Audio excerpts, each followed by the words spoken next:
Welcome, welcome. Not sure if I was muted this whole time, but we're just gonna roll with it. It wasn't heard. I hope all are doing well this evening.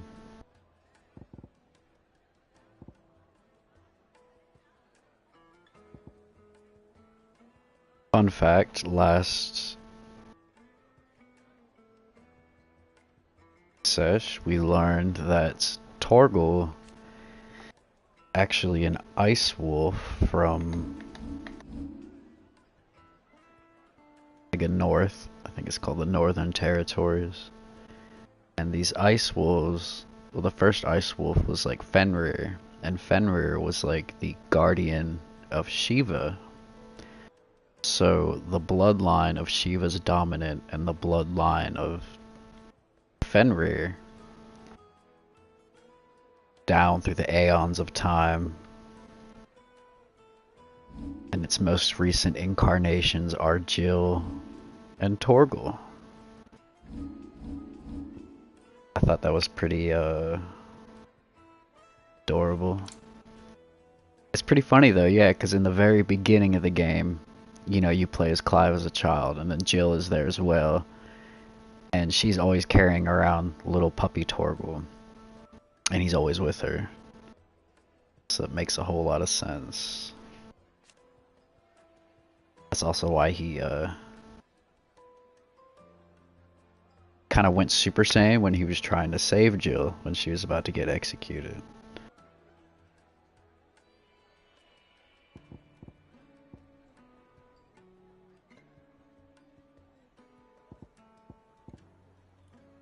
He also has started casting spells in just regular combat, which is pretty sick.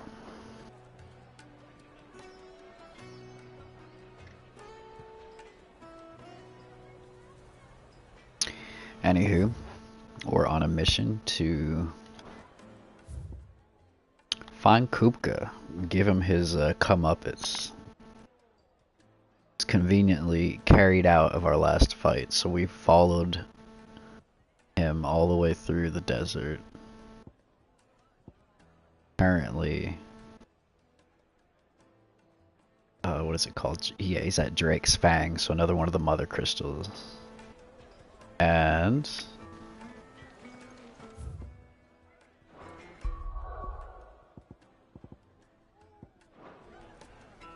Uncle Byron has joined us. I feel good, boy. He's quite the character. Let's get it. Carpets have bright. Take a sniff, good sir. Needed to a silken softness. Made from the stoutest stoneware. Sweet incense. One wax candle. We should get going soon. Do you have a letter?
Broken down, you say?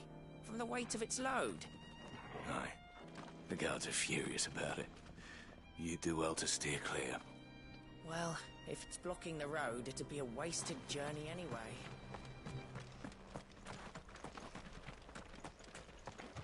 Get that damned wagon fixed! Unless you'd rather our men in Dalamil starved. The axle's gone, Captain. There's nothing I can do.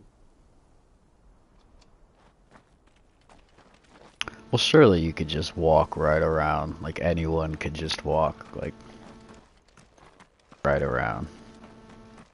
You're telling me this one caravan's stopping all traffic, through traffic from coming through. It's backward ass world.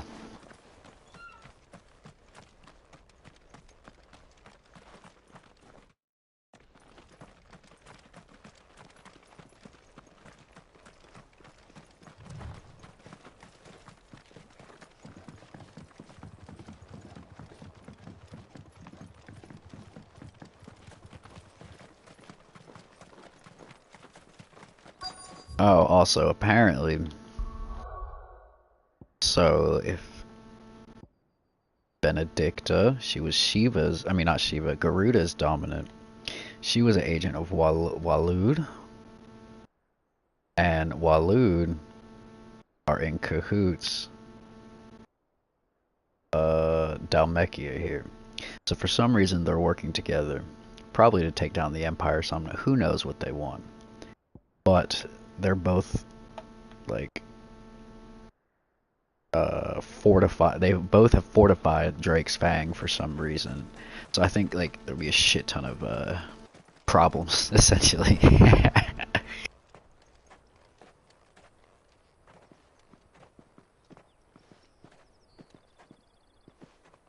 There it is, Drake's Fang.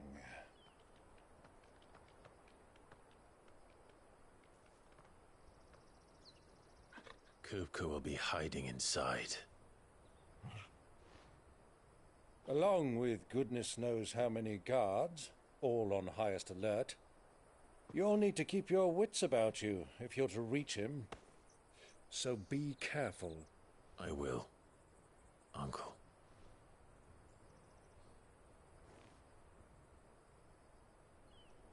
Before you go, Clive, allow me to apologize.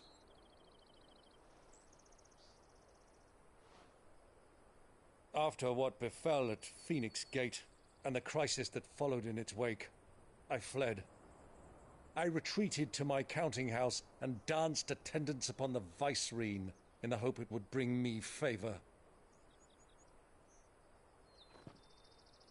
I betrayed my nation to save my skin, like the coward I am. And I'm sorry. Uncle, please. It's not too late, Clive. Rosaria is yours by right, and there are those that would help you to take it back. Had I the courage of my brother, I might already have done so. But that ship has sailed. You, however... No. Forgive me, but I cannot. I fight to build a new world now. A better world. Where men can live and die on their own terms. I was raised in a nation that strove to improve the plight of bearers.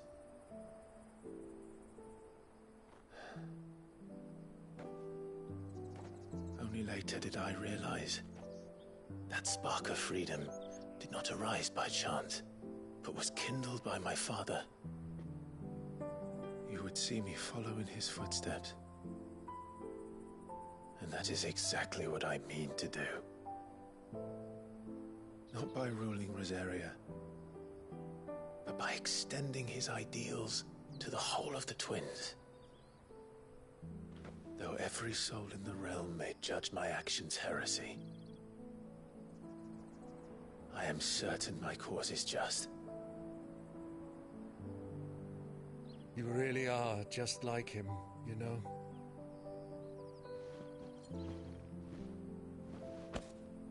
Thank you, Clive, for coming back to me. I am proud to call you nephew.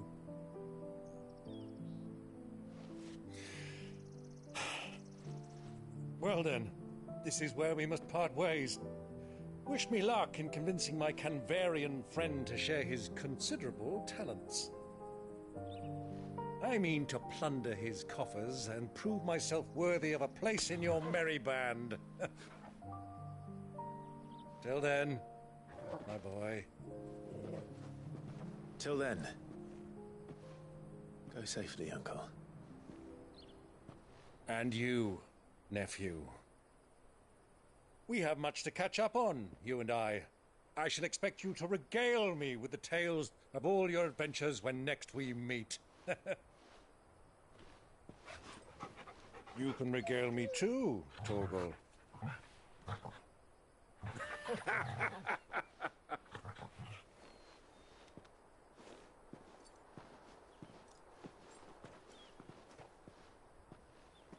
I'm coming for you, Kupka.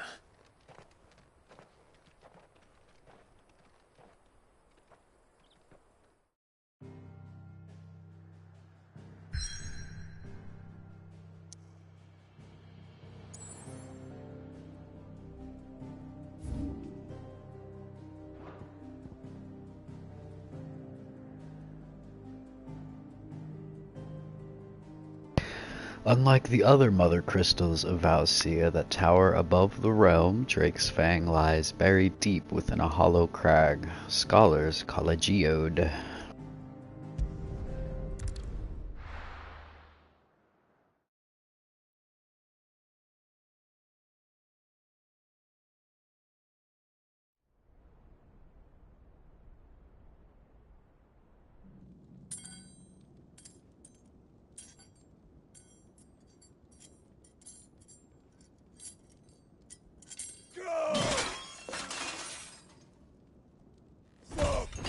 Fuck! Why do they start? What has that gutter rat done to me?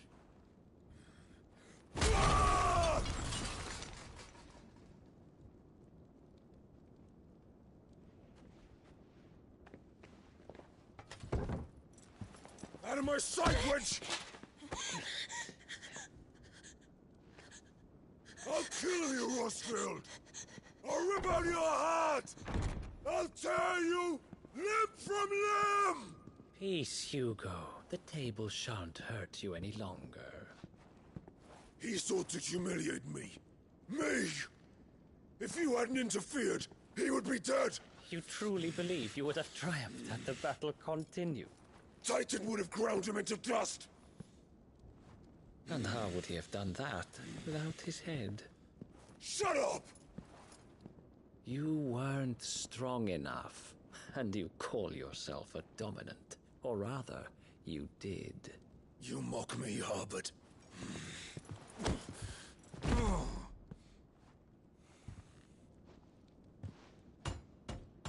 Do you see, Hugo? You are weak. Fuck! But so long as that fire burns within you, there is still...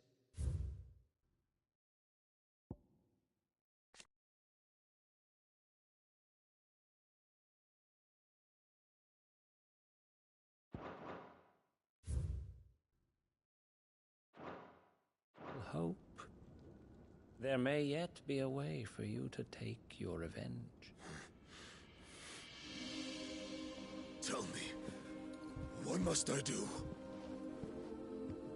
Please, I'll do anything. Just tell me.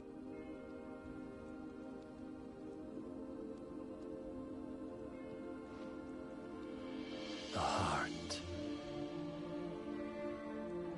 What of it? A Mother Crystal's heart is the most concentrated source of ether in all creation. Perhaps you could take advantage of that. Of course, the crystal would not yield her blessing to any ordinary man. But then, you are no ordinary man, are you, Hugo? Clive Rosfield stole your power, but others have suffered a similar fate, and still managed to find the strength to conjure their icon. Like Benedicta Harmon. She too drank of the ether and gained a power beyond human understanding. She did?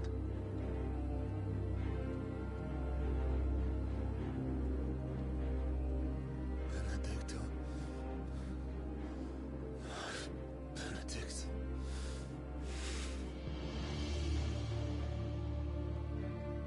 I'll do it. My love.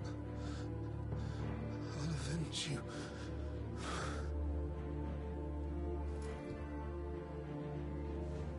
My dude is down bad.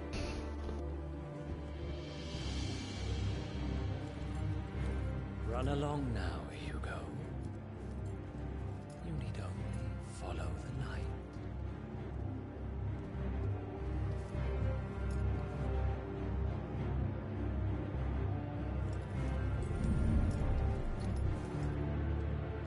Muthos is here. Very well, it shall be so. What? What? You may leave everything to me, Your Majesty. What? Oh my god.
Looks like meat's back on the menu, huh?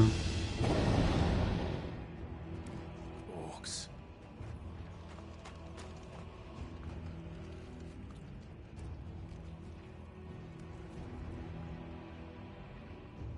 Did the royalists bring them from Ash?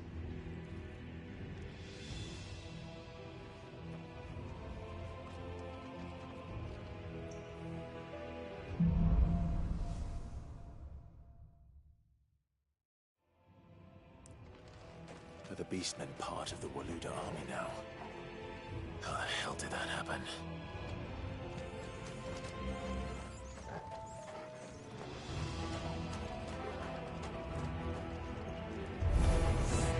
They've spotted us. With me, Torgal.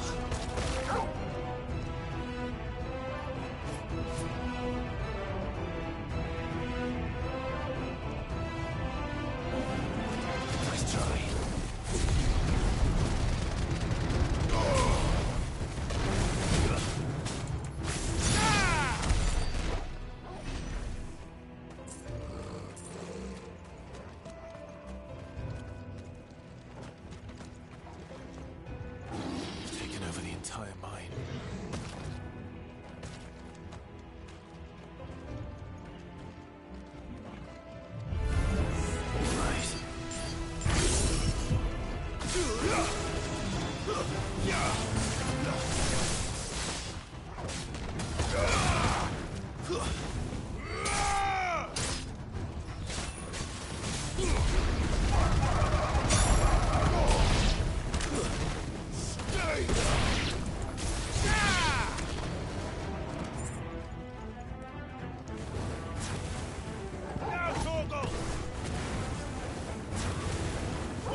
So much for the men of the Rock.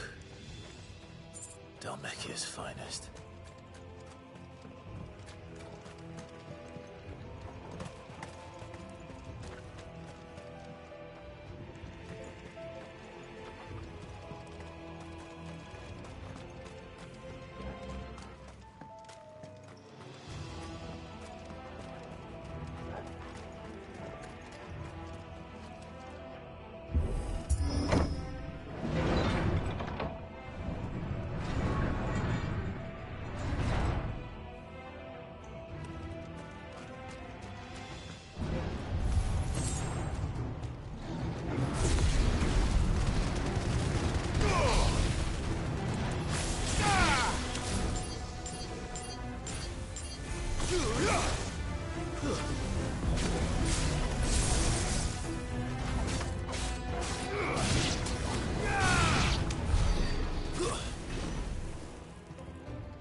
Animals.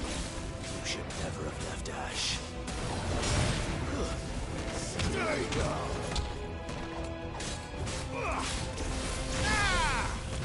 It's over!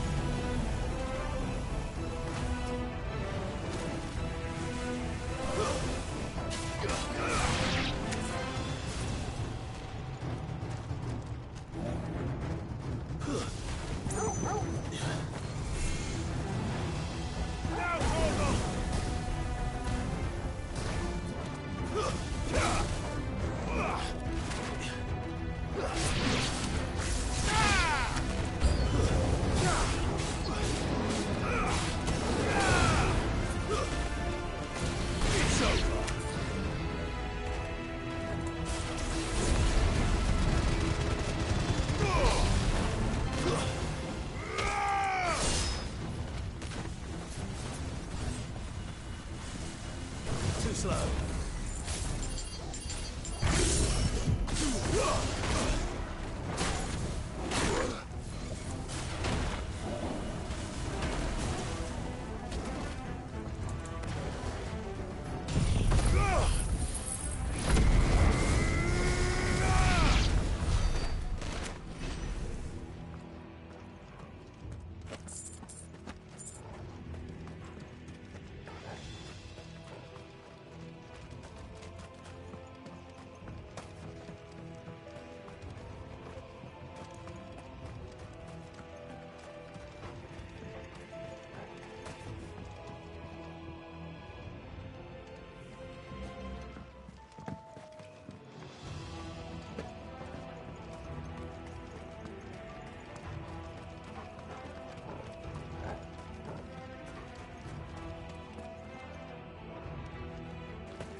be the way out. He has the high ground, doesn't he?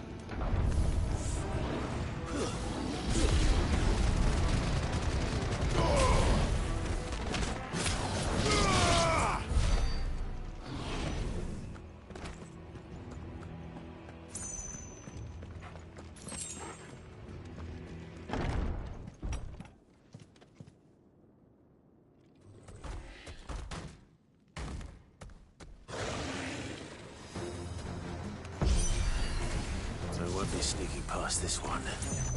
How did it get in here?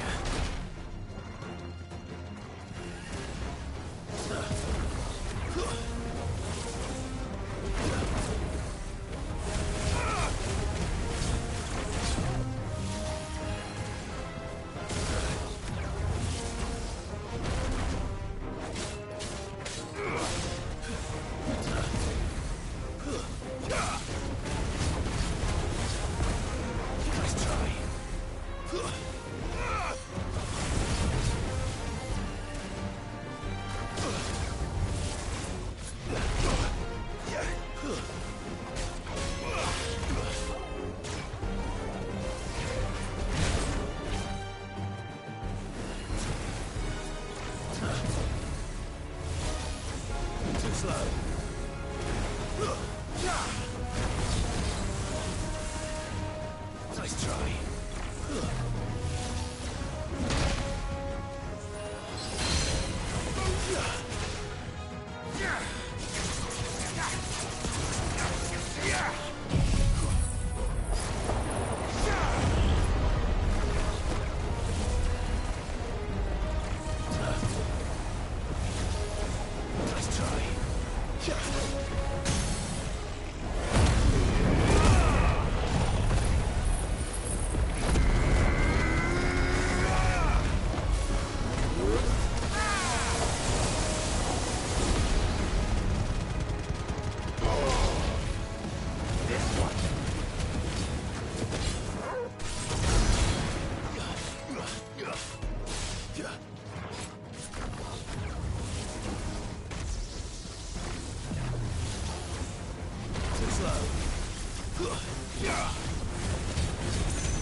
Look at his fucking calves.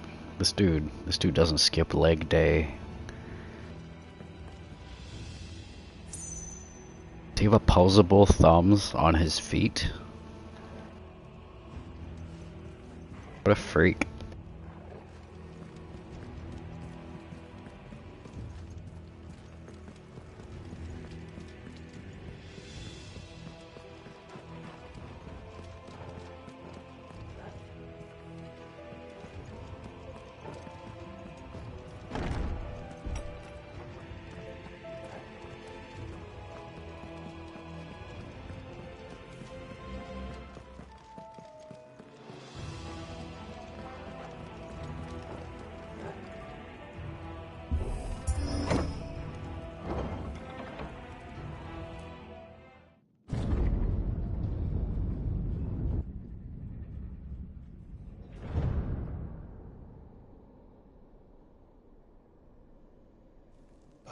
flames.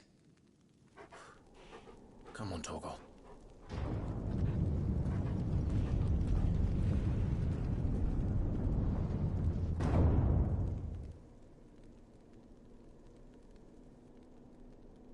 Kupka never did do things by halves. As if taking the Mother Crystal for his own wasn't enough. He had to build his castle in it. You know it's bad when there's no music playing.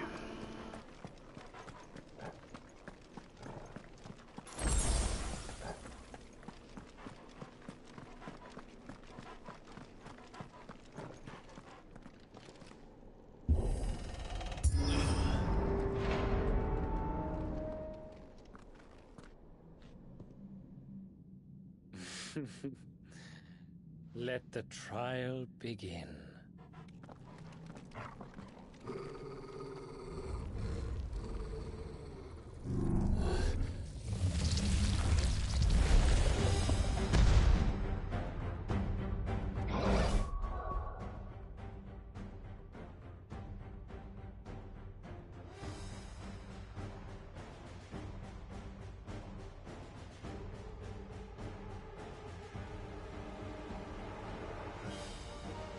What the hell?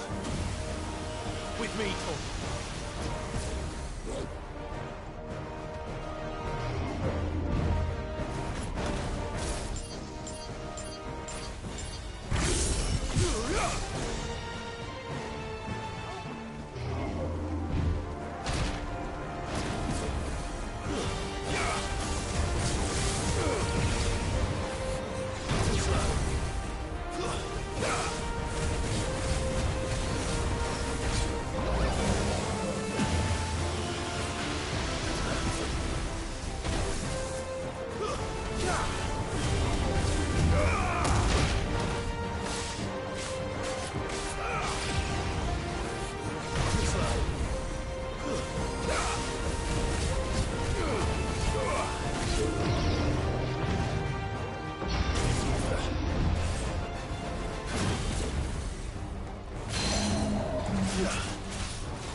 Help me, boy.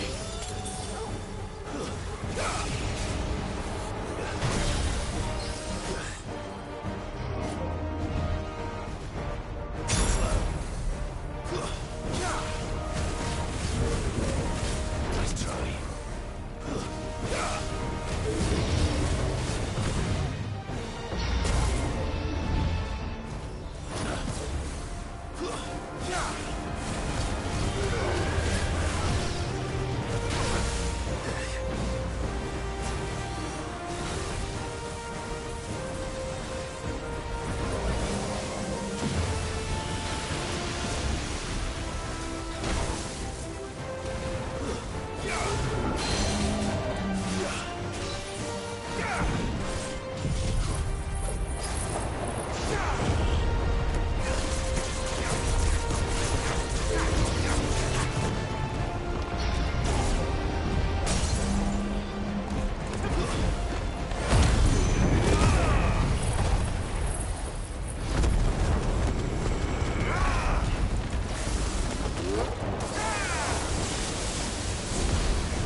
Seems we're expected.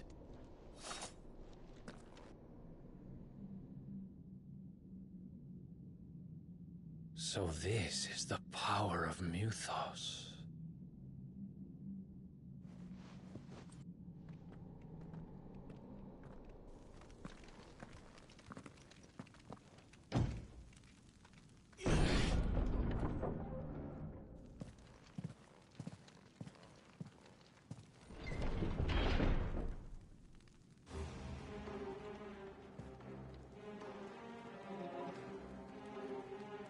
Did the orcs do this too?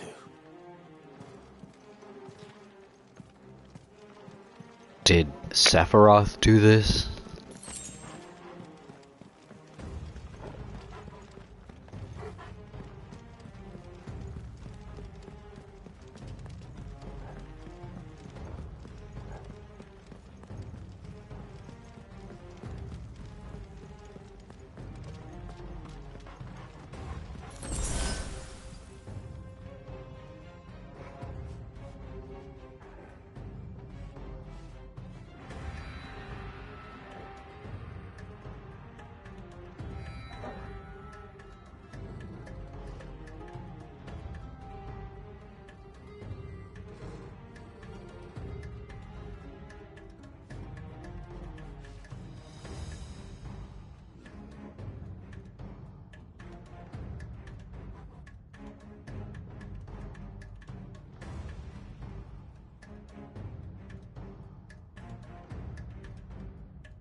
More of them.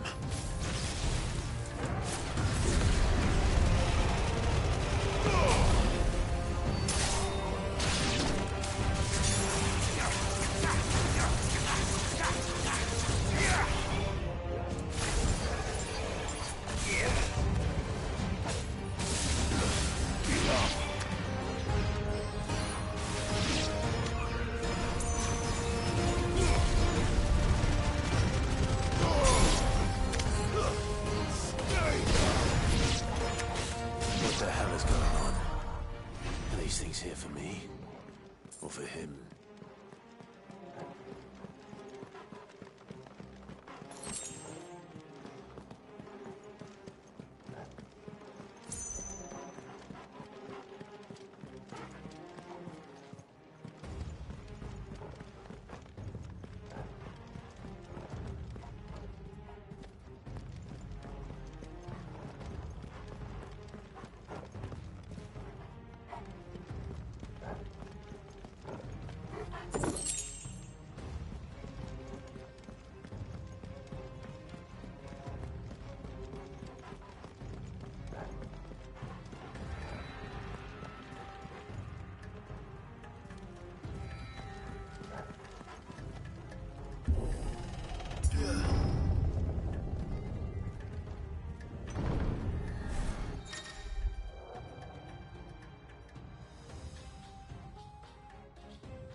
Time to fight.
You're a fine hound.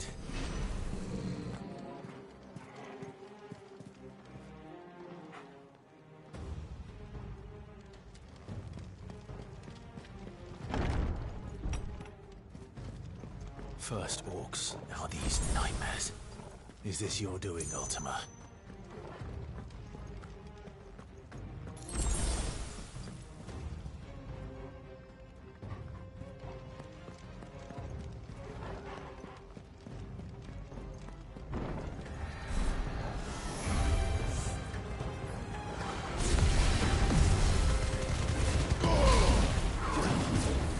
Stay down! Nice try.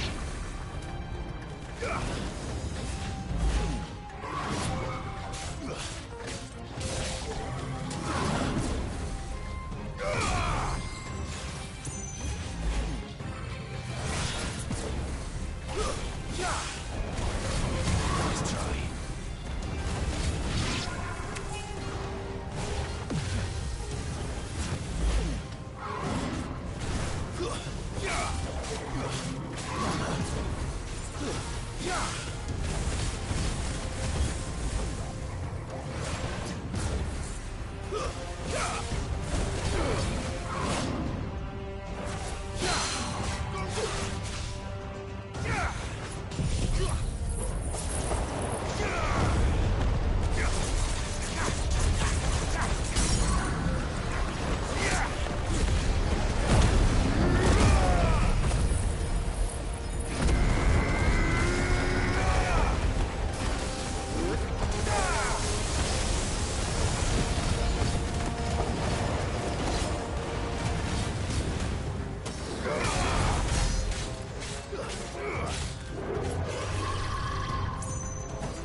Too slow.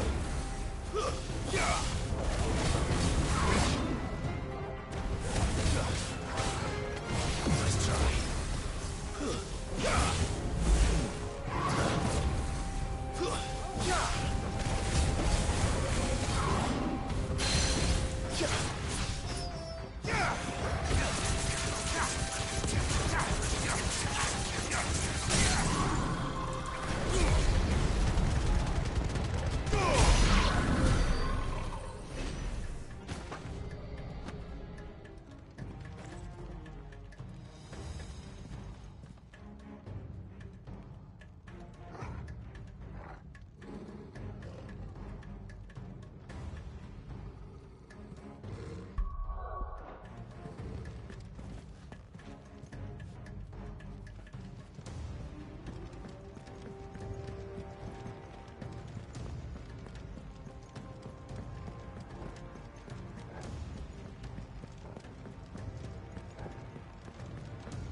You've been busy, Kupka.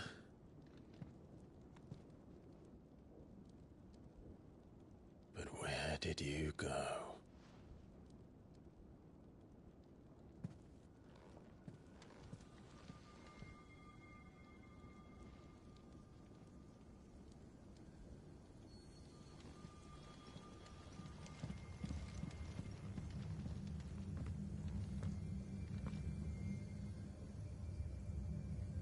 The heart.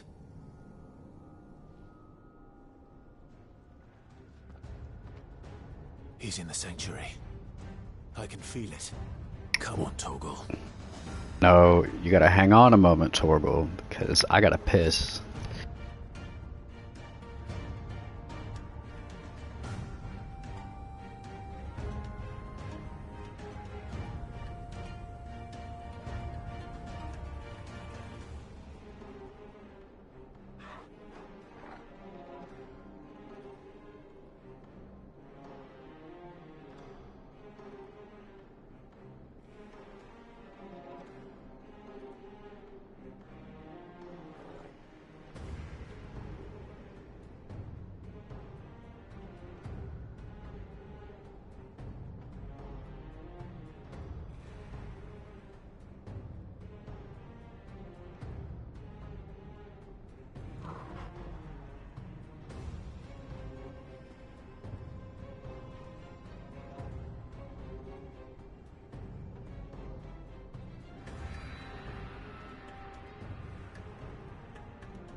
Alright, we back in it.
Just what I needed.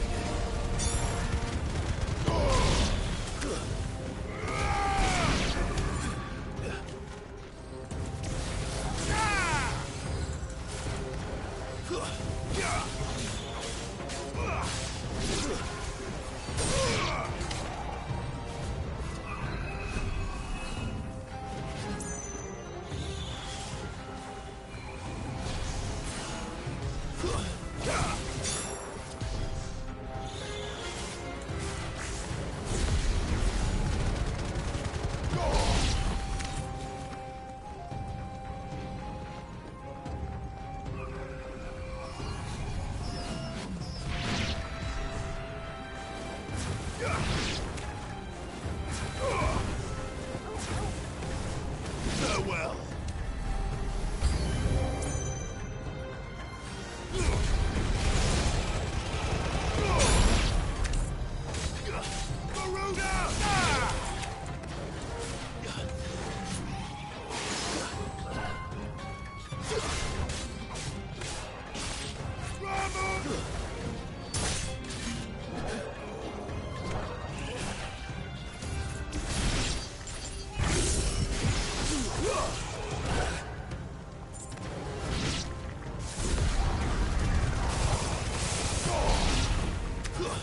Stay down. Too slow.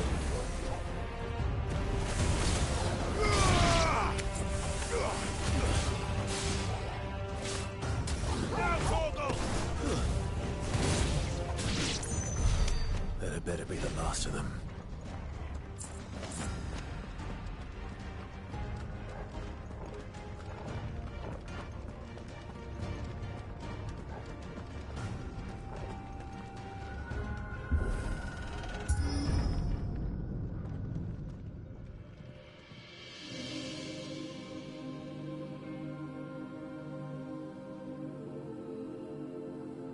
Benedicta, my everything.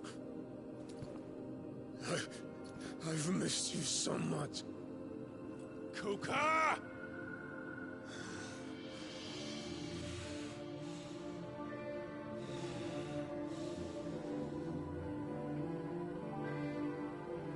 swear to you, my love, we will never be parted again. What's wrong with him?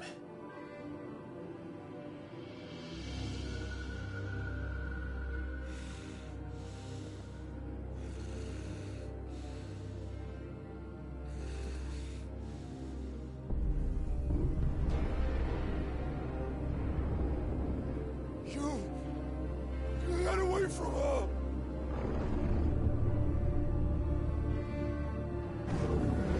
Benedicta!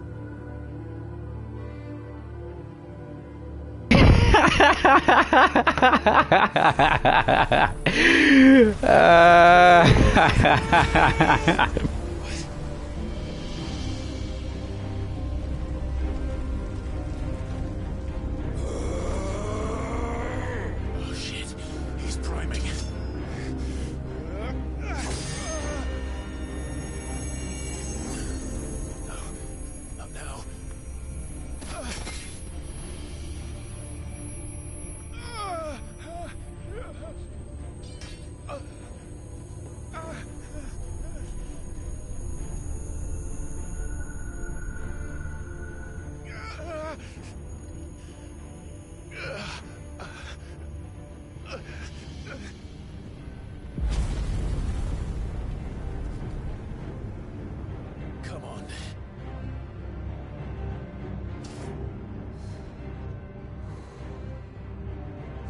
Tim.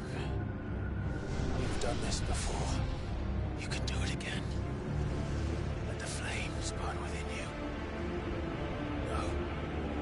Let them burn without. Come to me, Ifrit!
But if you can do it, then so could I!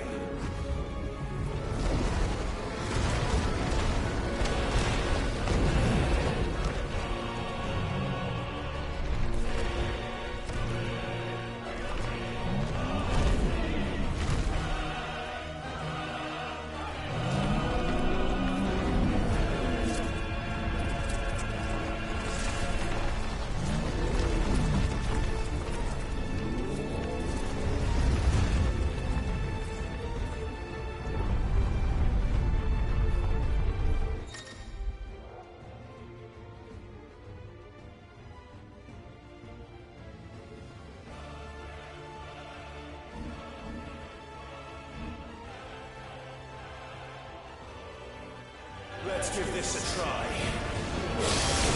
Not bad.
The forbidden candy.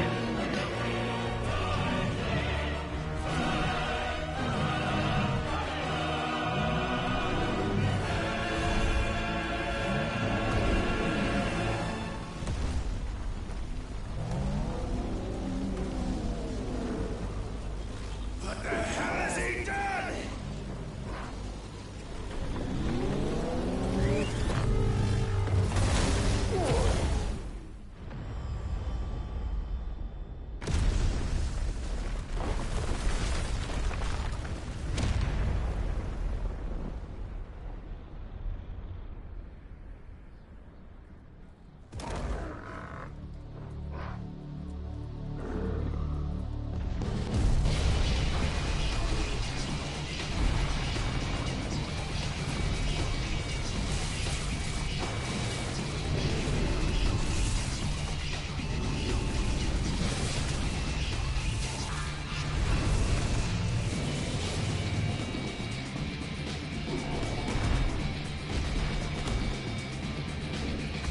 Found to help me. It's do or die! I'm coming, Kuka!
tickle you now.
Dear God, that was pretty tense, huh?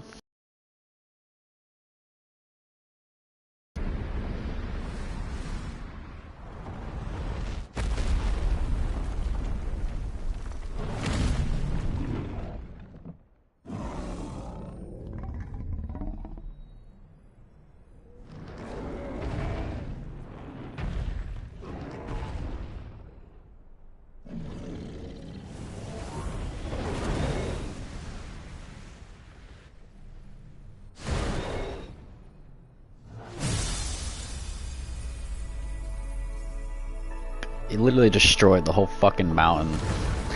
It's crazy.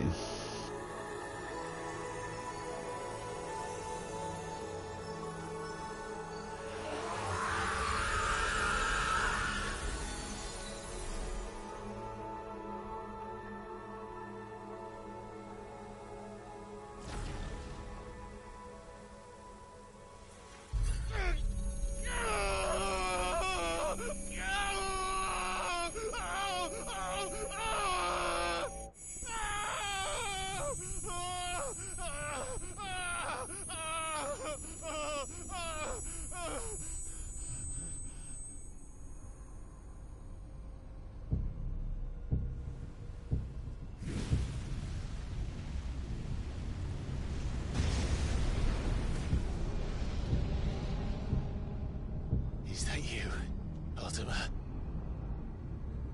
What do you want? Your soul is tainted with worthless human will, yet your thirst for power remains undiminished. With every sip you take, you grow in strength, and soon you shall achieve perfection. I don't know what you're talking about. You will accept us, Mythos. It is inevitable. You were created for this purpose, and you shall serve it. Never!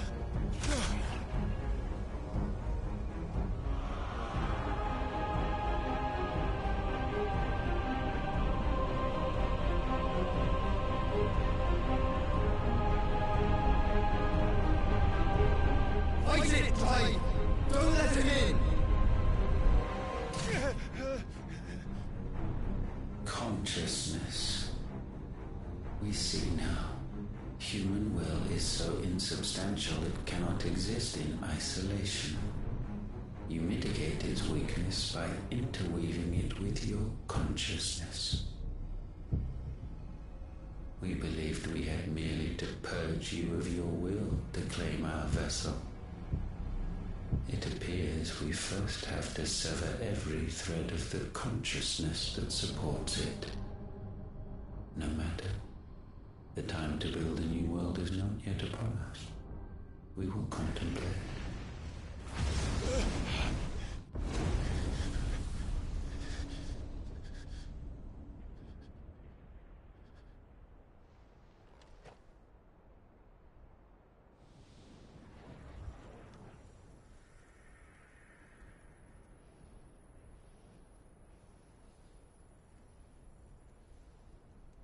Thank you, Joshua.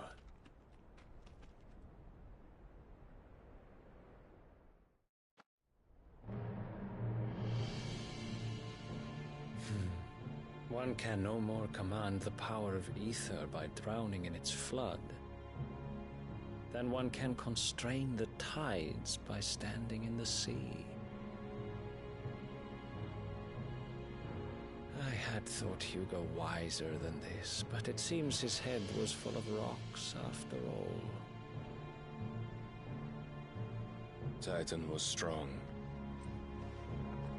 Your Majesty. But Mythos is stronger.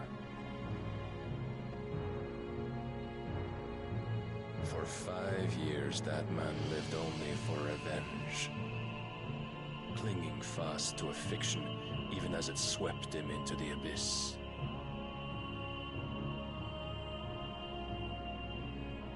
One cannot change one's nature through force of will alone. Only the Almighty can do that.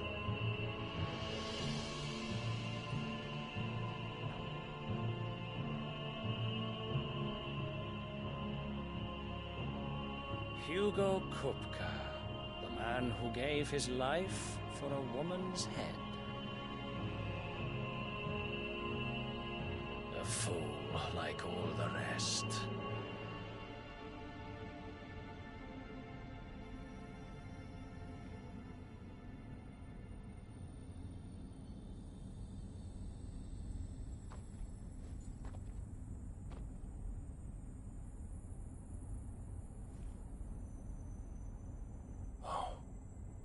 That the death of a mother crystal should be so beautiful.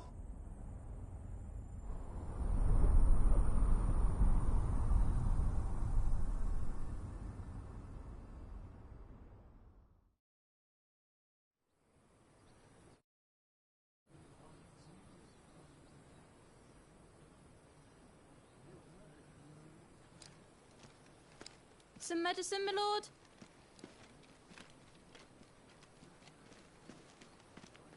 I have salves, potions, anything you need. Stop bothering me, urchin, or you'll feel the back of my hand.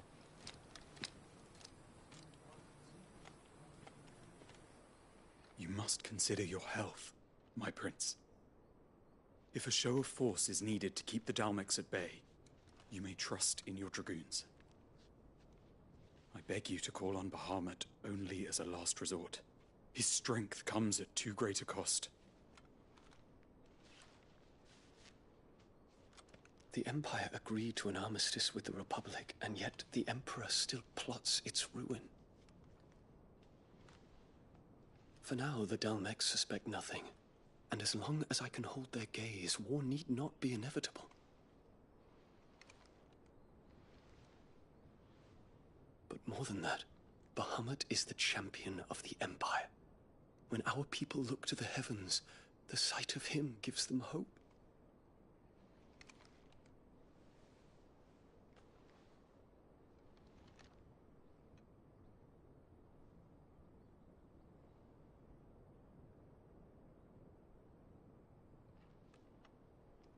Forgive me, Terence. Would that you were my master. But alas. Hey, yo. Always be your loyal servant. Okay. Okay, guys.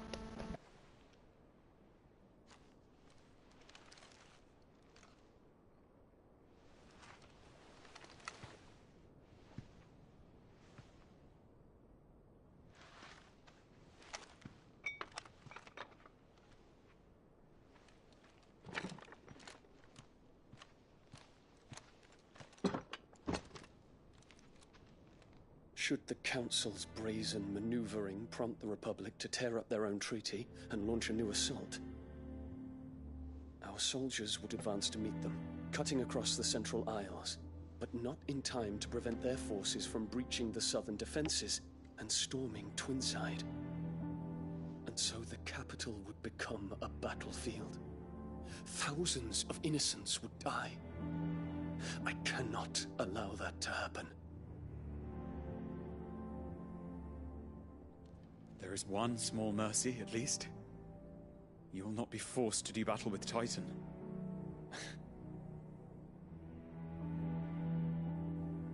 Would that I could avoid doing battle at all. 1,000 pardons, Your Highness. What is it?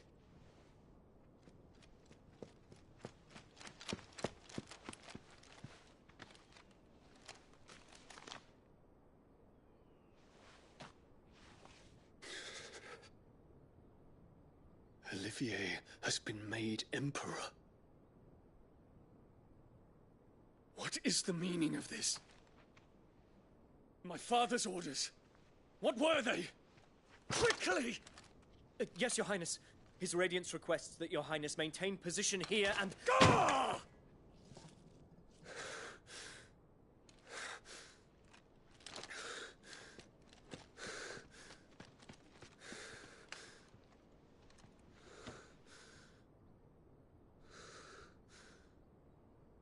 Terence. Yes, my prince. I must go to the palace. I'll ready your steed.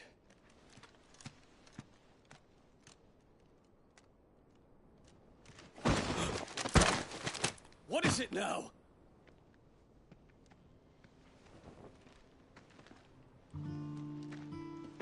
Forgive the intrusion, Your Highness. I know you. At ease. We stand in the presence of the Phoenix. You wouldn't want to get your fingers burned. I hope I'm not interrupting. Not at all. Though I admit, I did not expect such a distinguished guest. How many years has it been since the Remembrance ceremony? 20? I thought you long dead. Do I address a ghost? Many have told me that I look like one. But no. I'm alive. Just. Prince Dion of the House Lesage, I have a tale to tell you.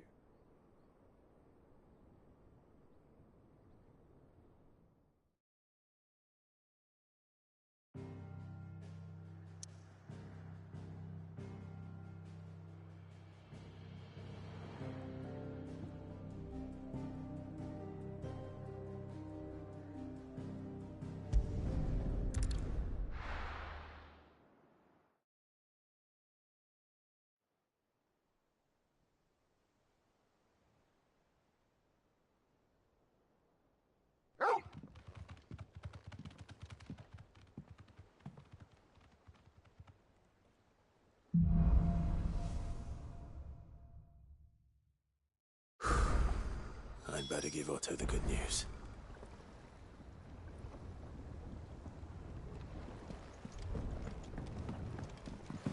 Walkways need Welcome home, patching up. Sid.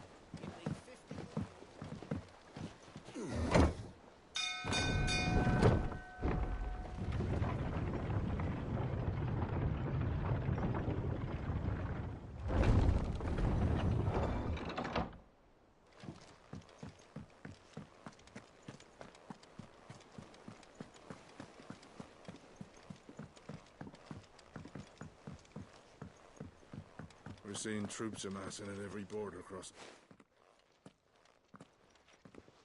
Clive, you're back. I am. And with glad tidings for once. Hugo Kupka is no more. Well, I'll be. All of our comrades who lost their lives back at Sid's place be smiling down at you right now. We had a stolus from Lubor saying Drake's fang had fallen. I expect that was your doing as well, was it? It's a long story. One for the history books, I'll bet. Welcome home, Clive. It's good to be back. You look better. I feel it. Which means I'm coming on your next little adventure. You're not leaving me behind again. Wouldn't dream of it. Otto, any word on the Royalist movements since I've been away? Shouldn't you be putting your feet up? If you really want to know, go and have a word with Vivian. Thank you. I will.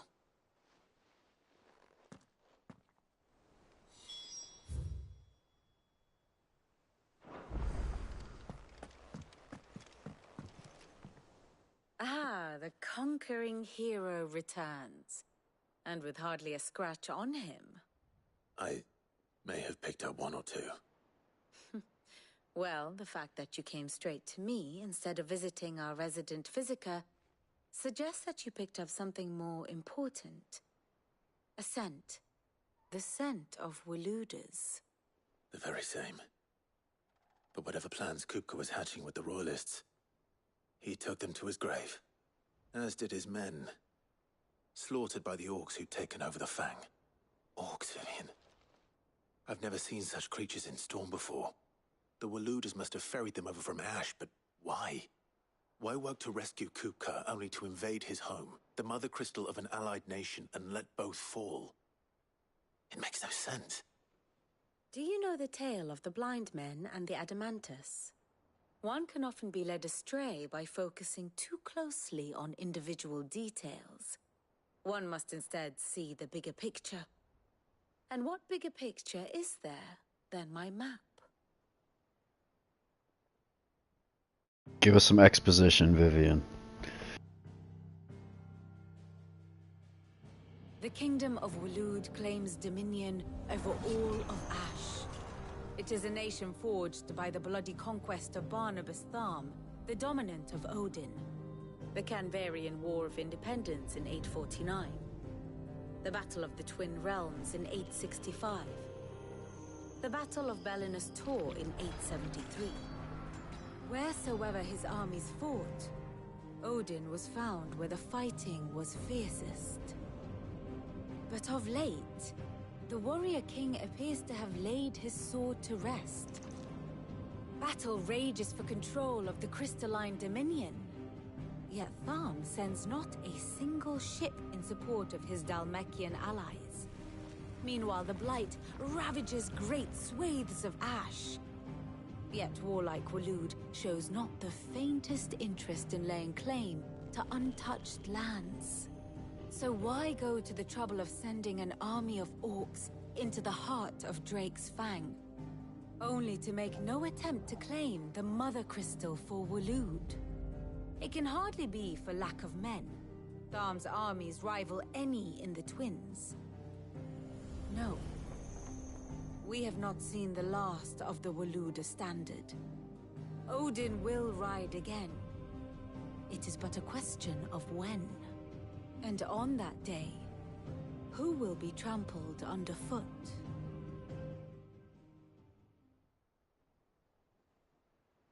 In summary, I know not to what end the Royalists betrayed Kupka. I know only that it is part of some broader scheme. A scheme tied to the ambitions of one man. King Barnabas. But there is no need to wallow in confusion. If one is to cure a sickness, one must first identify the symptoms. And your Lord Uncle has volunteered to do just that by keeping an eye on the Royalists' movements. He's really throwing himself into this. Indeed he is. Which means all that remains for us to do is await his reports. Well, not quite all in your case. The people of the Hideaway must hear the news. Justice has been done. Hugo Kupka is dead. The wounds he left that night are still raw, especially for those who lived with Sid the longest. Tell them that those wounds might finally begin to heal. Consider it the price of today's instruction. I've never known you to be sentimental. What can I say? I am only human. And we are, all of us, sentimental animals at heart. I suppose we are. Very well. I'll go and spread the word.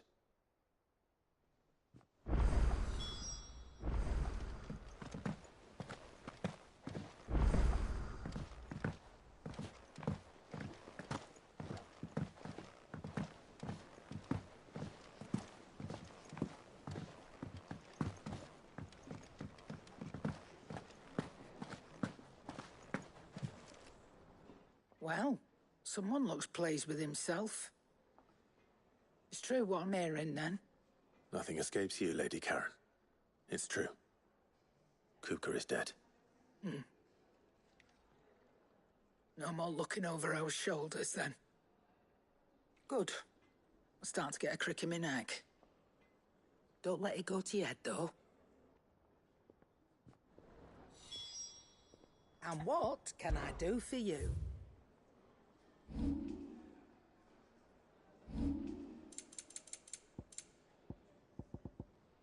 Come again. Or don't. I'm not much bothered either way. Blackthorn, do you have a moment? What is it? I'm busy. I wanted to tell you that Hugo Kupka is dead.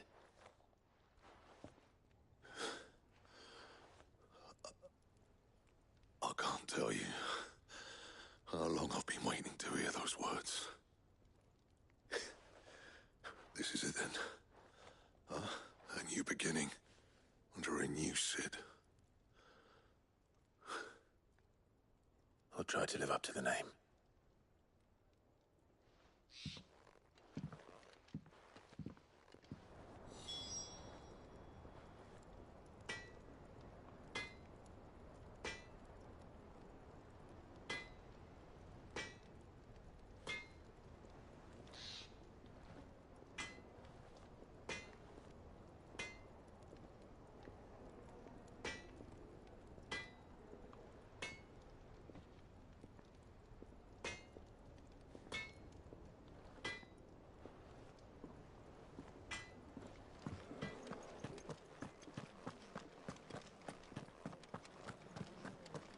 Oh, I'm never drinking it.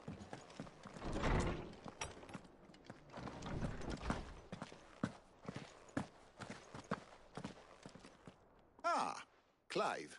Have you come seeking the gift of knowledge? No. To share mine, actually. Hugo Kupka is dead. Oh, my. Can it really be true? Look, he's crying. He is. The big baby. And with good reason, children. These are tears of joy. We must offer up a prayer to your parents that the heavens might weep with us. There shall be no lessons today, only thanksgiving and merrymaking. Go, put away your things. All right. Brilliant.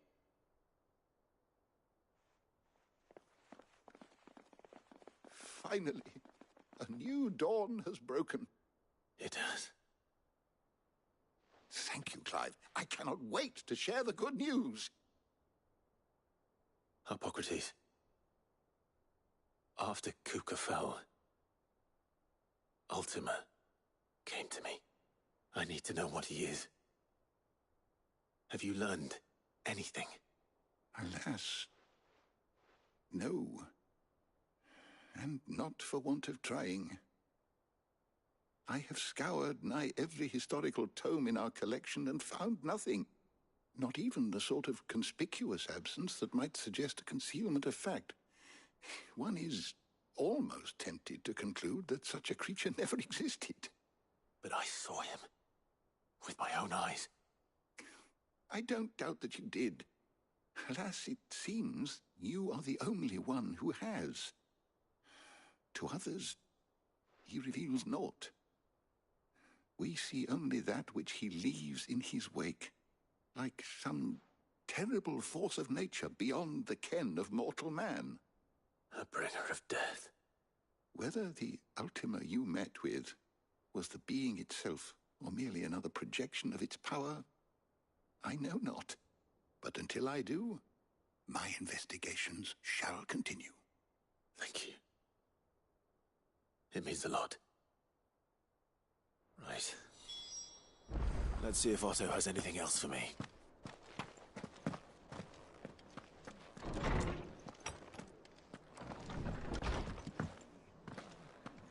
Thanks to Cid, the man who... Clive?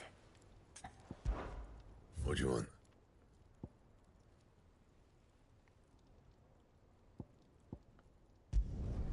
No scratches, all right? You can thank me later.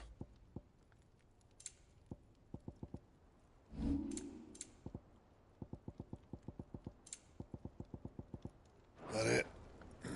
Fine. He cracked the crystal too?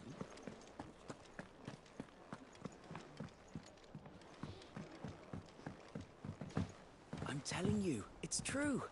I heard it from Otto's own lips.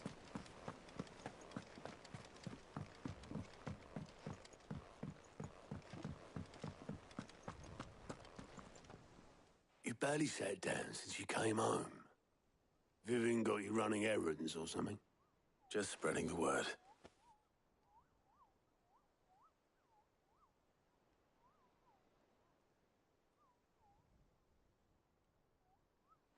So, the Professor's got a soft side, has she? I'd never have guessed. No. She was right, though. Everyone was glad to hear the news. Ah, but you ain't told everyone. I can think of plenty of friends back at the old hideaway who'd sleep more peacefully for knowing. Not least of all Sid. You should tell him. You're right. I should. And I will. Well, when you do, be sure to take Mid with you. She's been going at it hammer and tongs down in that workshop of hers, trying to do her father proud. I can't remember the last time she visited the old sod's grave. Very well. I'll suggest it.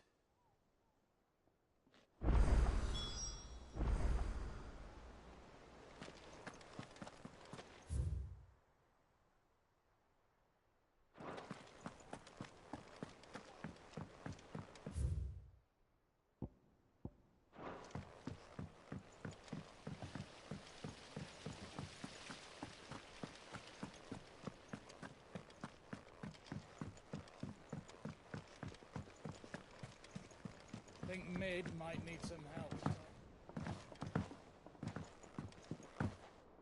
If I don't come up with something soon. All right, Clive?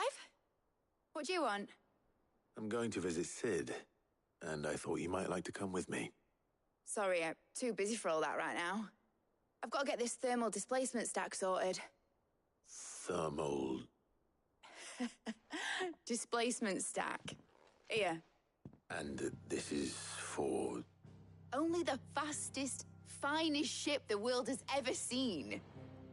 The Enterprise. Me and my dad designed it together.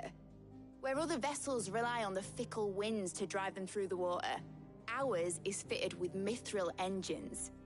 And those things have got more push than a behemoth in a bad mood, and more heat than all the hells put together. Which is where the stack comes in. I may have already talked some tight-lipped shipwrights into putting the hull together for me in a little dockyard in Canva. But the stack's a bit more involved, so I'm building it here. Thing is, it's so involved that I'm running behind and it's starting to hold things up over at the shipyard. I'll come and see my dad, though, when I'm done. Whenever that is. Is there anything I can do to help? Good old Clive. I was hoping you'd say that. First things first, I need some parts meching. The stack will be made up of 3 major components. There's the plating, here, that channels hot vapors away from the engine. The helm over the top, that disperses all that heat into the air. And the shielding around the sides. That stops the rest of the ship from going up in flames. A full suit of armor, then? Probably best to take it one piece at a time. Then you'll need to start with the plating. Everything else fits onto it.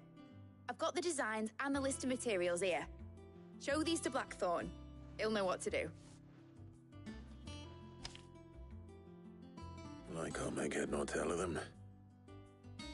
Luckily, you don't need to.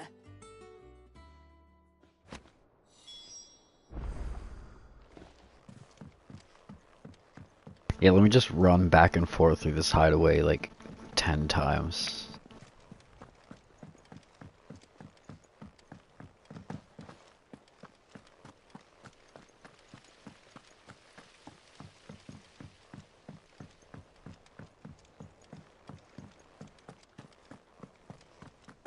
We're seeing troops amassing at every border crossing.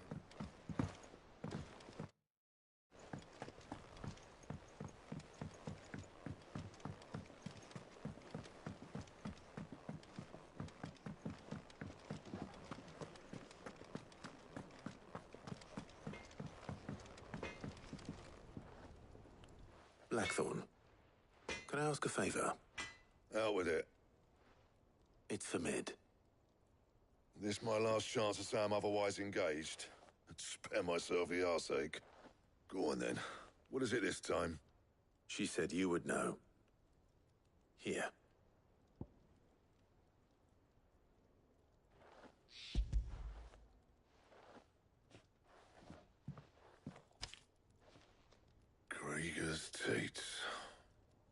What? Well, I don't know what the hell you'd want this for, but I can make it. Won't be easy, though. And I'll need help. Get Gavinotto in here, will you? All right.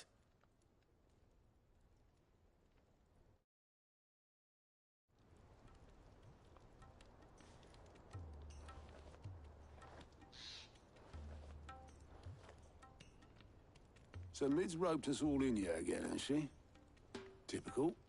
Still, if that's what it takes to get her to visit Sid's grave, I'll do what I can.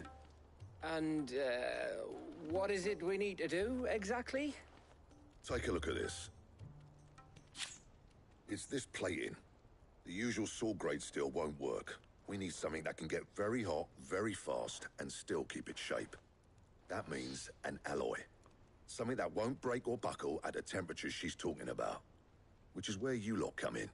I need materials, and I've got my work cut out already. You'll have to fetch them. Now, there's a special kind of sand I'm after that you can only find out in the Velcroy. Stardust, they call it. As for the rest of the stuff, my usual supply should have it in stock. It just needs buying and bringing back here.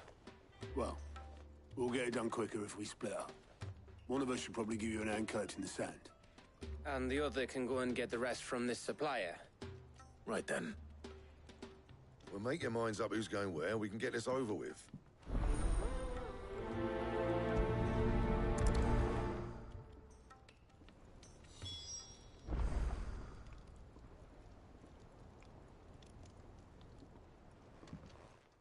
You going after the start? Which one of these?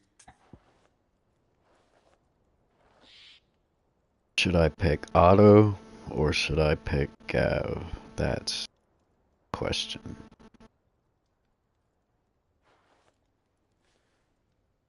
About that, I'm gonna go grab something.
Otto, you're with me.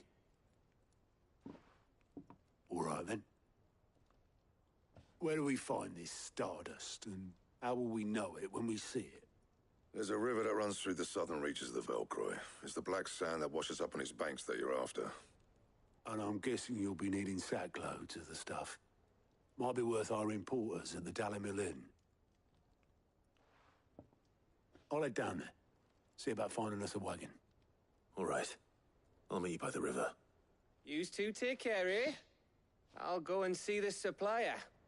Just don't let the bastard fleece you, eh? He wouldn't do that. He's Blackthorn's mate. Isn't he? Best of luck.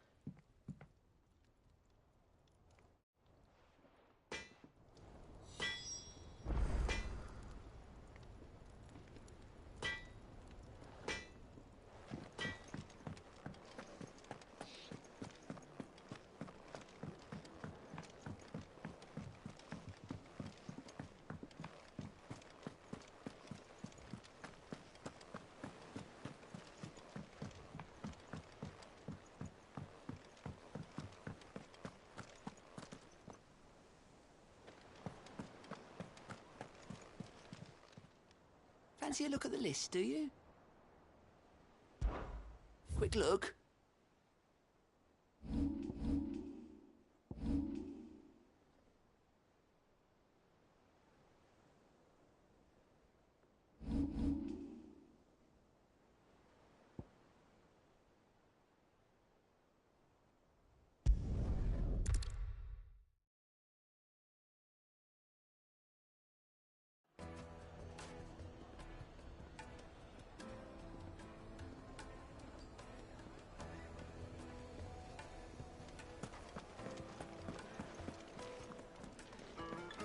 The finest Take a sniff, good sir.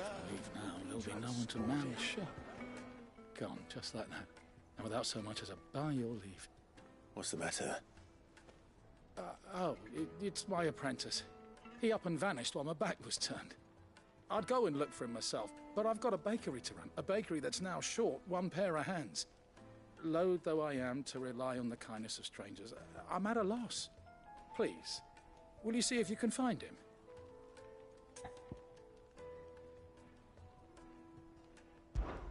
I'll see what I can do. Do you know where he might have gone? I wouldn't be surprised if he was off somewhere mooning at Drake's Fang. He used to work there, you see. Poor fool left his heart in its hollow. All right. Then that's where I'll start.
Oh, what?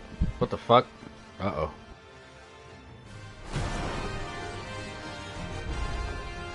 My blade yet hungers, and so do I. Come, let us feast on your flesh.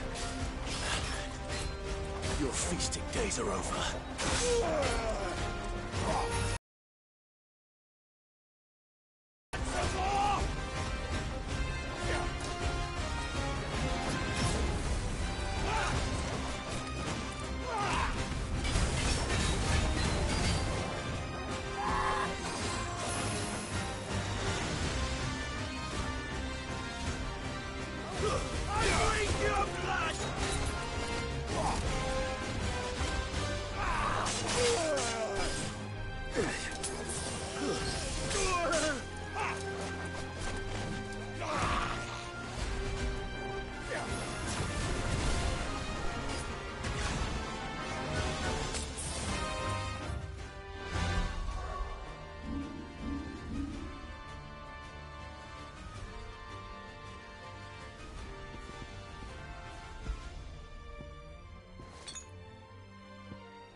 That's what he gets for trying to interrupt my side quest while I was trying to eat a burger. Like, how dare he?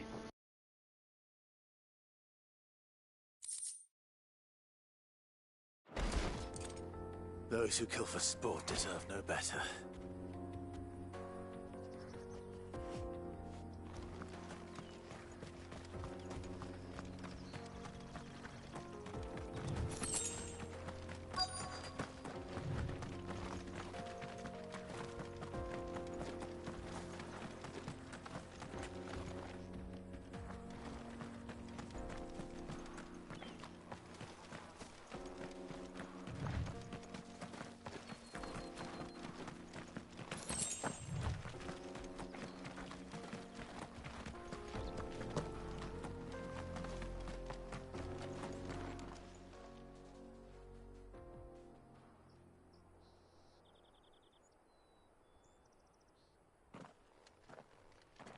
Excuse me. What do you want? The baker sent me to find you. I am a sorry, selfish sod, aren't I? Certainly not a baker. Master must rue the day he took me in. Time was the sight of the Fang used to calm my nerves. But now look at her. I take it you miss the Mother Crystal. I hated her, but she was all I knew. Worked her mines for years. And when she shattered, part of me shattered with her. I had to trade my pickaxe for a rolling pin, but I'm no good at baking. Every loaf I touch collapses. My bread's as hollow as I am. She was the only thing that could fill the hole inside me. Oh, I loved her, damn it. But now she's gone. She's never coming back. What am I supposed to do? I ask her. How does a shell of a man learn to live again?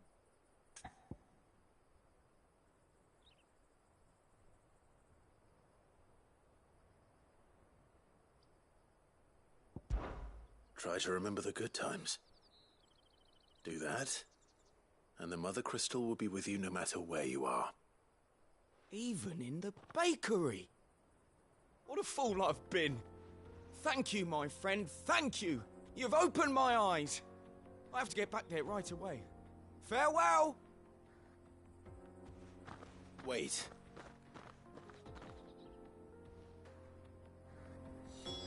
Suppose you won't be needing an escort then.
The most fragrant herbs and spices from the breath of the twins.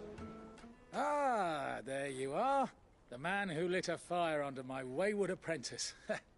Though I worry you might have stoked the flames a little too high.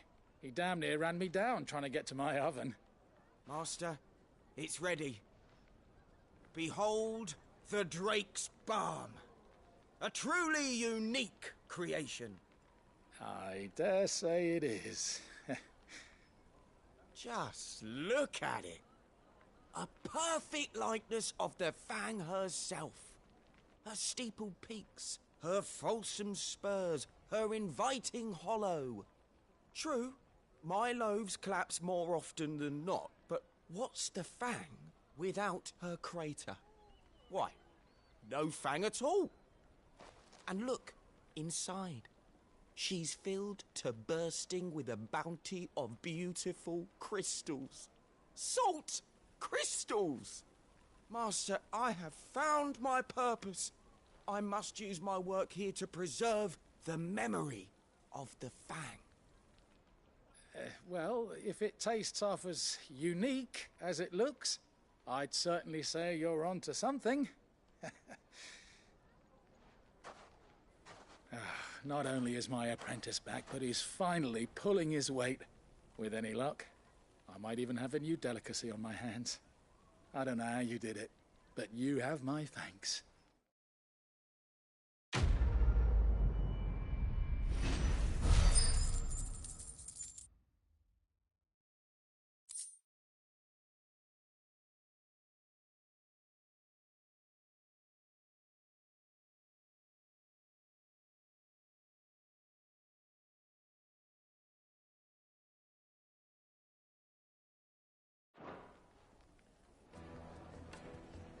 Now, Dusan, I know you're keen, but do you have to use the good salt?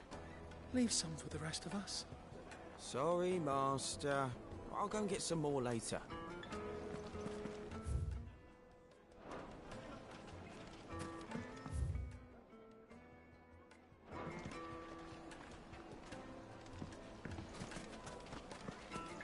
It would make her cry.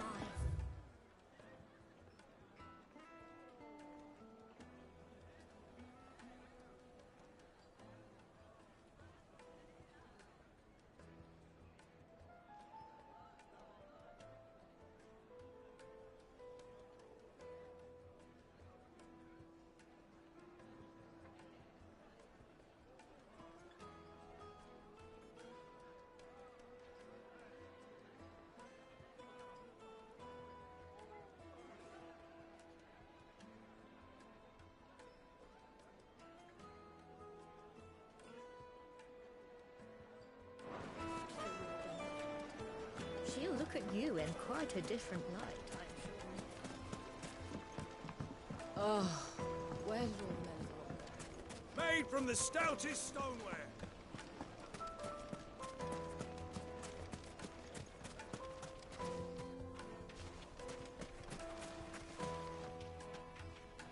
Good day, my lord.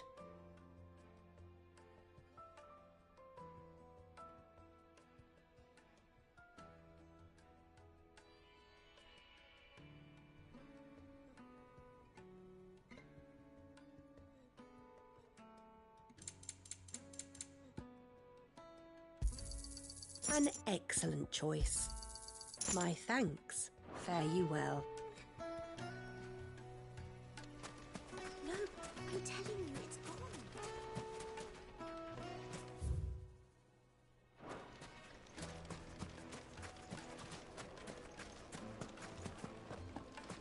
Silver platters!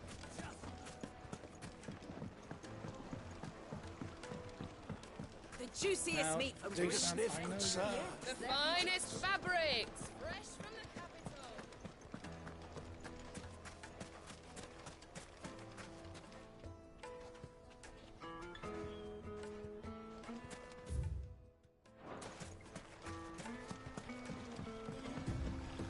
Looks like I found the river.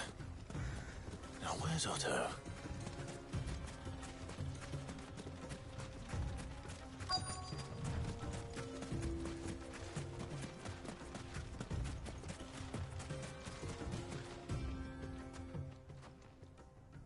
Otto, sorry I'm late. Oh, Clive. I had a quick scout about, and I reckon this area's our best bet. Seems Blackthorn's the only one who thinks smithing with this Stardust stuff's a good idea. It's just lying here, waiting for any old fool to fill his boots. But unlike any old fool, you thought to bring a wagon. Well spotted. Now get filling.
So this is Stardust. It just looks like black sand to me.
That should be enough for now.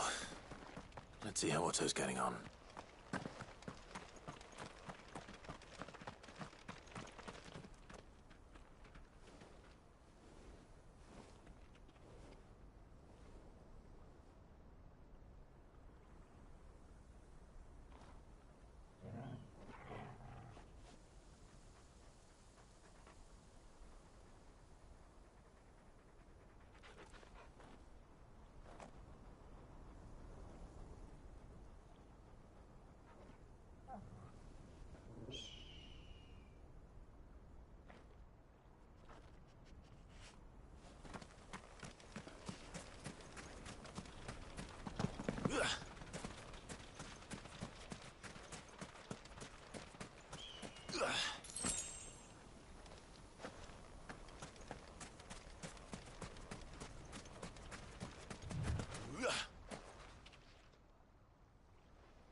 How much did you get? Enough. I hope.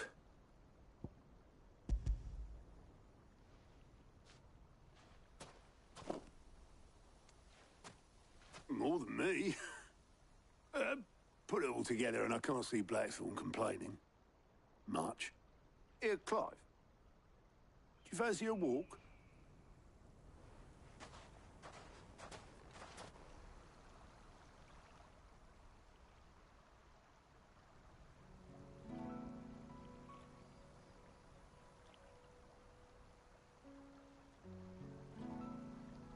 Sid would be proud. We walked like 5 steps. Of you, you idiot. The way you've carried on what he started. When we first met, I had you down as a spoilt little puppy who enjoyed nothing more than biting the hand that fed you. But 5 years on, you're the one doing the feeding. So thanks for proving me wrong. You weren't wrong. But I changed. Thanks to Sid. And thanks to you. When I suggested taking on his name, you were the first to back me. And if you hadn't, no one else would have. I couldn't have done any of this without you, Otto. Yo, give over. You're making me blush. All I did was choose hope over despair. I gave you a chance, yes, but you're the one who took it. You took a rabble of homeless, hopeless outcasts and put them back on their feet. Gave them something worth fighting for, just like the old Sid did.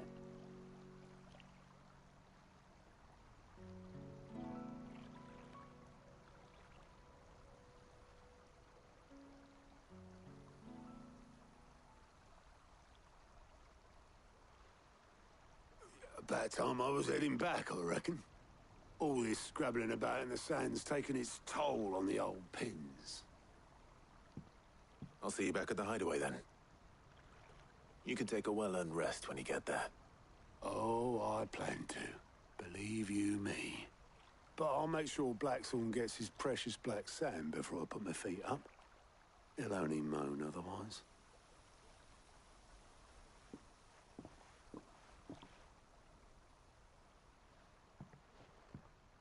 Right. Ready to go home, boy?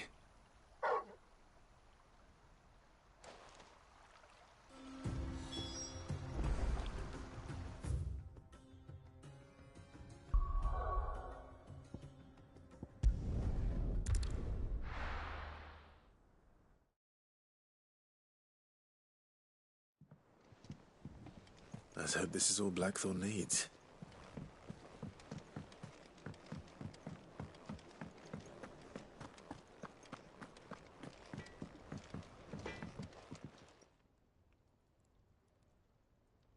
Blackthorn, got everything you need? Yeah. Yeah, I do. Cheers for the Stardust. Should be enough to be getting on with. Nice to get out and about for once. Let's do it again sometime, eh? I'll make a start on putting this thermal plating together then. It will take some time, mind. So if you've got other things to be getting on with, I could do without you breathing down my neck. Thank you, Blackthorn. I'll let Mid know construction's underway.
Sorry about that. These, I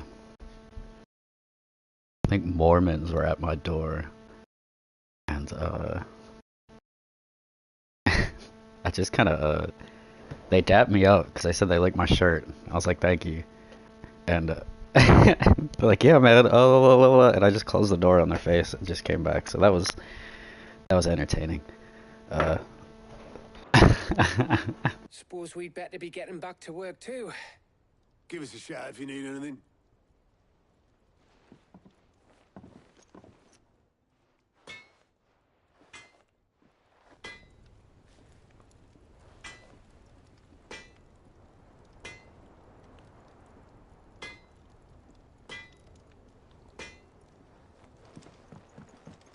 He cracked the crystal too.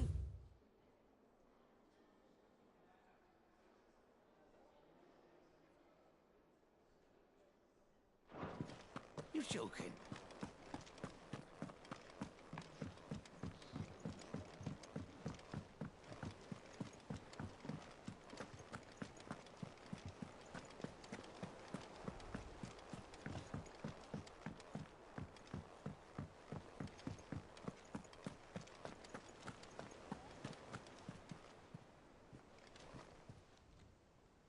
Oh, I wasn't expecting you back so soon.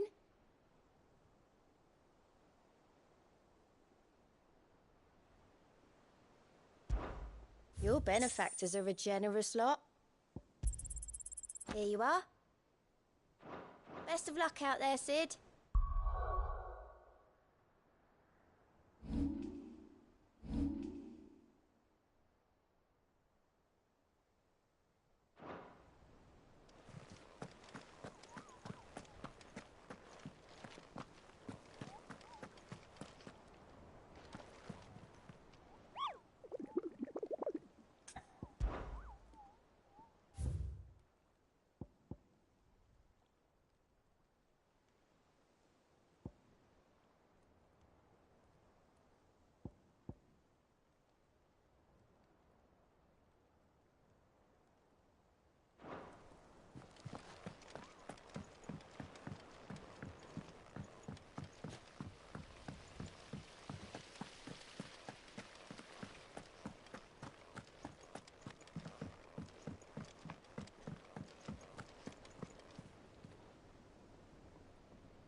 Mid might need some help tidying up.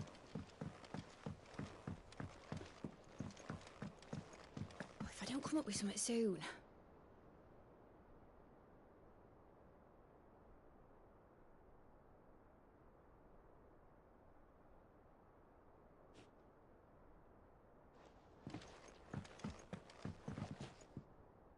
You'll be pleased to hear that Blackthorn started work on the plating. Excellent. 1 down, 2 to go. So, what's next? The helm, of course. For this, we'll be repurposing fallen scrap. Salvage from the ruins? I thought that material was all but impossible to work. Ah, but we don't have to. I'm sorry. Just so happens there's one particular ruin that's broken into exactly the right shape and size pieces for what we need. What's the name back there? I'll give you all the details. What's her name? Right.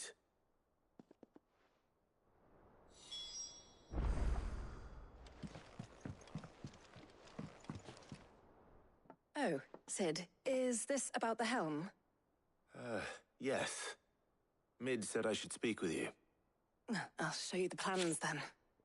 Here you see the Mithril engine, in which Mithril is burned to generate heat. That heat is then harnessed to produce motive force. Excess heat is dealt with by means of the thermal displacement stack, which disperses it into the surrounding air. Now, were we to rely on thermal plating alone to achieve this effect, the rate of excess heat buildup would far exceed the displacement coefficient of the plating. In other words, the reactor would overheat and eventually explode. This is where the helm comes in. It connects to the plating, you see, and serves as a sort of thermal sink to absorb all that excess energy. Our experiments have shown that fallen ceramics are remarkably thermophilic. They can withstand and absorb levels of heat far above anything we are able to make today. And not only that, they're also waterproof and immune to rust, making them the perfect material for our protective hood. Why, if sea or rainwater were to enter the reactor proper, it would vaporize instantly. The forces produced would tear the ship from stern to... You can stop there. I understand. Mid said we might be able to use parts of a fallen ruin. Where would I find it? Ah, yes. It's in Lorbert's Pass, near Lostwing. The thing is, well, I probably should have arranged to have the pieces we need brought here sooner. You see, a certain unwanted visitor has taken up residence there. It's no longer a matter of just walking in and taking them. It's, going to be considerably more dangerous than that. I see. Then I suppose I'd better deal with this unwanted visitor for you. Would that help? Oh, very much. Thank you, Sid. I'll gather my team and head there right away. We'll meet you outside the ruins.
Alright, sorry about that.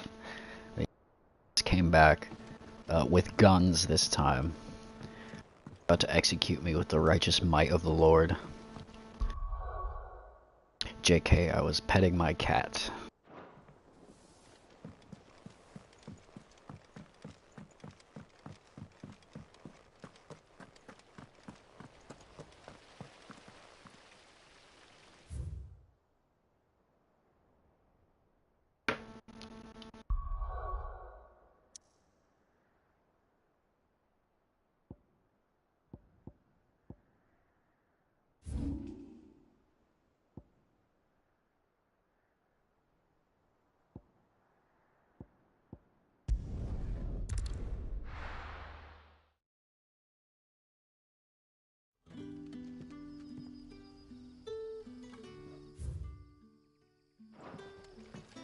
Good day to you.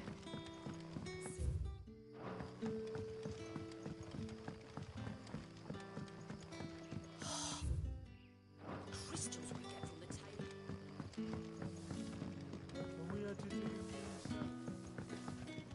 What can I interest you in today? I trust it's all here.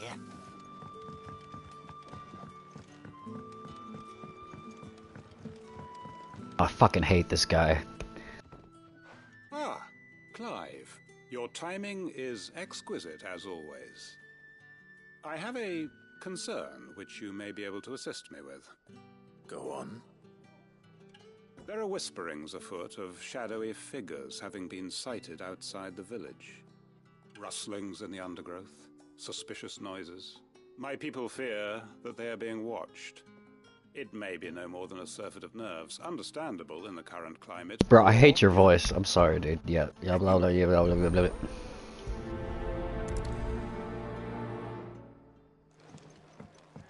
Right. Let's see what the people of the village have to say. I'd better find out if this is just nerves, or something we need to take more seriously.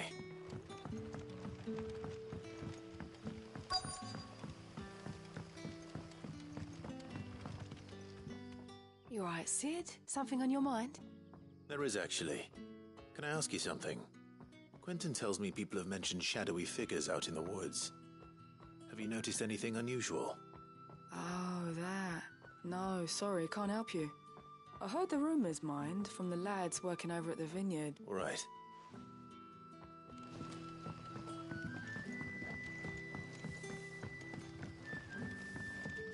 The crystals we get from the tail are all but worthless.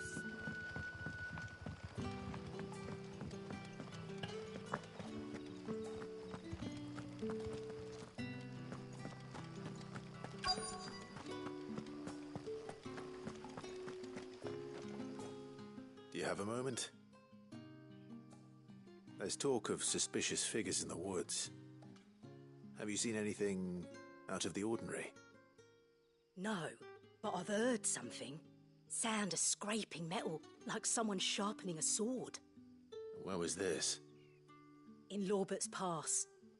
Was out foraging for herbs when I heard it, screeching out from between the trees. Ran back here as quick as my legs would carry me, and I ain't been back since. I see. I'll look into it. Thank you.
Seems Lorbert's Pass is our best bet then.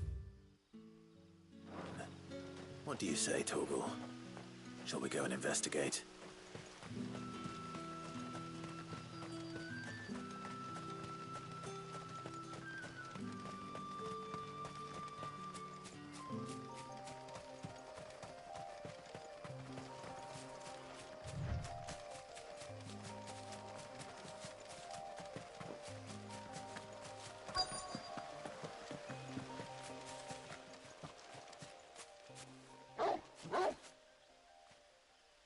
You there? Fuck! He's seen us. They're just standing there. What? Black Shields. Here. What the hell are you doing here? What is it to you? Not that we give a damn. All that matters to us is that you don't leave here alive.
That was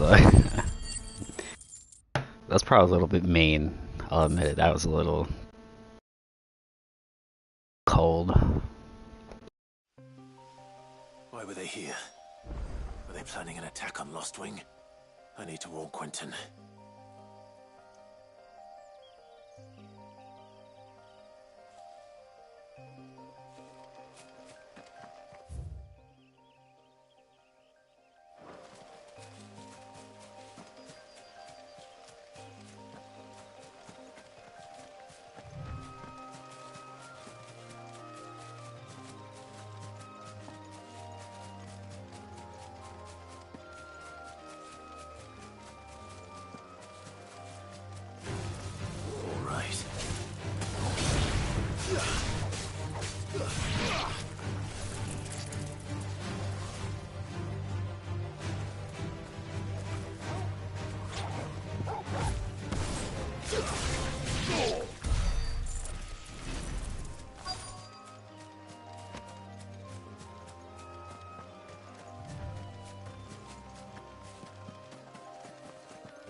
Dang, that song was it's a good song. I'm zoning out over here.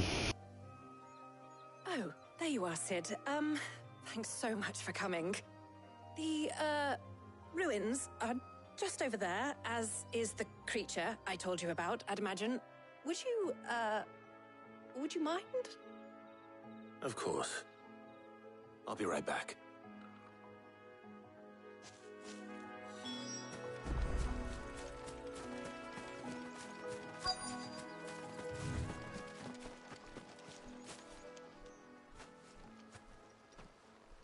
Anybody home?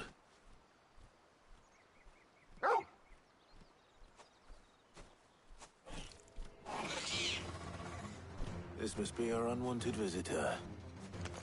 Time to go.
Too slow.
The things I do for you, Mid. Sid!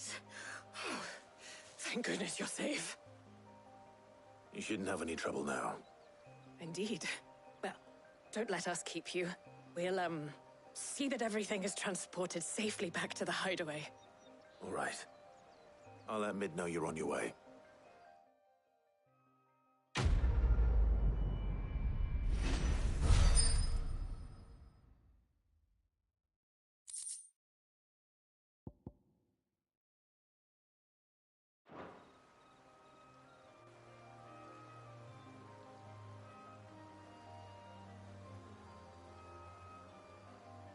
Yeah. I thought we were gonna have to go inside one of those ruins, and it was gonna be a lot more involved than that. A lot better.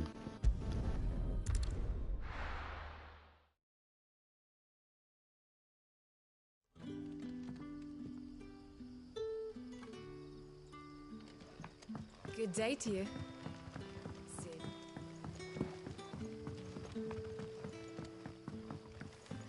The crystals we get from the Clive, how goes the hunt for our sinister figures? I found some black shields hiding near Lorbert's Pass. They're gone now. Why they gotta be black? The Empress's former bloodhounds, though they serve another master now.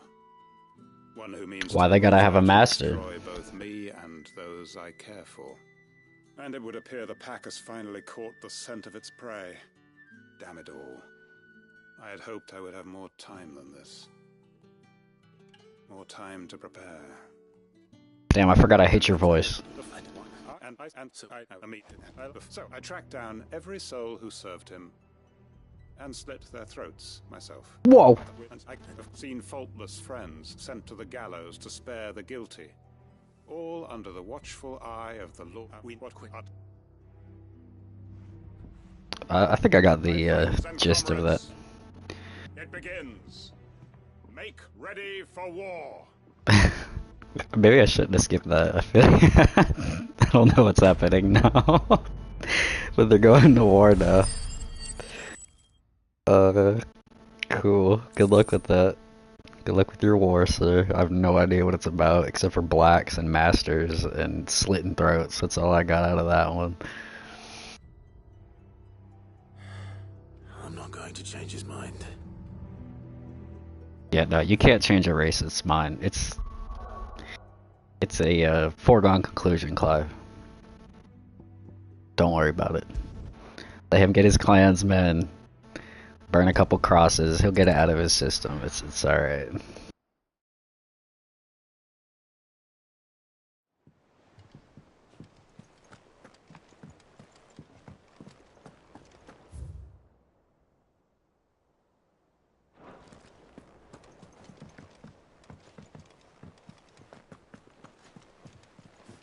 Yeah, I got a pretty sick orchestrion roll for this area.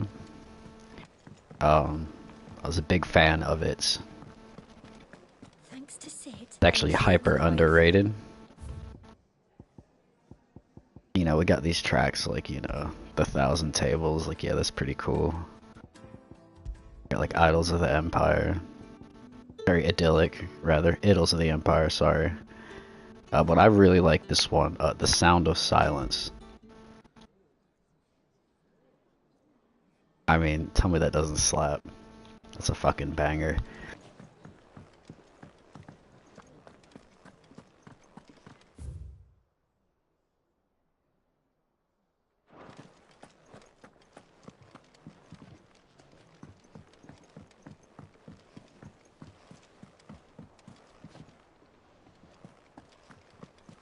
Just wait for the drop. It's coming in about... It's coming in like 1 bar. It's a sick drop. We're seeing troops amassing at every border.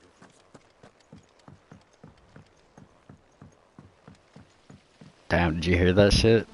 I'm telling you, chills every time. I mean, I can't stop listening to it. Like, it's just like infectious, you know?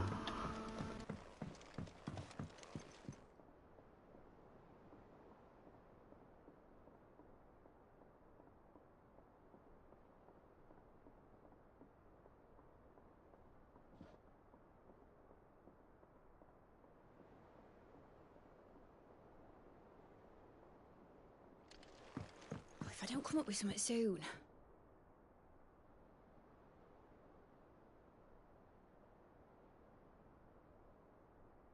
Damn, I mean, like 20 years later, and this shit is still a classic. I'm telling you. Hits every time.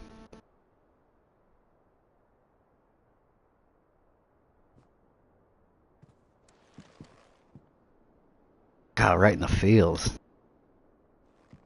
Mid. Helena has recovered the material for the helm. She'll be along shortly. Excellent. Another job well done. And just one remaining. Right. Right, the shielding. This one's a bit of a bugger. How so? The plating's enough to stop the engines going pop, But those things will still be spitting out enough fire to set the rest of the ship ablaze. Which is why you need proper shielding. A prison for the dragon's breath that's blazing away inside. I thought a triple thick layer of tempered steel might do it. Or more of the stuff that the Fallen use, but they'd both be too heavy. The helm and the plating are bulky enough as it is. Add any more weight and the whole ship would be at the bottom of the briny before we'd even started. I need something light. But I've racked my brains and I just can't think what would do it. Well, if I were in need of obscure knowledge, I know whose counsel I would seek. Harpocrates. Tomes? Yeah, well, I'd thought of that, obviously. I've got all the details written down here. Can you take this to him, see what he makes of it? Right away.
Editors started reading books that don't have any pictures in.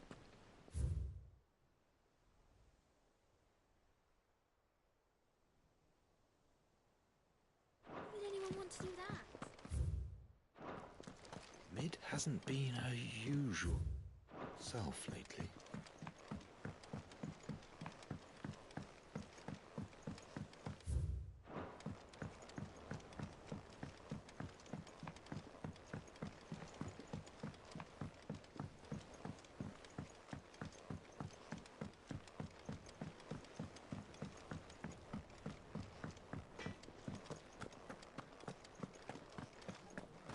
Thanks to Sid, the man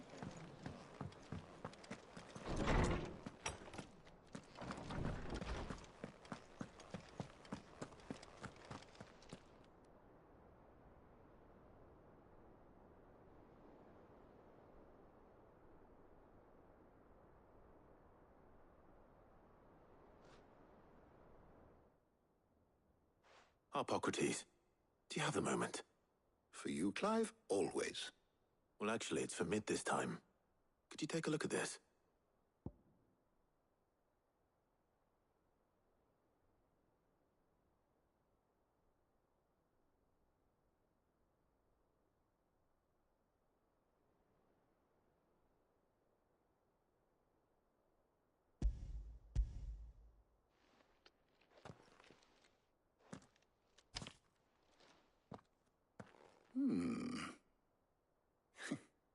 Shielding for a mithril engine? Whatever will that girl think of next? And what are these notes around the edges? She has some specific requirements for the materials. The shielding needs to be able to resist extreme heat on the inside, and yet remain cool enough on the outside not to set the ship alight, while also being light enough not to sink it. As you can imagine, she's struggling to find anything that meets her needs. I see. I wondered if you might know of a solution, or if you might be able to search the records for one. Perhaps it is not a different material she requires, but a different approach. What do you mean? Consider the lake we have made our home. Its blighted waters eat away far more quickly than fresh water or even brine, at timber and steel alike. And yet, we have made a home here from those very materials nonetheless. We have. But Bardolph must varnish every board twice over to keep it from rotting. And Obelus complains that without a constant supply of pitch, I see. Early Gregorian histories speak of a preparation known as moon dew. It is said to be able to resist even the most ferocious flames. Before the dragoons tamed the worms and wyverns of the realm, nobles would daub their castle walls with it in order to guard against dragonfire. So if we could recreate it... It might be applied to some material or other in order to provide the protection Mid requires. As to how best to apply it and to what material, perhaps Bardolph and Obolus might be of assistance. I shall speak to them and see what wisdom they might have to offer. If you would be so kind as to procure the necessary ingredients... If we don't get to sail this ship, I will be so angry. ...put to use with our two friends. The knowledge of the past may yet prove useful to we of the modern era. Thank you, Harpocrates. And since you're asking others to help you, perhaps I should too. This better be the fucking coolest ship.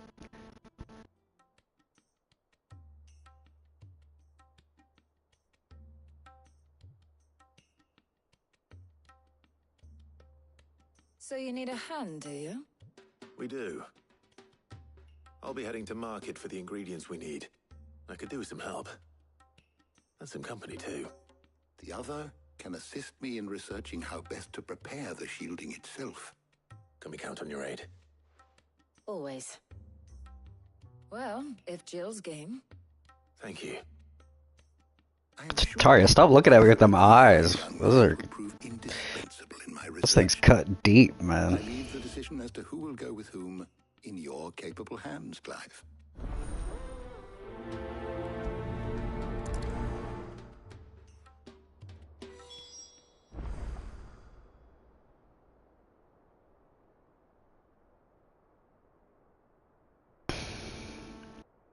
Well, I say we take Taria because we've had Jill along, like, throughout this entire game, basically. We never got to really see Taria characterized too much, except for, you know, she's kind of that stereotypical, like, takes her job, her healing very seriously, you know. So let's go with Taria. So, Clive. Though, you know, on the other hand, I am frightened to death that Jill is going to die by the end of this, and I'll never forgive Yoshi if that does happen. So then it's like, you know, man, wouldn't you want to spend every waking moment you could with, you know, the person that you want to stay with, you know? And if Jill dies, I swear on everything, I'll not be okay. I won't. I will not. But, you know what they say, you know, if you really, you know, care for someone, you know, you don't try to grasp them, you know, it's like trying to catch a fish in water, you know, like you can't, someone's just gotta let it swim. So we're going to go with Taria. All right. So, what are we fetching? I have taken the liberty of preparing a list. Here. Garlic? Conch shells? Are you sure this is the right list? Looks like the ingredients for someone's supper. Though these items may seem mundane, they have potent effects that are rarely exploited, effects for which they were once highly prized. So much so, in fact, that they were harvested almost to extinction, hence moon dews having fallen from favor. Now, of course, they can be obtained with ease. You should be able to find everything you need at the market in Northreach. Well, isn't that convenient? I was hoping to be able to make a trip over that way sometime soon. Need to speak to an old acquaintance. I'll meet you there. All right. Stay safe. I'll see you later, Clive. Good luck with your research.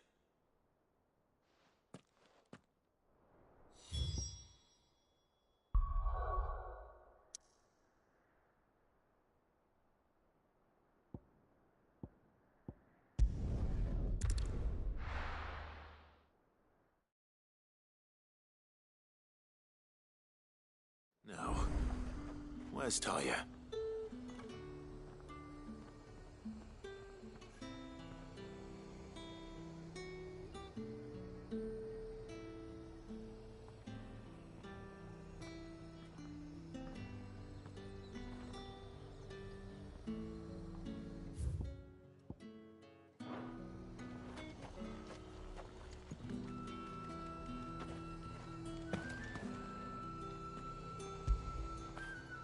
Fetch.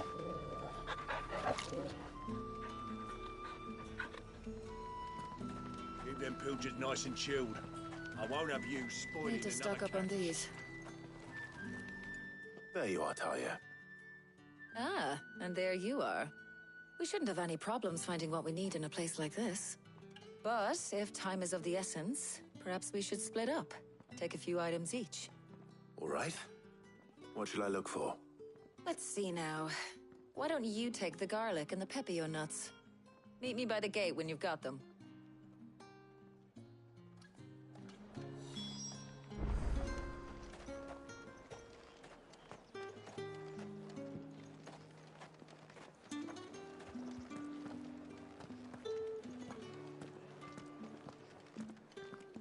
Up! You'll not find a bruised pippin in the bushel.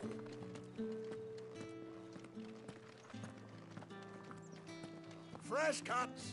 Come and get them before they're gone.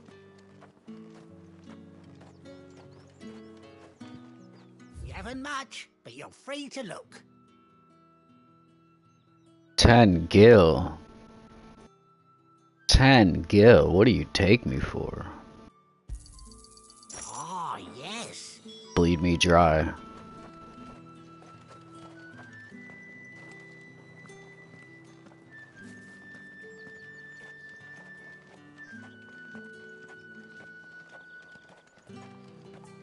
How the hell is anyone supposed to afford that price?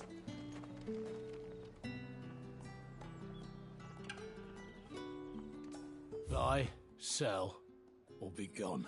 20 gil for some nuts? I got mine for free. If that's what you want.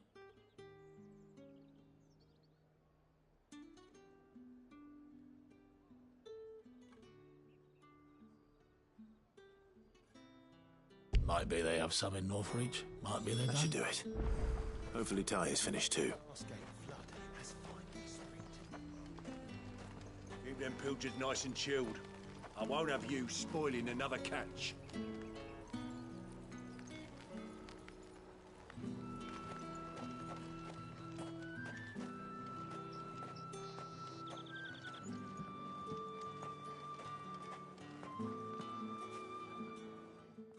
Well, did you find everything? I did. Here.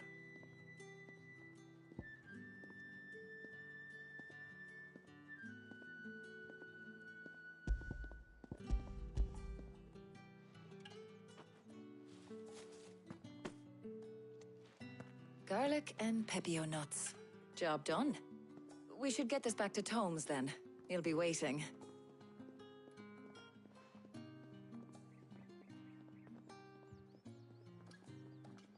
But we're not in too much of a rush, are we? Quick chat.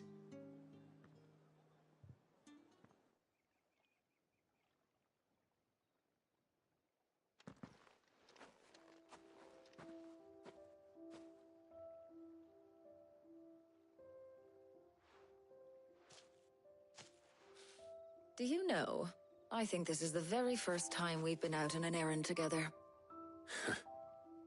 I think you might be right. In all the years since you and that scowl of yours first appeared, you haven't invited me out once. For shame. Well, it seemed long overdue. And you did say you had some shopping to do. I was hoping to restock my supplies of herbs and liniment, yes. You and Jill alone burned through them like wildfire. No luck, though. My usual supplier's not here, and I refuse to pay the prices these gougers charge. I'll ask Karen when we get back. What is it? Oh, just memories. I came here with Sid once, shopping for supplies, just like today. And just like today, I came away empty-handed. Sid even said he'd speak to Karen for me when we got back. Has it really been 5 years? I remember it as if it was yesterday. Hold on. Not longer. It does. In a good way, of course. Thank you, Taya. For what? For everything. I just want you to know that all you've done for us, all you still do, it's appreciated. Do you think I'd stick around if I thought it wasn't? But in the spirit of sharing and caring, you're appreciated too, by all of us.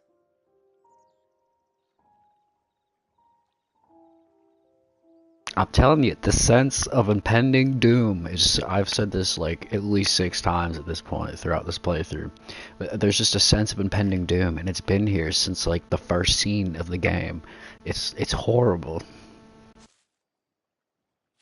Well, I think we've tarried long enough.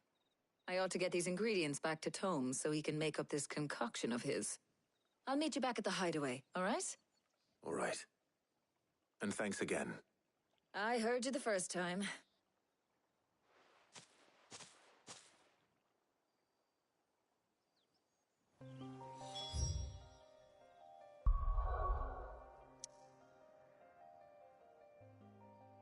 I mean, maybe I'm just paranoid and everything's gonna be alright in the end, but I really, really in my heart of hearts don't think so.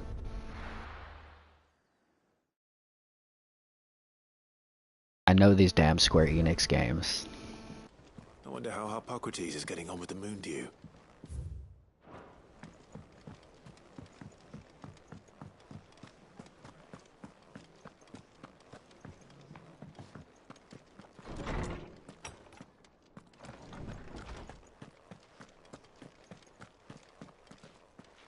Welcome home.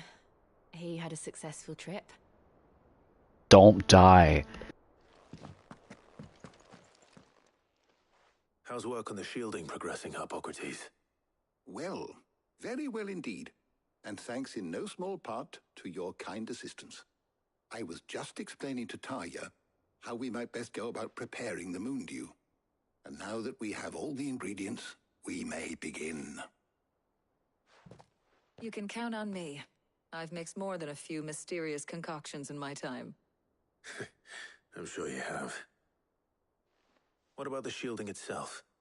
Work is underway, under the watchful eyes of Bardolph and Obolus.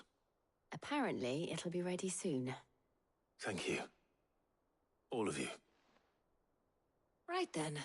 Jill, would you join me in the infirmary? Many hands make light work and all that. Of course.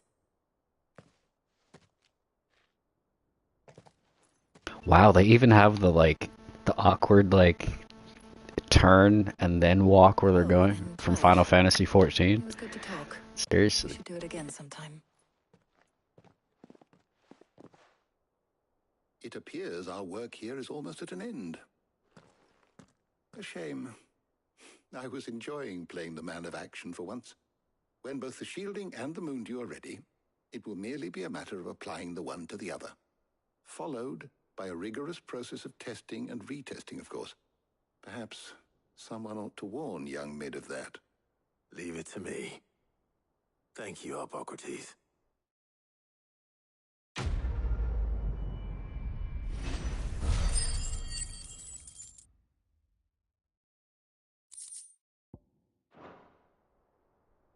Well, I better go and give Mid the good news then.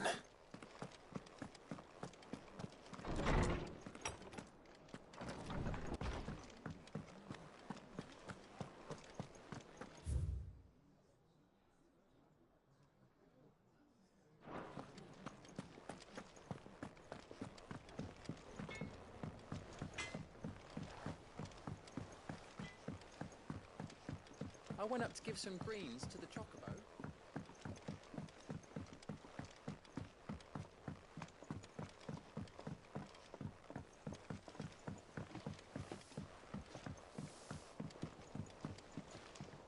Mid hasn't been... Editors started reading books that don't have any pictures in.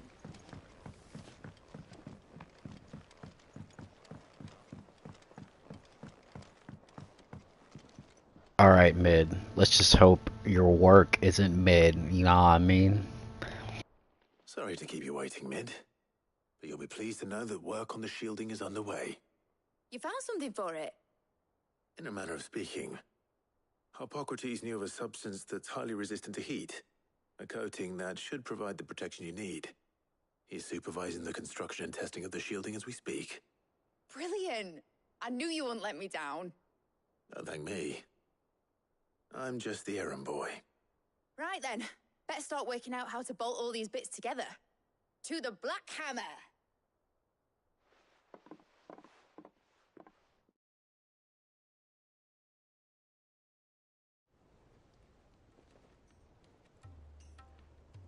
You know, when I got into the smithing game, I thought I'd be making swords and shields, not thermal bleeding didgeridoo-dahs. Displacement stacks. Same difference. Whatever you call it, I ain't putting it together in here. It's cramped enough as it is. Let's take this outside.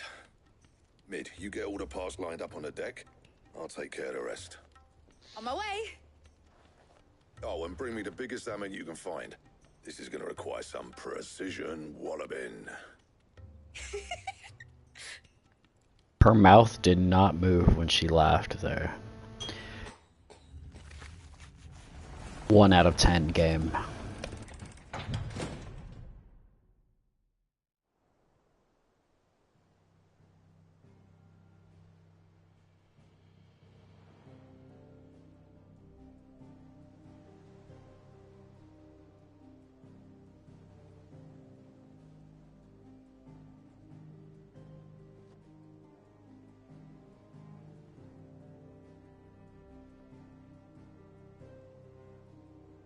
It's finished! It's finally finished!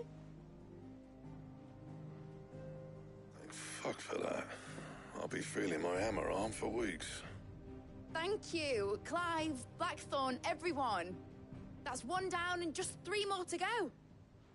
I'm sorry. Oh, didn't I tell you? The Enterprise has 4 mithril engines, and we'll be needing a displacement stack for each. You don't mean... Don't worry. Now they've got a finished one to work off, my gang in Canva can build the rest. Good luck to them, I say. Right, I'm off to get a sling for this elbow. Any other work comes in, keep it to yourselves, eh?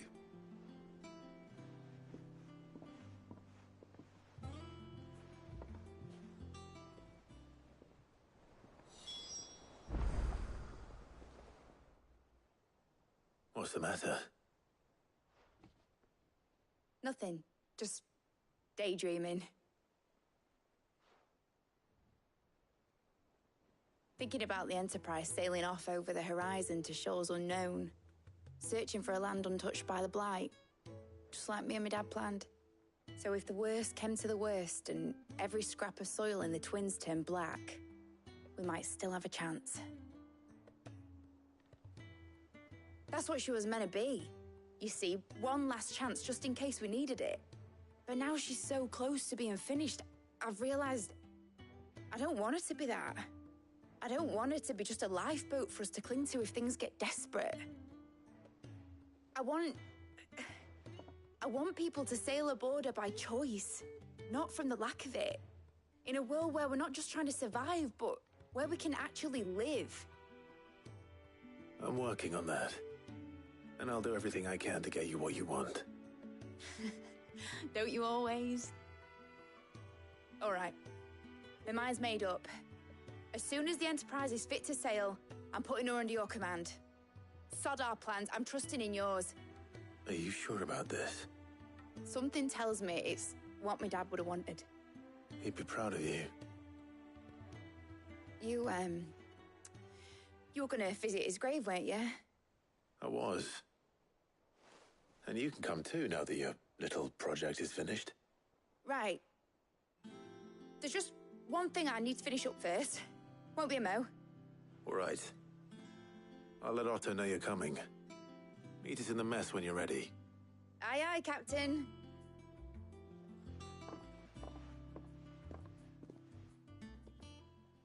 I feel like I found his grave on accident when I was exploring one time. I think.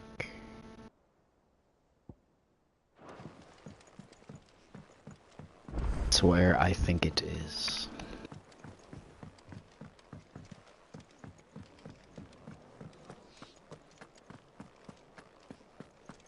He cracked the crystal too?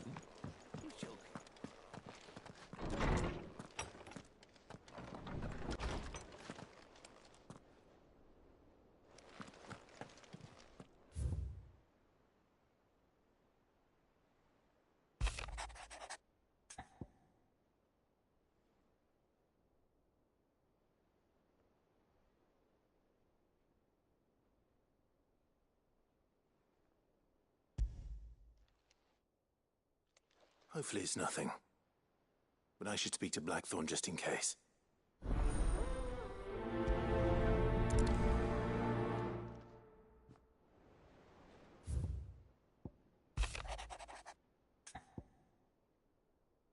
A bad feeling. Clive, something ain't right with that hound of yours. When it pleases your lordship, come pay me a visit at the toll, Charon. Uh-oh. What could be wrong with Torgor? He seemed well enough when I last saw him. How many quests are they trying to give me? Holy shit. I was thumbing through the hideaway ledgers at Otto's behest and might have come across something that might need your attention. Maybe. And by that I mean immediately. I'll be. Trouble with the ledgers? Shouldn't he be asking Otto for help?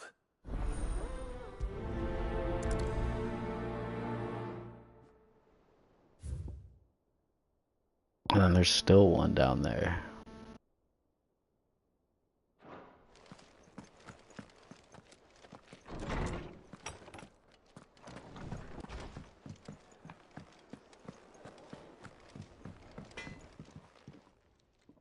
Blackthorn, do you have a moment? Not really, no. This won't take long. I just wanted to ask how you're getting on. August was worried about you, and you might still be doubting your craft, even after learning the trick of that cuirass. Is there something else weighing on your mind? Perhaps sharing your thoughts might help. That bastard's like a dog with a bone. Still, you've got a keen eye, I'll give him that. He's just, well, Karen showed me something. Something I've never seen before. And that was? A sword. An odd-looking thing with a single-edged blade. The metal itself wasn't anything to write home about, but fuck me, the edge on it. You could slice a man clean in two with a weapon like that, and he'd be halfway home before he even realised he'd been cut. So that's what's troubling you? No. Not troubling me exactly. More distracting. Can't stop thinking, how do you get an edge that sharp? It's driving me mad. And if you knew how to do it, we could arm the curse breakers with even better blades. That's about the size of it, yeah. I'll see what I can find out. Sharper swords are always welcome. And we can't have our master blacksmith being distracted. You're a soft touch, you know that. But I can't say I'm not grateful for it. Thank you. Let's see what Karen knows about this sword.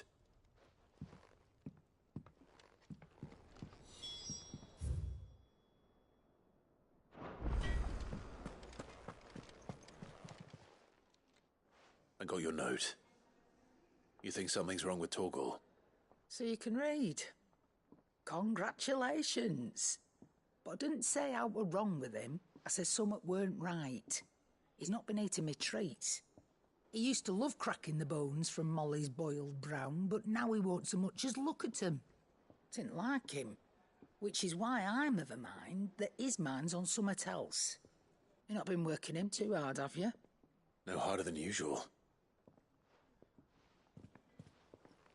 Is that it, boy? Do you need a rest? What was it you said he was? A frost wolf? That's what the lawsman seems to think. Then maybe this all has something to do with whatever it is that's woken inside him. I suppose things have been different since Rosalith. Perhaps Hippocrates knows something. Instead of everything, you mean? Perhaps.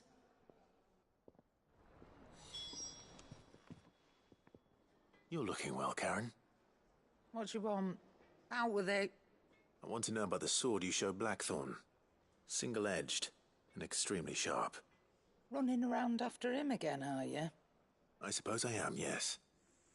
But I need to help him find out how to work an edge like that. It's driving him to distraction. Little wonder, I suppose. There's not many like that make it as far as the twins, and those that do go straight into private collections. Which made it nice and easy finding a buyer. Can you tell me who bought it? Where is it now? You think I tell people who my clients are? Suppose you're not likely to go nicking him off me, are you now? Fine. If you stop mooning at me like that. Lord Ignac's the man you want. Dalmekian bloke. Collects weapons and the like. And he's got more money than sense, which is why he's one of my favourite clients. Reckon he'll still be at the inn in Dalamil, where I left him. Thank you, Karen. Oh. And he's a touch eccentric. If you take my meaning. I appreciate the warning.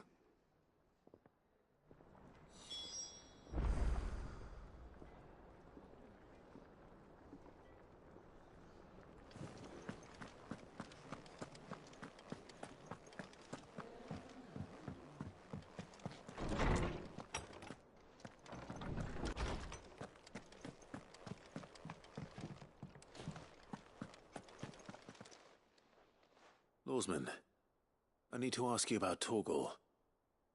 Something's not right with him. He isn't ill, is he? I don't think so. But according to Lady Karen, he seems to have lost his appetite, which is certainly a new development. She says he's hardly been touching his bones of late, and she believes it may have something to do with what happened at Rosalith Castle. I rather think she might be right, though not about his appetite. All canids are instinctively inclined to crack open bones for the rich marrow that resides within, and I see no reason why a frostwolf should be any different. Accordingly, I suspect it is not a lack of appetite that afflicts Torgal, but a surfeit of it. If we assume that his newfound magics require additional nourishment to sustain, it may well be that the bones Lady Karen is accustomed to providing are no longer sufficient. Frostwolves, after all, habitually prey upon far larger animals, whose bones may yield altogether different nutrients. As to where one might find a suitable substitute, some antelopes that graze the meadows of eastern Rosaria have been known to grow to a size more than double that of their lesser cousins. I don't recall ever seeing any that large. And little wonder. The oldest and largest such creatures rarely leave the safety of the highlands for fear of predators. The last elder antelope sighting I recall hearing about took place near Cressida, and that was long before the village... Even so, it seems like a good hunting.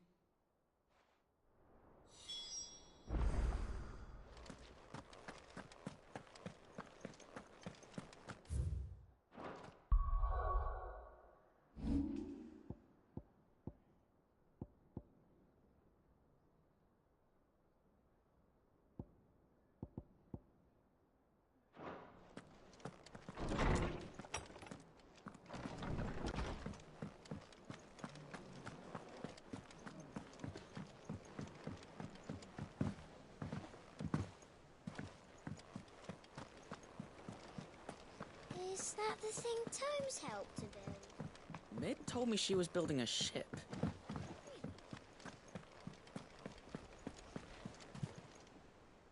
Clive, did you get my letter? That's why I'm here. Shh. Oh, don't make me listening. Is this better? A little. Listen, I've some bad news. It turns out the Hideaway may be slightly behind in its payment to certain lenders, and it may be my fault. But I swear to the goddess, I thought I had the numbers square. Sadly, that square turned out to be more of a circle. Zero, you might say. I can straighten it out, I swear, but it's going to take some time, and I'm going to need help keeping it from Otto. Bit late for that, I'd say. There you are! What a surprise! So let me get this straight. You forget to pay our lenders what they're due, and instead of coming straight to me, you get Clive to come to you. And I hope he'll dig you out of the hole you've dug for yourself. Clive, the man in charge of the place you've been cheerfully trying to bankrupt. And you thought this was a cunning plan. Why? Well, who needs paying? Oh, just Martha. And the Dame. And, well, Lady Karen. But only 500 talents.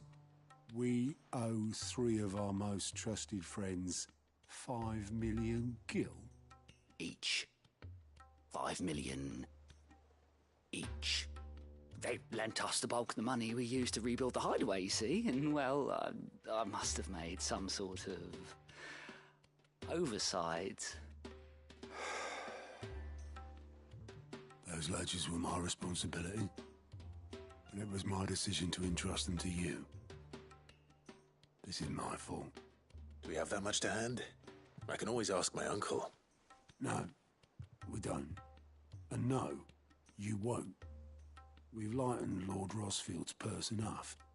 After the king's ransom we had off him, he deserves better than to see our begging bowl. Besides, we'll need to learn to stand on our own if we're going to make this work. All right. But that doesn't mean you have to shoulder the burden yourself.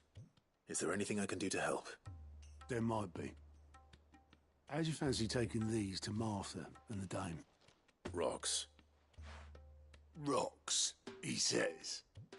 Worth 1,000 talents apiece, these are. A little something Sid and I set aside for when times got lean. And I reckon 15 million in overdue debt probably qualifies. Yeah, I'd say Just so. hope our associates' eyes are a bit more discerning than yours. I'm sure there will be.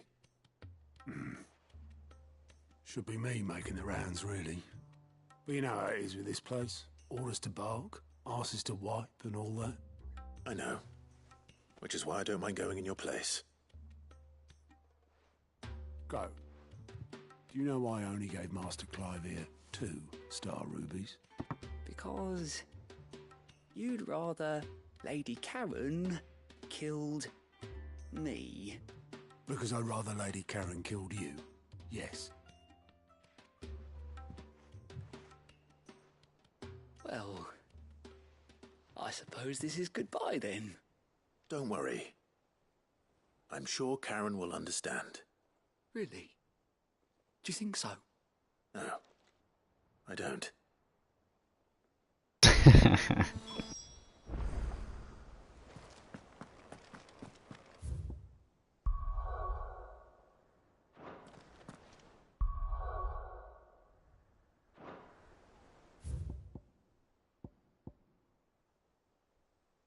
There's still another quest. Oh my god, we got 4 quests going right now, or about to.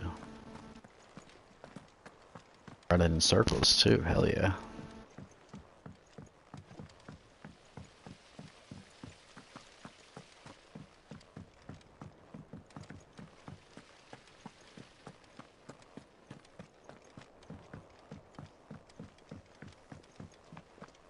What is this, an MMO?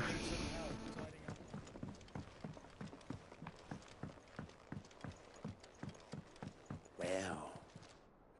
Here, Sid. Reckon you might be just the man to help me out of a bit of bother, if you've a mind to. Let's hear it. Well, it's about this alembic the chief's got me making. Lovely bit of kit it is. Bung in a solution you want splitting, and it'll separate it out, just like that. Problem is, it won't always get rid of all the impurities. And with some of the stuff we need it for, that ain't good enough. Which is why I've been looking for something to filter the liquid we'll be cooking off. And that's where I was hoping you could help me out. I imagine Ty could get some use out of this alembic too. Distilling medicines and the like. All right. Why not? Proper job! So what exactly do you need for this filter? Nothing but bomb ash'll do, says the chief. Gave me a sample she'd obtained from the university stores. Couldn't you pour the blackest blight water through it, and it comes out clear as a mountain stream? So, I did a bit of reading about where I might be able to get hold of some, and do you know what I found out? It's only the blimmin' bones of a bomb king. They leave them behind when they die, see? I take it that's where I come in. If you wouldn't mind. I saw a billet on the hunt board for one just the other day. Would have gone myself, but, well, fighting dirty great balls of flame isn't exactly my forte. You, on the other hand... All right. I'll see what I can do. Thank you kindly.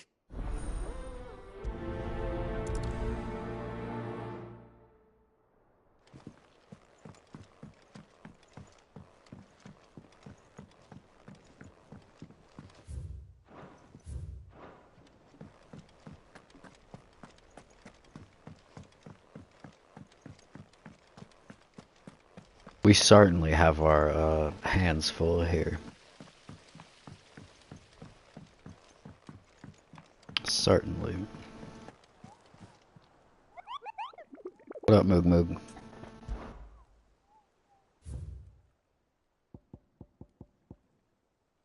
Bomb King, the Croc, Sambrek. Firstbreaker, aiming for the Imperial chase, took a wrong turn into a nearby wood, within which she discovered the ruins of a fallen airship, and within them a beast akin to a great ball of fire that chased her screaming from the grove.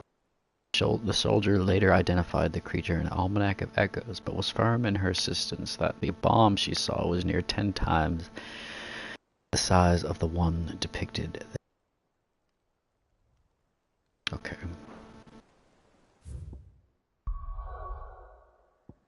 Go knock first, because I feel like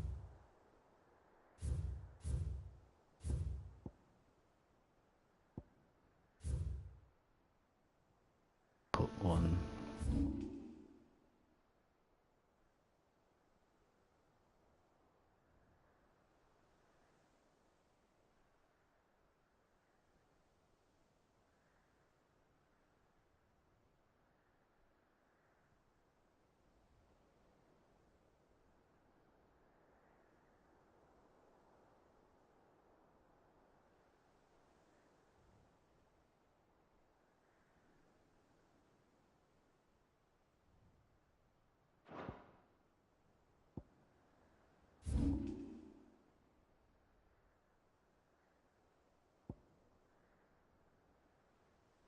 I just don't know where the Croc is, to be honest.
Good girl. Yeah!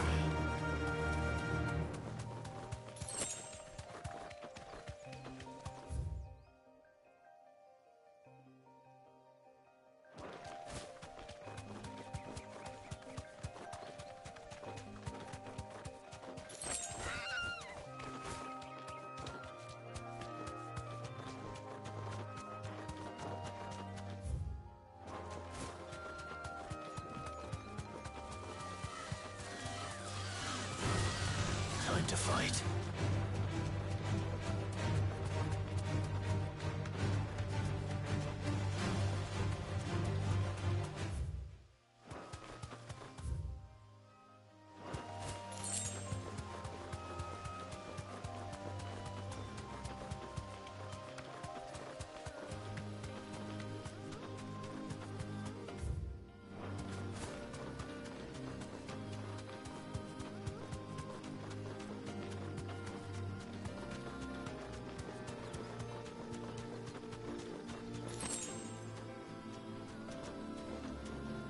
Thanks, Gal.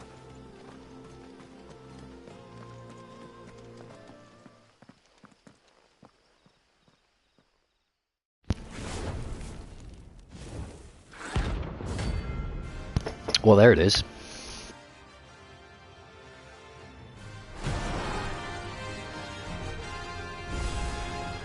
Look what we have here. Greetings, Your Majesty.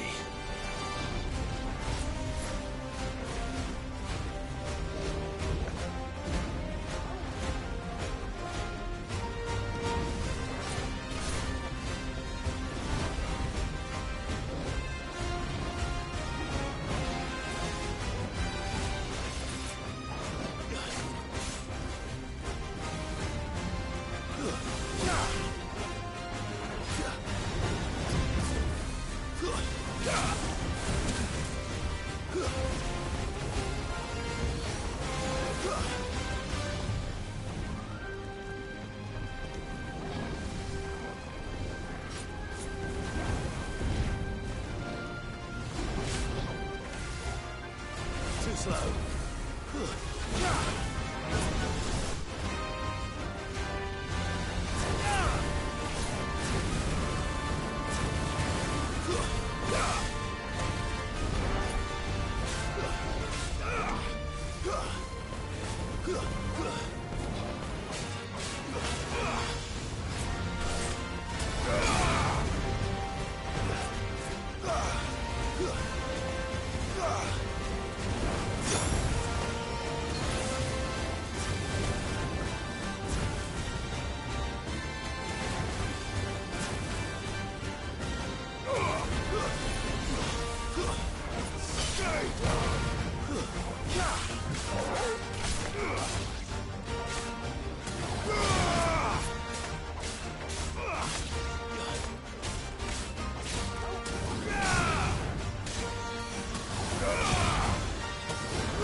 Too slow.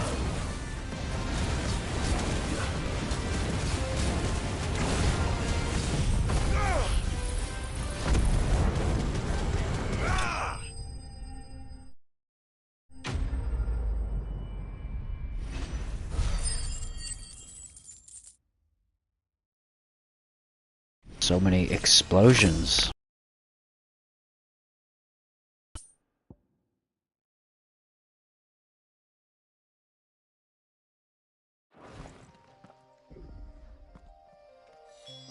Your reign is over. Now to collect the ash. This looks like the stuff. Let's see if there's any more.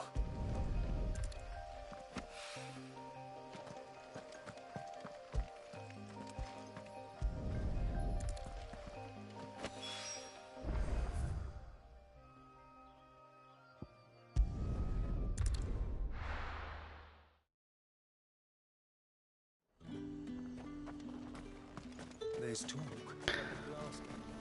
Let's go find the mistress.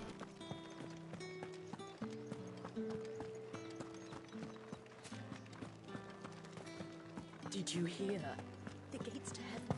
I want to see you again. What am I going to do without sweet water and oil of talc? Strong. Milady, I come bearing gifts. Gifts? Whatever is the occasion.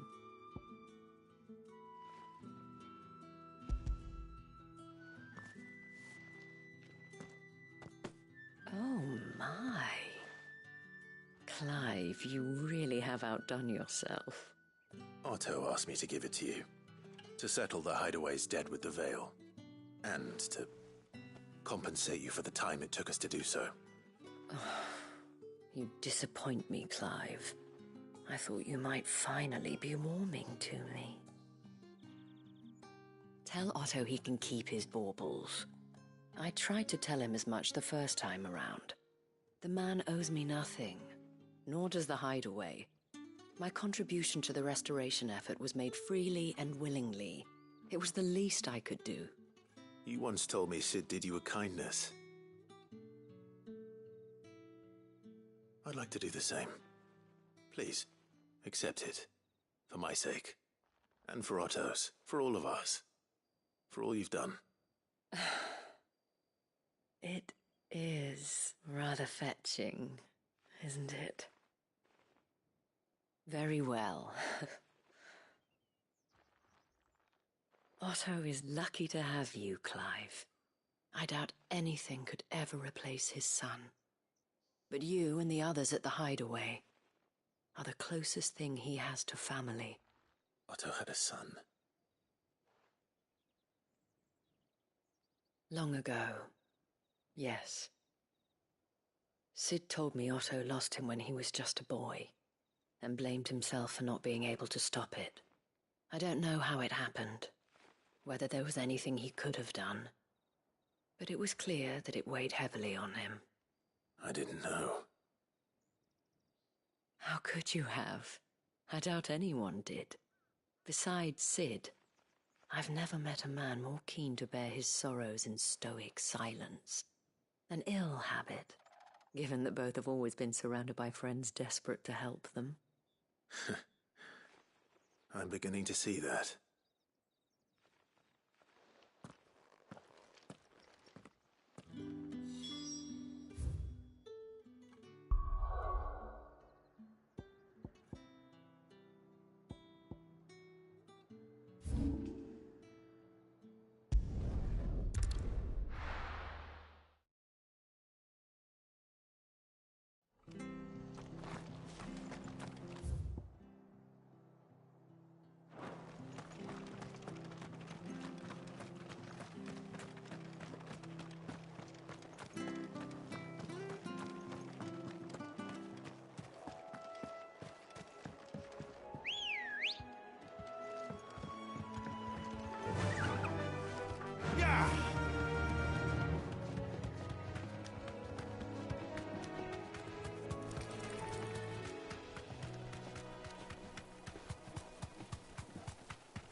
certainly quiet. If I were Giant Antelope, it would seem like just the place.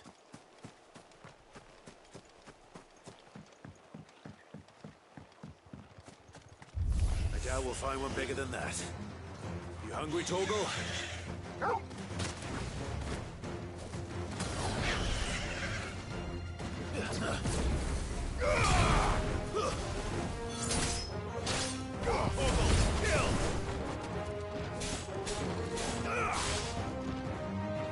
Stay down.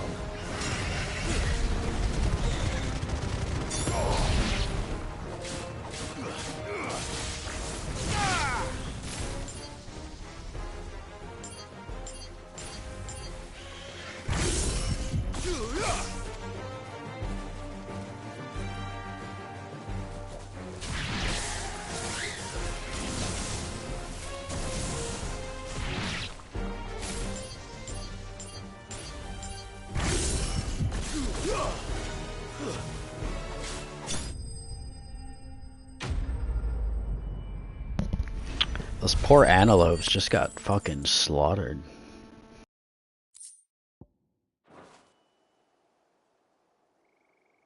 Now,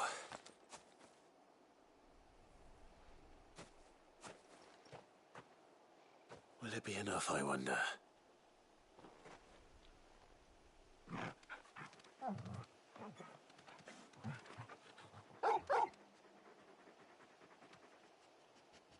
I say that answers my question, which means we owe the lawsmen our thanks. You're just a big puppy, aren't you? A very big puppy.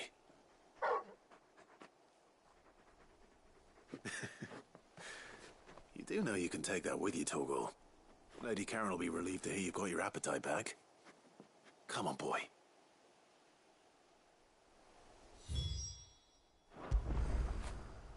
Oh, Torgal.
Clive, we weren't expecting you. I wasn't expecting to be here, but it seems we still owe you a considerable amount of coin for your help with our rebuilding efforts. And though I doubt it's what you were expecting, we were hoping you'd take this as payment.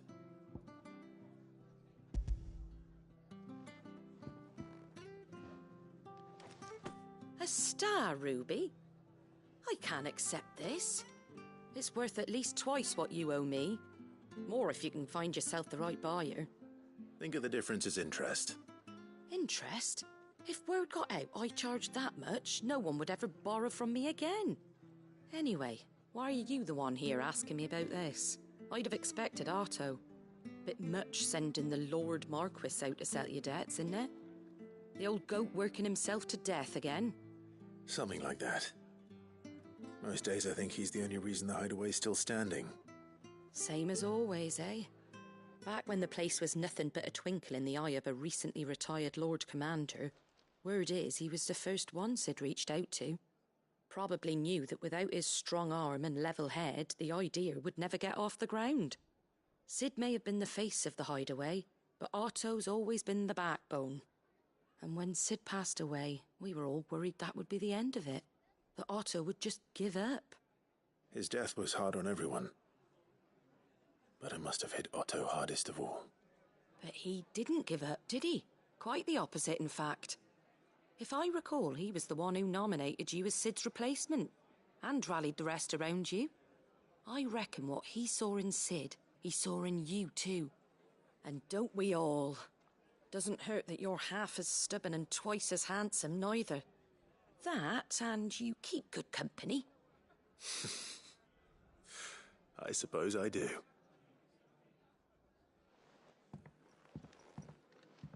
Goat will want to know the stones were delivered, if he's still with us.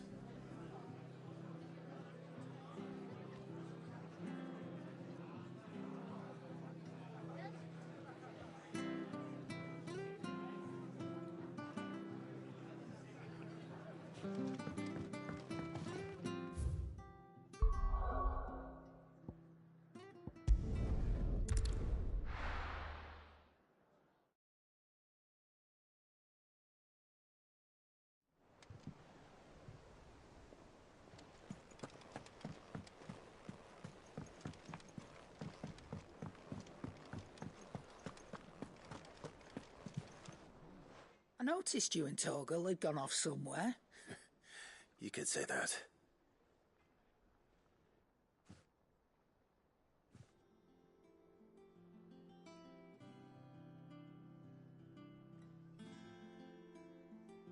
So, Molly's leftovers weren't good enough, eh? That'll teach me for treating you like you're still a pup. All right, no need to shout. Now we know what you're after, I can see about getting some in. Speaking of which, I brought one for later. Can I leave it with you?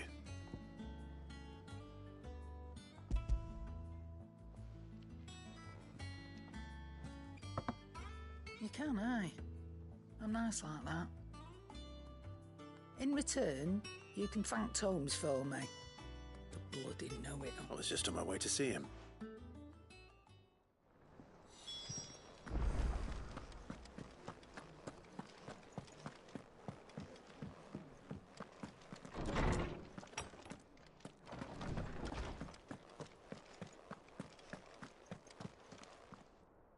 Ah, Clive. Were you able to locate your quarry? We were indeed, Lawsman. Very good, very good. Lady Karen sends her thanks, by the way. Ah. But that reminds me. After your last visit, I found myself pondering Torgal's talents. Do you recall our conversation concerning Lady Jill's role in Torgal's transformation? About how she somehow woke the power within him. Precisely that. A reasonable conclusion, I thought. But one which raised certain questions in my mind. You see, the Fenrir of legend served Shiva and Shiva alone. And while the powers attributed to him are certainly impressive, the records imply they are somewhat different in nature to those you described Torgal as having used. What are you suggesting? That Torgal may be the beneficiary of more than one icon's power. Consider that in addition to Lady Jill, he has served as a loyal companion to you, your brother, and even the late Sid. In short, the icons hitherto near at hand, or should I say at paw, have been diverse and plenty, and that number has only grown as the realm's dominance have fallen to your sword. One can but speculate as to how all of this has affected Torgal. He has seemed more fierce of late. And if I am not mistaken, he will grow fiercer still. We are fortunate indeed to be able to count him amongst our allies and not our adversaries. Oh, he's more than an ally. He's a friend.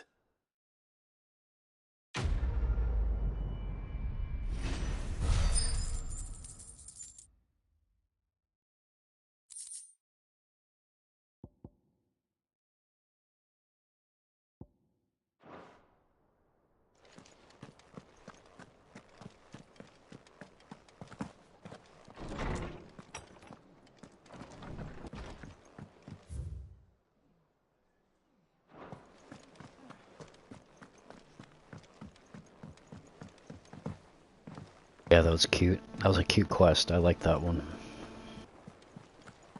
Is that the thing Tomes helped to build? Mid told me me she was building a ship.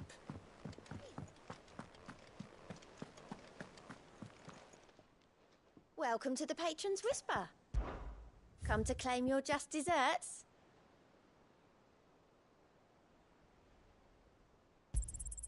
All yours.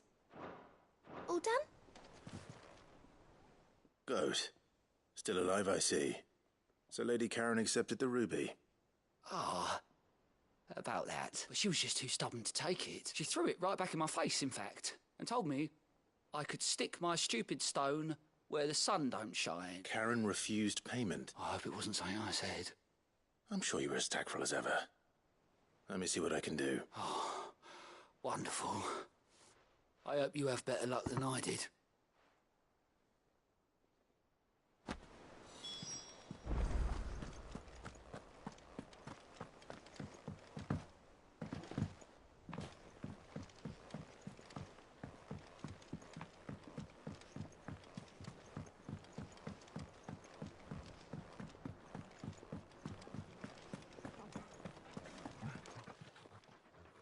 Lady Karen, Goad tells me you weren't happy with our offer. Would you prefer the debt was repaid in coin? What debt? I don't recall lending any of you like me hard-earned gil. I may have tossed a talent or two in the Hideaway's coffers, but those were donations, and you can hardly call it charity if you go asking for it back. Of course not. But one good turn deserves another. And our circumstances have changed. Surely you wouldn't shun the gratitude of a pauper who happened to have become a prince. Oh, so you're a prince now, are you? Fine. But I'm selling it and taking what I'm owed, then you're getting the rest whether you like it or not.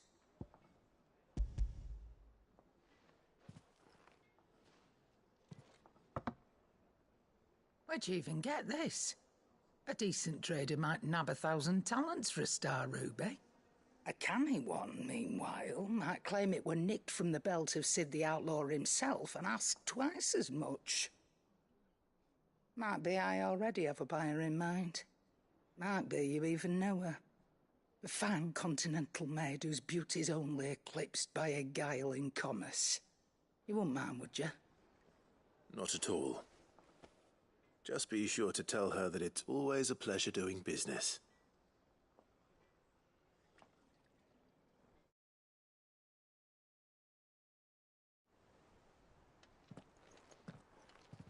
I hear you ended up delivering all 3 stones. Thanks to this lump. I sometimes wonder what I pay you for. Speaking of which, I still haven't been paid last month's wages. Oh, so you remember what's owed to you then? Get your ass behind that disc of yours and don't get up before those ledgers are square.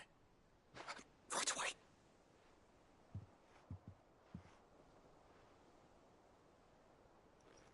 I've seen that before. Yeah, yeah. Plenty of times. It was the only goblet Sid ever used. Either out of habit, or because the filthy sod couldn't be bothered to find a clean one. I knew so little about him. Like most people. Martha and the Dame both seem to have fond memories of him. I bet they do. How long did you know Sid before he...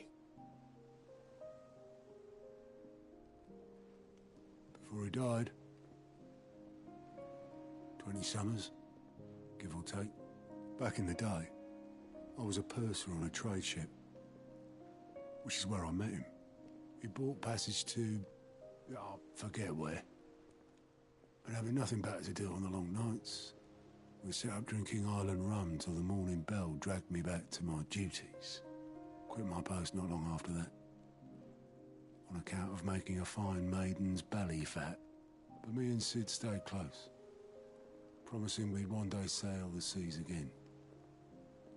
That was before fate stepped in and said she was having none of it. The magic woke inside my son soon after his first name day, and there was no hiding his knack. Couldn't you and your family have... My family were the ones who summoned the constable, wanted the monster taken away. I couldn't turn my back on him. Forget what I felt, and I couldn't for the life of me understand how they could. Luckily, Sid was of the same mind as me. It was him who stood beside me when all I wanted was to tear the whole world down. Him who cried for me when I had no tears left of my own. Him who swore he'd do everything he could to stop it from happening again. And he was true to his word, too. Left the Royal Army once and for all. His ranks, his ribbons, gone. Just like that. Threw away everything he had. All to right a wrong that no one else had the courage to face. I knew then I'd follow that man to the ends of the earth.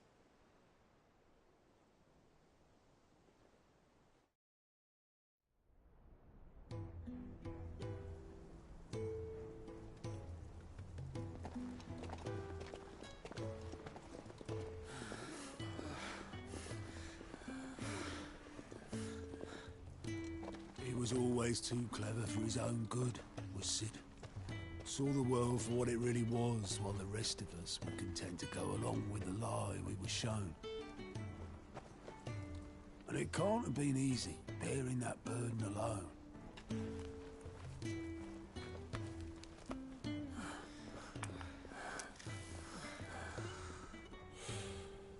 But he didn't let it stop him. He never lost faith in what he believed was right. And that gave us faith in him. Faith he'd steer us true. So I swore to myself that I'd always be right behind him, ready to catch the stubborn sod, if ever he should fall.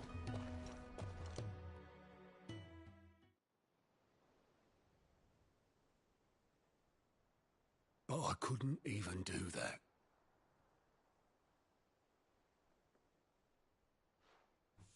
Ignore me. Just the ramblings of a tired old man. Leave that lot. I'll tidy it up in a bit.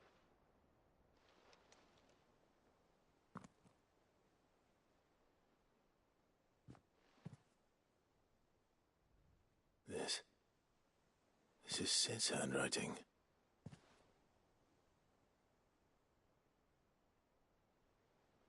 Dear Otto. I may be drunk, but I wanted you to know this place would be fucked without you. Love you, you grumpy old sod.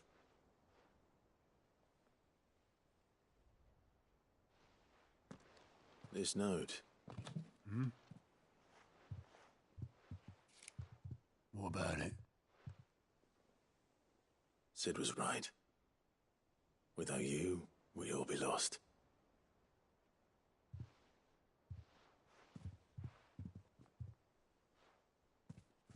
He should have bloody well said so then. Just once. Before he went. But then, why would he? Him, or anyone? I'd only have told him to piss off.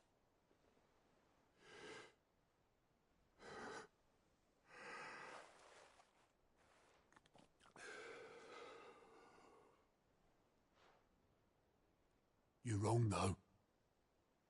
Both of you. It was never just me keeping the hideaway afloat. It was all of us. I just shoved people in the right direction, and I barely seem to be able to do that anymore.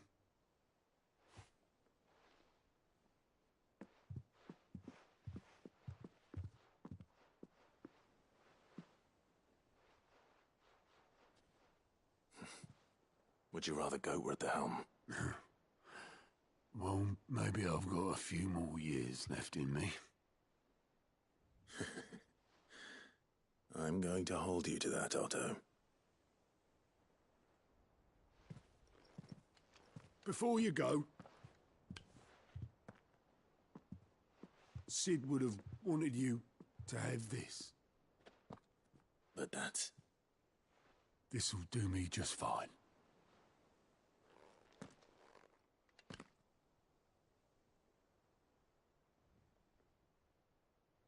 Thanks for the ray of sunshine. I'll see if I can't pay you back. Already have.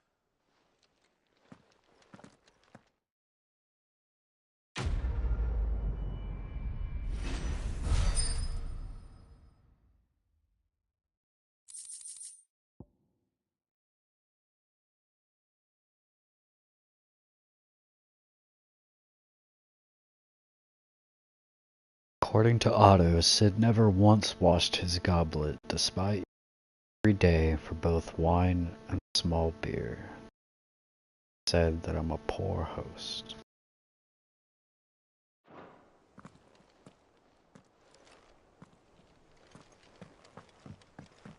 Mid told me she was building a...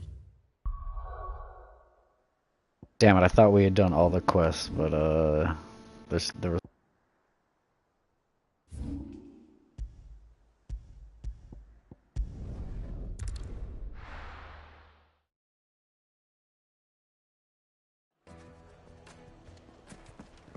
People take note of wealthy men. Shouldn't be too hard to track down Karen's collector. Listen. Great's Fang is gone. The whole Mother Crystal gone. What are we gonna do?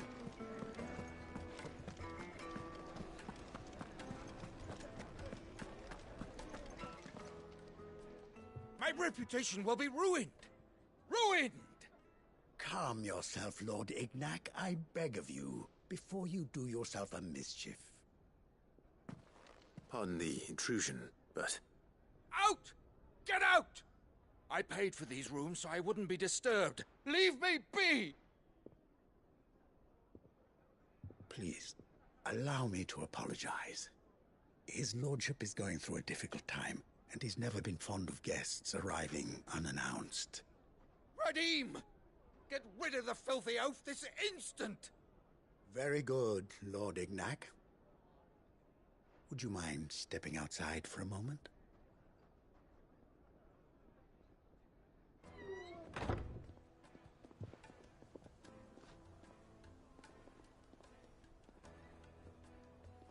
I'm sorry if I've caused you any trouble. That? Oh, no. That's just how his lordship is. Though the morning's events have left him somewhat fractious. He has been dispossessed of his luggage, you see. The thieves also made away with a considerable amount of coin. Coin the innkeeper will soon be keen to collect.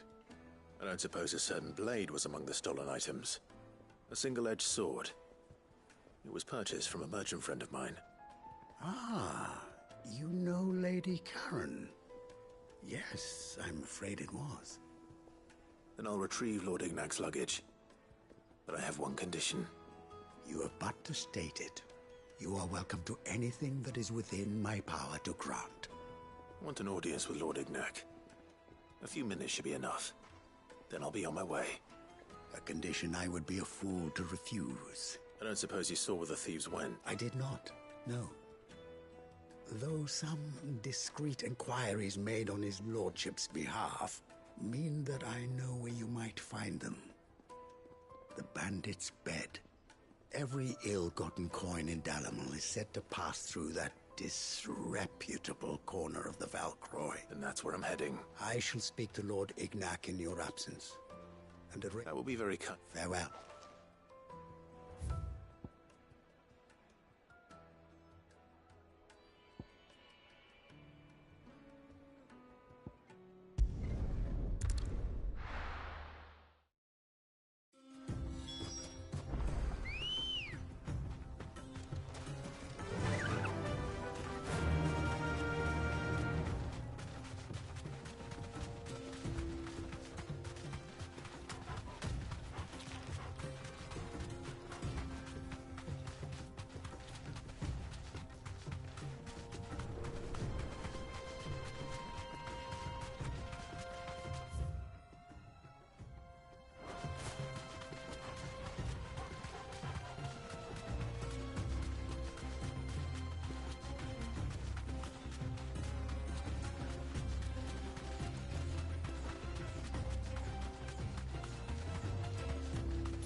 company! Come on, lads, let's tear the bastard's head off!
This must be Ignac's luggage.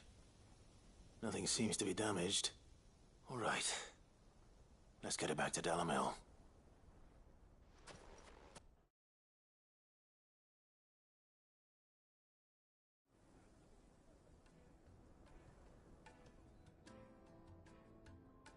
I hear I have you to thank for the return of my effects. What shall I call you, my good man? Wyvern. Glad to make your acquaintance. A formidable name indeed. Well, Wyvern, I appear to be in your debt. Radim here tells me you wished for an audience. Is that all? A few moments of your time should suffice, yes. You're a peculiar fellow, Wyvern. All right, speak. Master Wyvern was wondering if you could tell him about a certain single-edged sword you recently acquired. Oh, a true work of art, that one. Karen drove me hard on the price, but I would have sold her Radim here to get my hands on that sword. It was made in the Outer Isles, far beyond the Twins, and is used exclusively by the practitioners of a unique school of swordsmanship. They believe no combat should ever exceed a single strike, and hone their blades to such perfection that none ever does. What are they, samurai? The sword is made for that one perfect stroke, and for that stroke Zantetsuken. they crack upon a second blow. DLC calling it. Brutal sort of beauty to it, really. But how do they hone such an edge? Fine question. Why, they use a whetstone, of course. Whetstones, rather. A whole array of them, ranging from the coarse to the fine. 10,000 licks with the sharpening stone, then 10,000 more. But it is the final stone which lends the blade its legendary sharpness. A mineral quite foreign to this great realm of ours. And that is the key. The secret ingredient. Wyvern, it occurs to me that my little lecture is hardly equal to services rendered. Take this, together with my regards.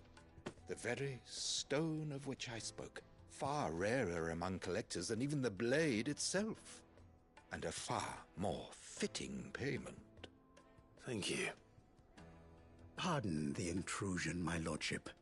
However, it is long past time we prepared ourselves to depart. So it is. I am locked in bitter competition with a rival collector of curiosities. I am one step ahead of the unscrupulous scoundrel, but he is hard at my heels. And there are many other collectors out there. Too many to count, but only one do I consider my nemesis. Lord Byron Rosfield. And is a perennial thorn in my side. I can imagine. Farewell, Wyvern. May our paths cross again. Radim, we mustn't dawdle.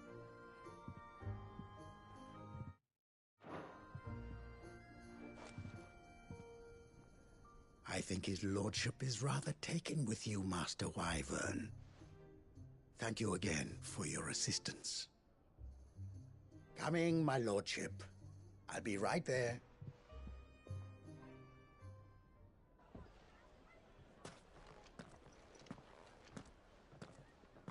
Trust Uncle Byron to find such an interesting rival. Now, let's see what Blackthorn makes of this whetstone, shall we?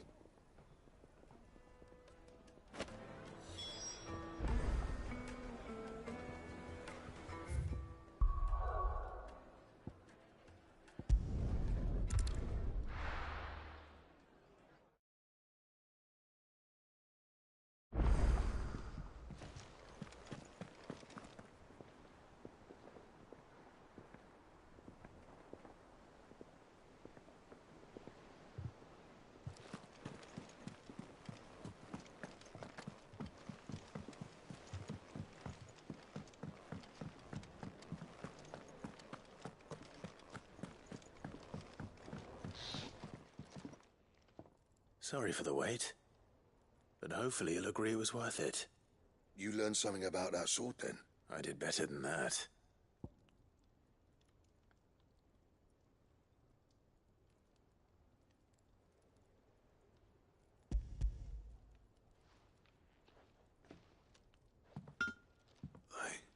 A whetstone? Yes. But not one you'll find anywhere in Valisthea.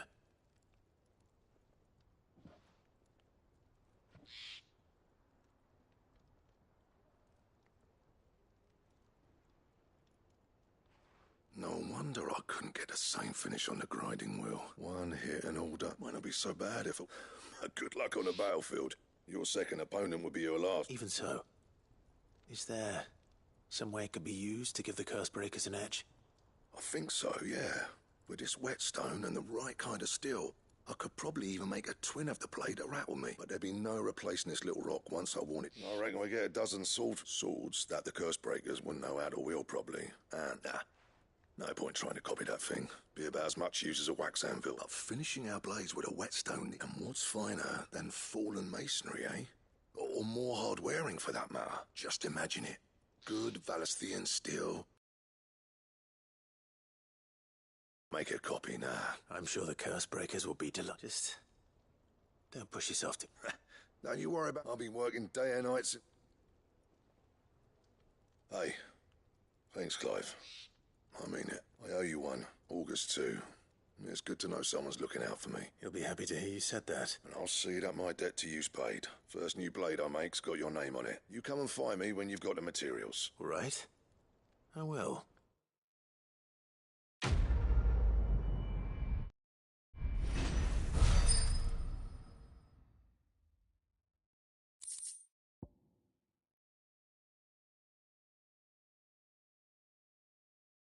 Excalibur. Excalibur.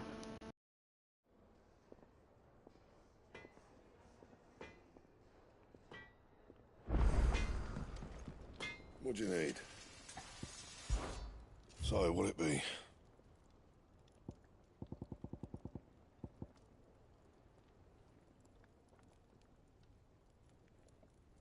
We'll need to do one more hunt for Grimalkent. Excalibur. That it? Dope. Fine. He cracked the crystal. You joke. It's no joke.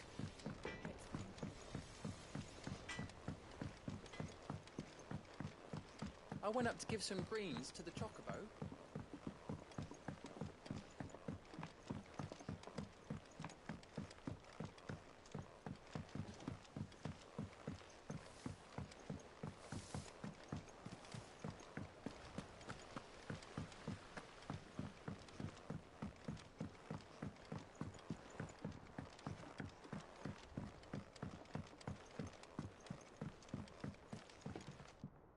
All right there, Sid? How's that hunt? I have it here.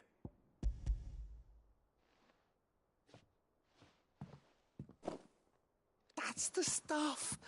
And plenty of it, too. You're a gent, Sid. Right then.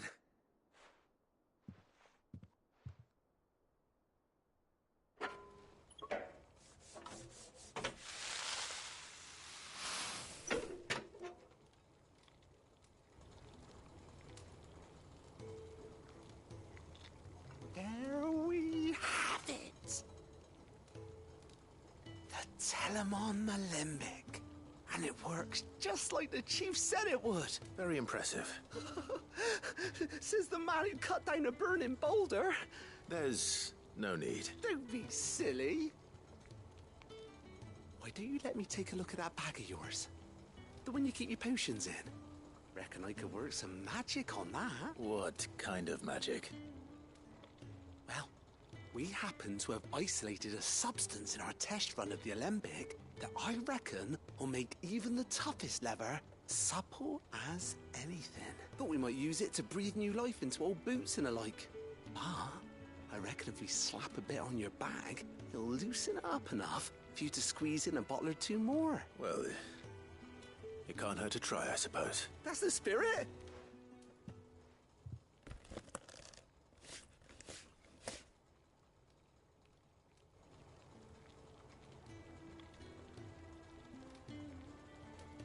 Well? It certainly feels more flexible.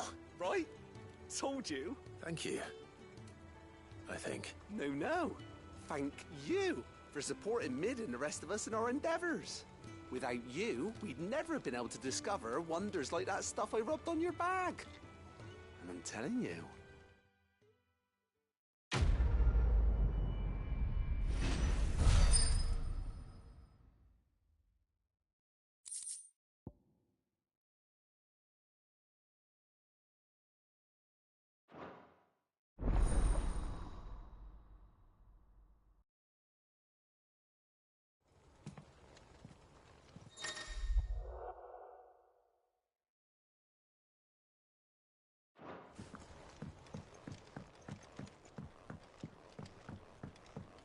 Alright, that's all the side quest done for now. Excellent. Might need some help tidying up that.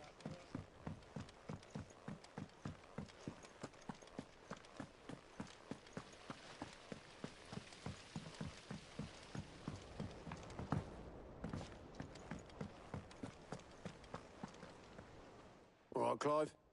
Asterix. Mid finished sending half the hideaway traipsing across the twins, has she? I swear, that girl'd do anything to put off visiting her old dad's grave. No excuses now, though, eh? Not quite. She said there was one final thing she had to take care of. I'm sure she'll be finished soon enough. She said that? In those words? She did, yes. Clive? Were you born yesterday or something? There is no thing. She'll probably be halfway to Canva by now. Mid. I might still be able to catch her.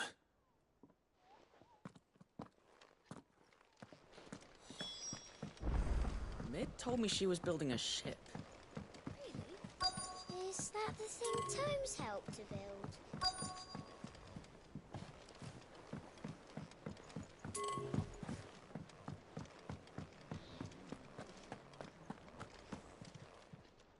Is it business or pleasure?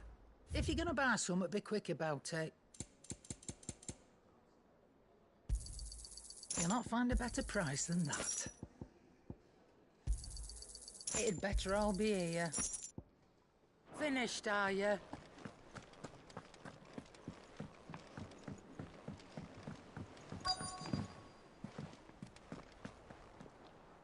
Oboleth, have you seen Mid? Yep.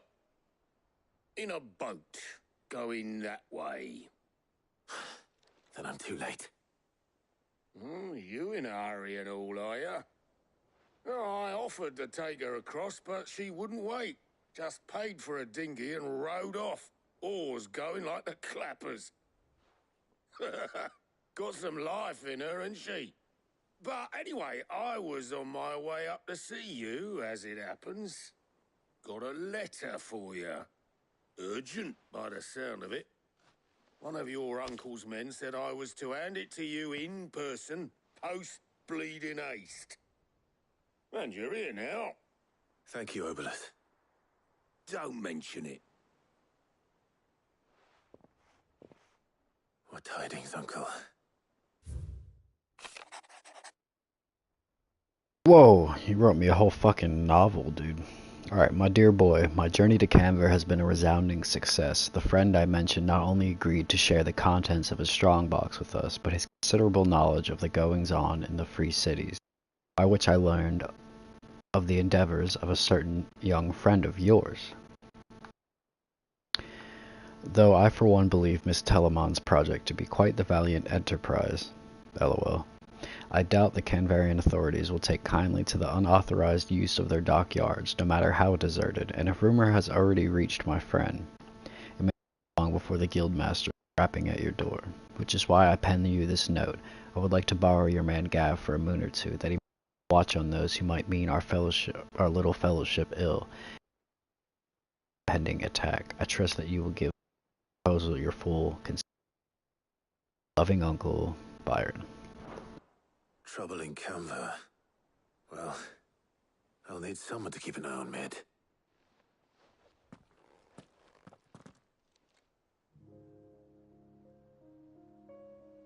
So what? Mid got us to do all the dirty work and then just sailed off into the sunset? It, seems that way. Well, nothing we can do about it now. But next time you plan on visiting Sid, you might want to tie her to something before you suggest it.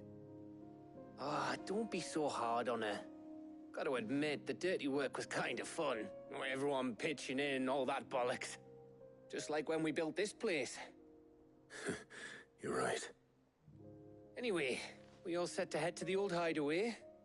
I could do with getting to Canver pretty sharpish. Wouldn't do to keep Lord Rosfield of the Seven High Houses waiting now, would it? Not after he asked for me personally. Gav will be leaving with me. Will you mind the place while we're gone? You can count on me. Just be sure to give Sid and the others my regards. All right. Oh, by the way, Jill will be joining us too.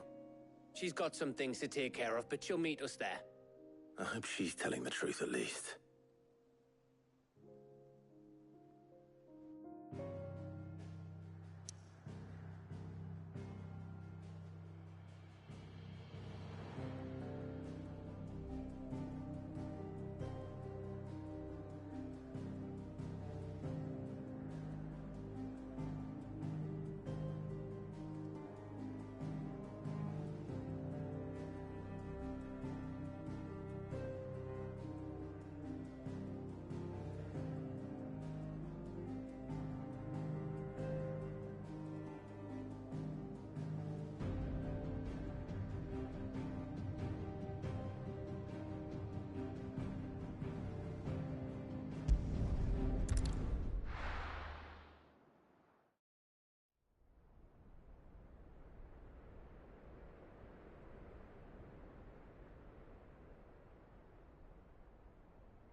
Well, Sid,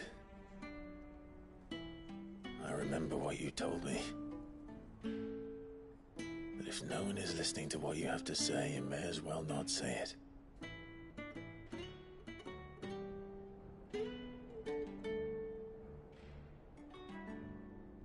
But I say this, old friend. Hugo Kuka is gone. His shadow looms over us no longer. It's a pity the Phoenix can't be in two places at once. If he'd have been with us, maybe he could have done something for the lost. Not even the Phoenix can bring people back from the dead. Life has a beginning and an end. So we must live while we have the chance. And not as slaves to the crystals, but as free men. May we join you?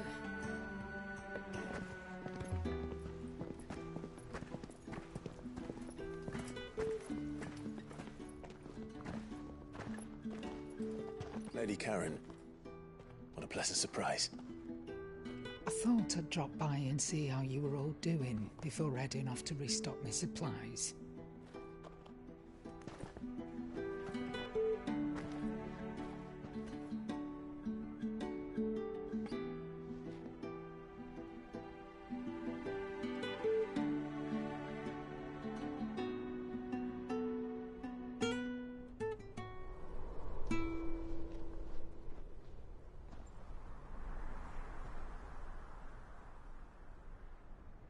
It wasn't the most scenic view back then, but it were never as bad as this.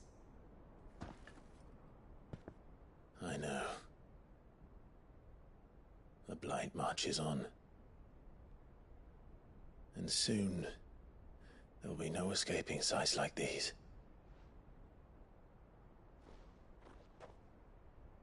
So our mission remains unchanged.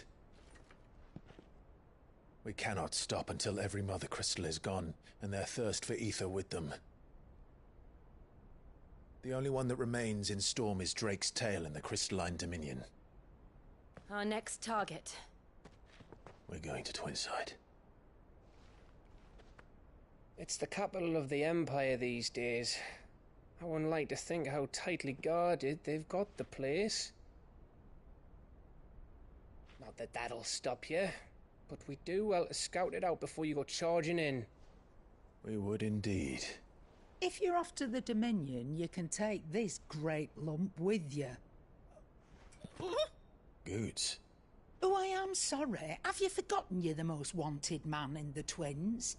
I thought you might like to disguise yourselves as the attendants of a travelling trader, assuming you've no better ideas. You wanted to buy yourself some tools, didn't you? Well, now's your chance. You're letting me go with them? Oh, thanks, Nan. Stop that! You'll break me bones, you great galoot.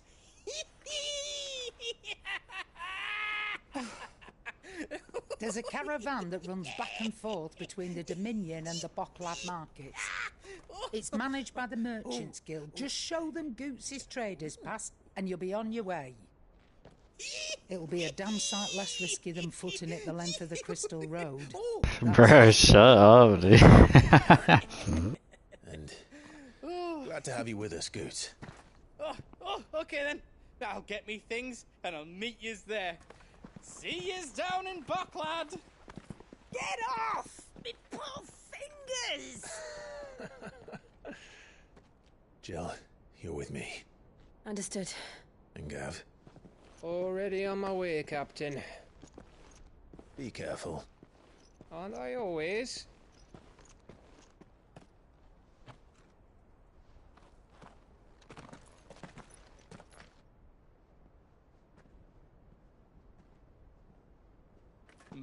Do you see that, Sid? Your protege's making a proper little outlaw of himself.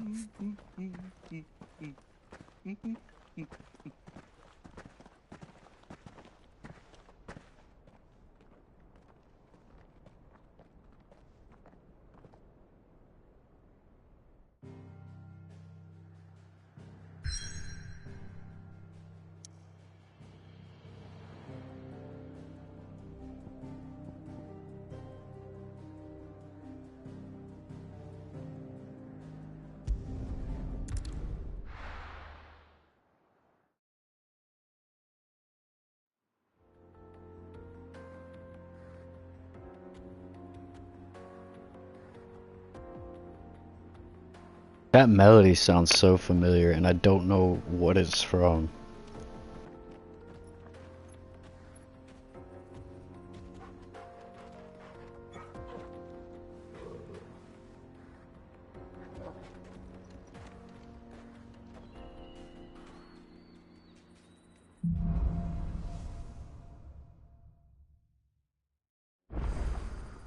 How are you feeling? Better. Thanks to Taya. I'm glad to hear it. And Torgal helped too. The new boy.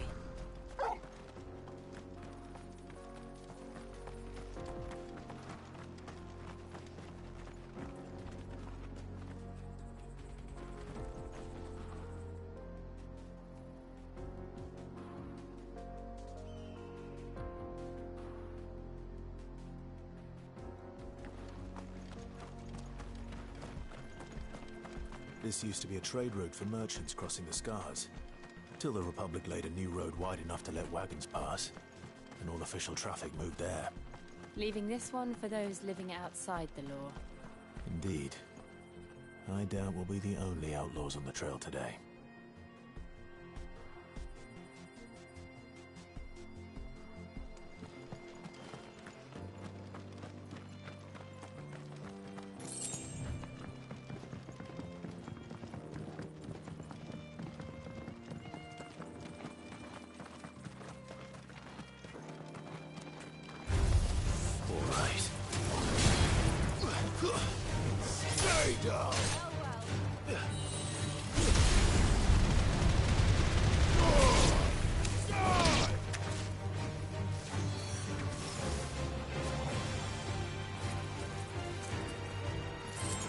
All yours, Torgal.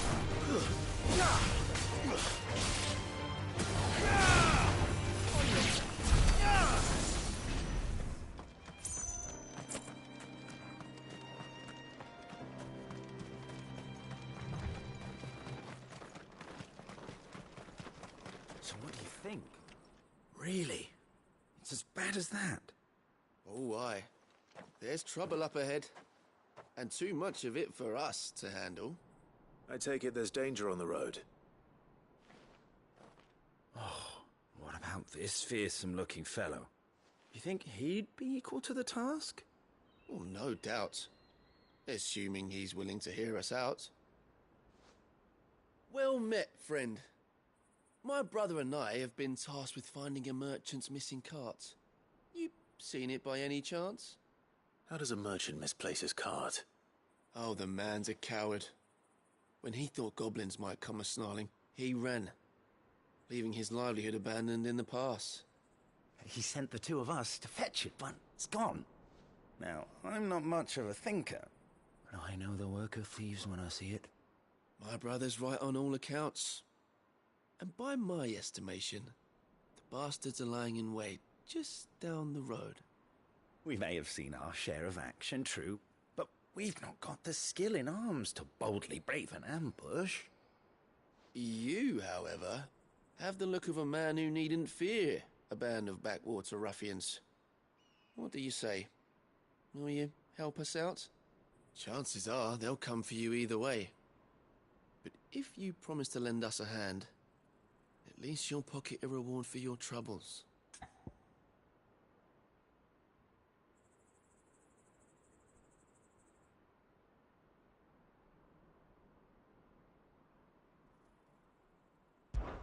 Well, if I'm going to have to deal with them anyway. You've clearly got a fine head on those broad shoulders. We're lucky you came along. Now, hoping to make a heavy purse in Boklad, our merchant friend loaded his cart with as much as it would carry. Reckon he won't be forking over the rest of our fee if we don't find those goods.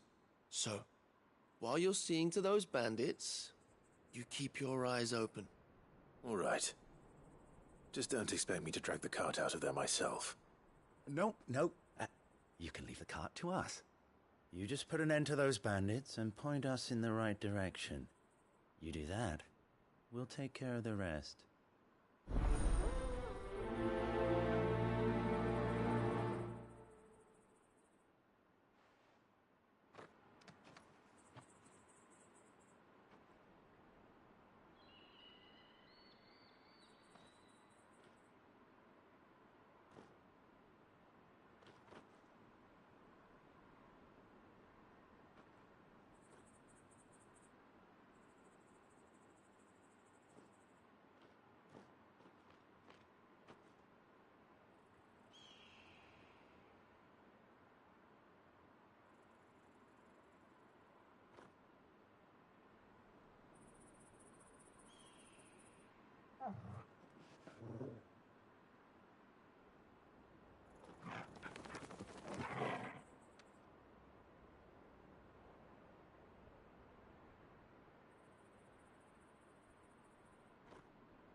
be doing Boklad a favor if you can clear out that pass. I'm not sure I trust those two. But if there are bandits lying in wait, I should probably take care of them. Look lively, you lot. We've got guests. These must be our bandits. Stay down.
That's them dealt with. Now, where's that cart?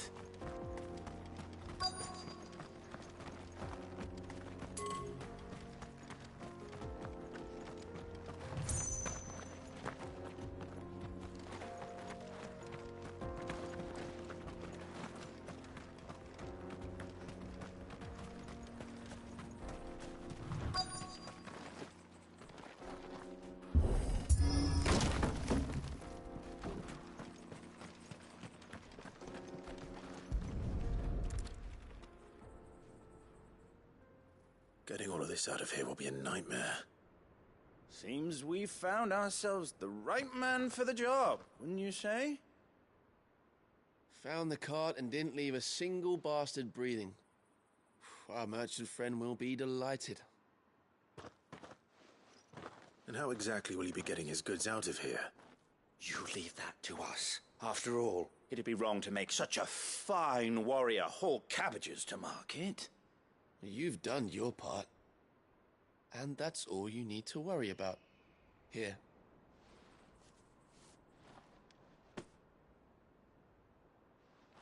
It's been a pleasure. Now piss off.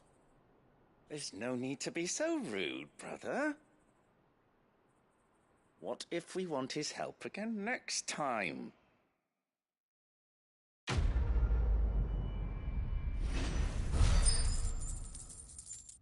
Next time.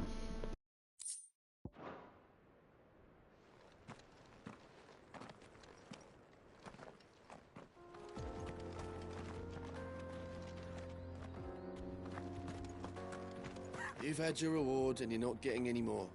Now piss off.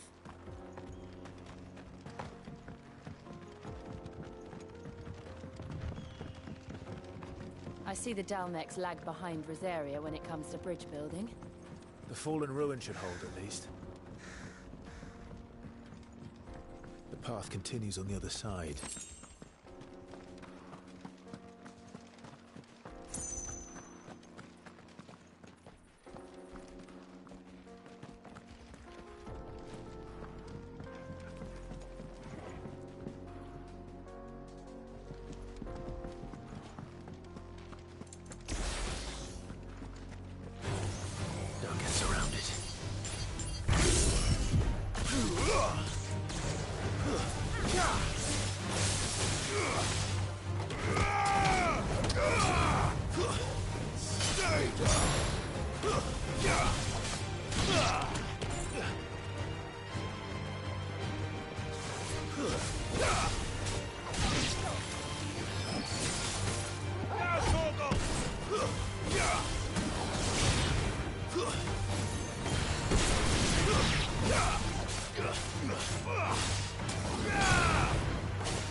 So this is Zemeckis.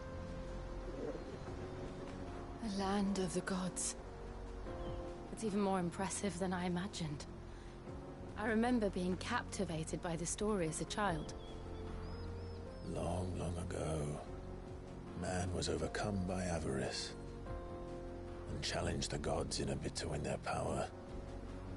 The final battle took place here, at these falls. Or so the legend goes. If anyone ever manages to plumb those depths, perhaps we'll learn if there's any truth to the tale. That the gods emerged victorious and punished man for his defiance by visiting upon him 2 curses. Dominance and bearers. To tell the truth, I always thought it strange that the dominant and their icons were deemed a curse. Back home, the dominant inherited the throne. They were admired and exalted, not spurned. Whenever I got to that part of the story, I always assumed there must be something I'd misunderstood. You had a lot of storybooks, didn't you? In your room, I mean. When we were young. The old legends were always my favorites. Epic battles between gods and men. Father encouraged me to read as much as I could. He thought it good for my education. You really were a boy like any other, weren't you?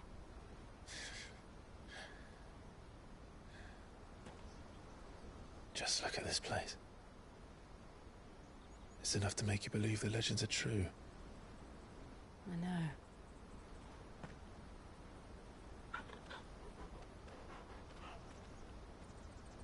We're not far from Boklad. The road will be busier up ahead. Then we'll have to keep our wits about us.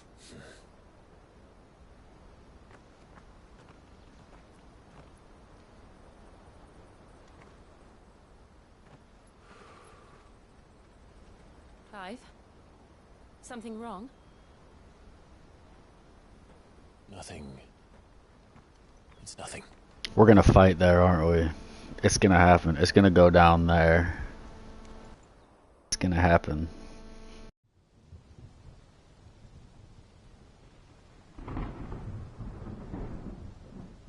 Ooh, that thunder. Dude, this place has a cool aesthetic. That was some good sounding thunder. I see the reports are true, Father. You have surrendered the throne to Olivier. I have. Emperor Olivier shall rebuild the Holy Empire of Sanbreque.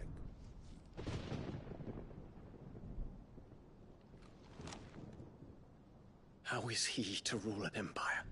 He is but a boy.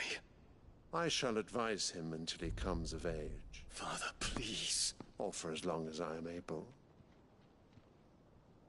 The empire we seek to build needs young blood to rule it, and I can think of none better suited to the task. He's a literal child. There is other news, Dion. Hugo Kupka is dead, and Drake's Fang destroyed. The pillars of the Republic have fallen. Ere long, the Imperial banner shall fly over every city in Storm. And then Valisthea. All shall bow before their Emperor.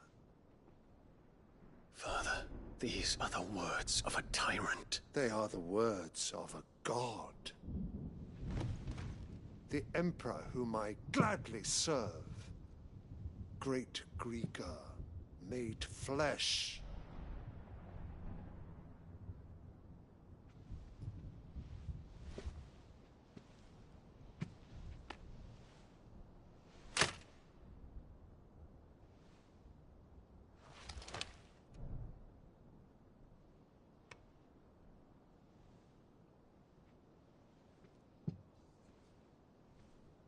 Return to your camp, Dion, and ready your forces.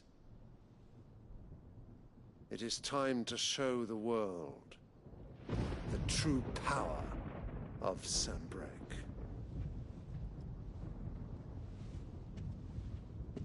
Father. I find you much changed. Is this truly the path you wish to tread? Or are these the ambitions of another? Of Ultima, perhaps? Oh shit. Oh What shit. nonsense is this? I speak my mind, and my mind only. Though I do owe Annabella thanks for reminding me of certain truths regarding the nature of nations, of rulers, and of the divine. What is happening? You trust the words of this traitress? She betrayed her country. She slew her husband. You have ever been an invaluable servant to Sanbreque, Prince Dion. I trust you will continue to serve your Emperor in the wars to come. The canker! Silence! Insolent wretch! You will bend the knee. All else is heresy. Sire, forgive me. This audience is over. Come, your Radiance. The Rowena Syndicate awaits your pleasure. Oh, not another meeting with silly old men. They're so boring. I'm hungry, Father. Can't we have luncheon instead?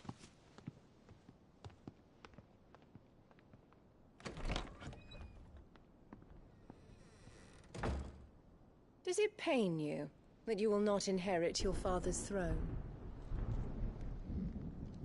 I have suffered worse.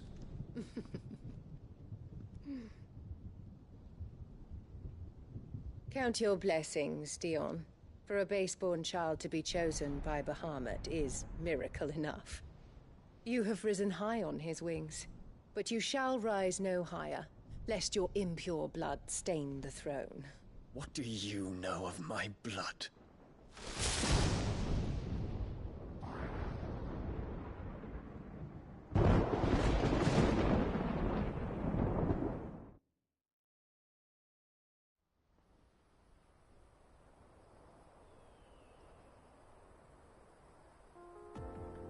She's such a bitch, dude. I hate her. She's been a bitch since the moment she appeared on screen, about like 6 minutes into the game.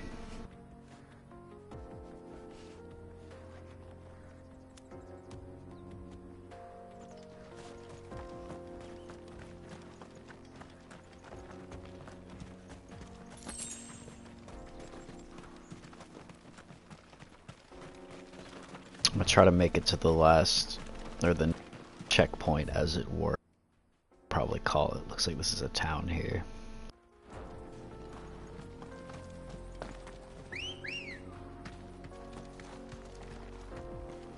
Good girl.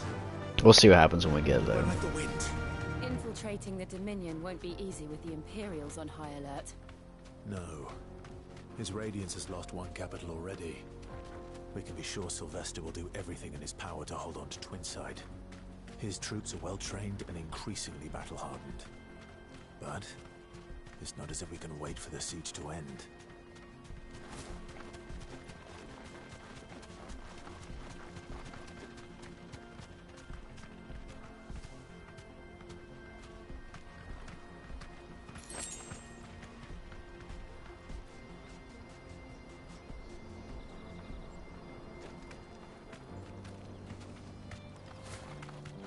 More refugees. And they're all making for the Crystalline Dominion. Because they don't know how to live without the Crystal's blessing.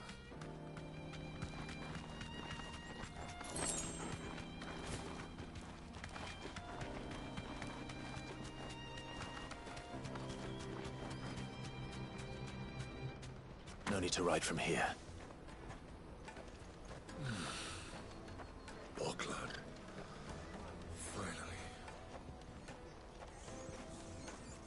are no crystals here.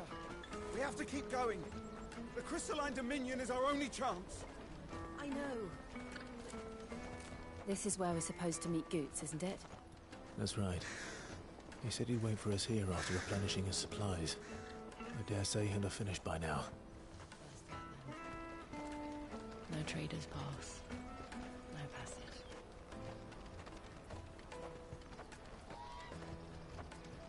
Porter for hire.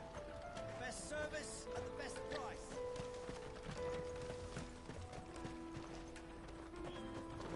Hurry, man. I must leave for the Bloody Crimson Caravan, scooping up all the best customers. Crimson Caravan. Isn't that in like Fallout New Vegas? I'm pretty sure.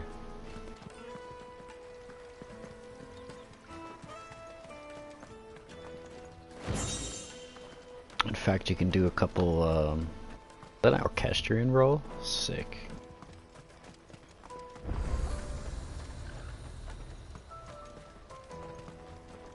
What are you looking for?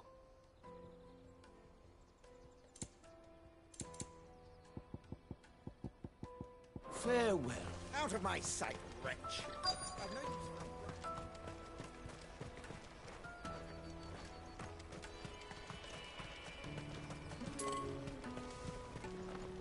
Well met.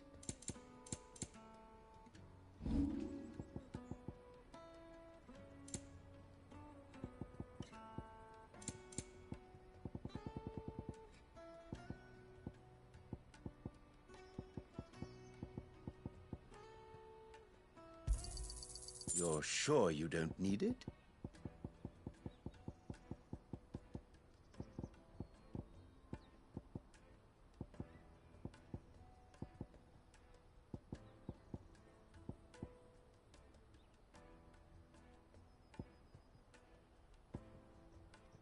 You're welcome anytime. What are you looking for? Many thanks. Peaches and pears.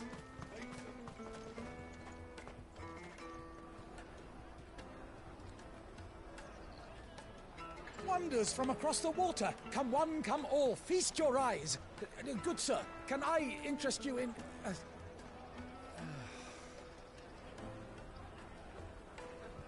How much? For a measly crust of bread? You won't find any cheaper.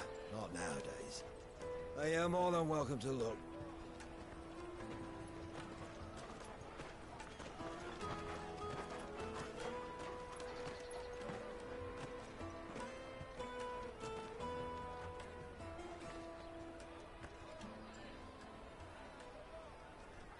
The Empire's unlawful and illegitimate occupation of the Crystalline Dominion is still in effect. Only those whose business in Twinside has been officially approved by the Republican Army will be permitted to cross the border. All who seek entry are to form a line and ready their documents for inspection. Looks like we aren't the only ones who are eager to leave. And they're checking everyone. Can't you make an Not for the likes of you. We won't get through without that pass. Let's go and find Good, shall we?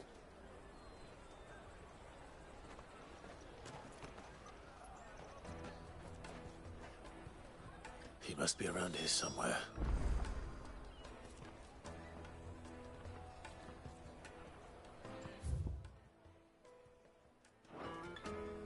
Come and taste my peaches. They're sweet as nectar. You won't find anything of this quality in Twinside.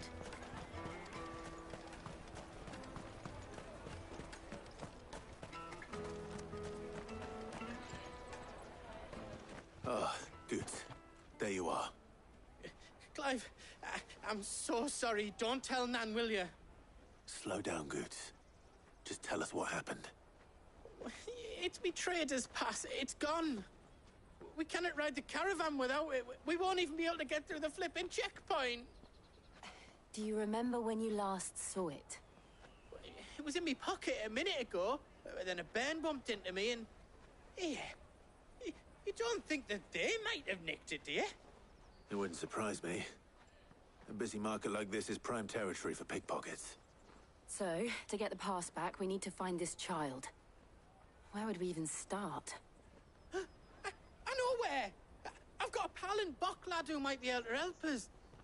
No one knows more about what goes on round here than she does. Where do we find her? She's the owner of the Crimson Caravans, up that way. Sign's got a red chocobo on it. No time like the present. You two go on ahead. I'm gonna check the rest of me stuff. Right. Let's keep an eye out for this red chocobo, then. And the other on our purses. Next to the checkpoint.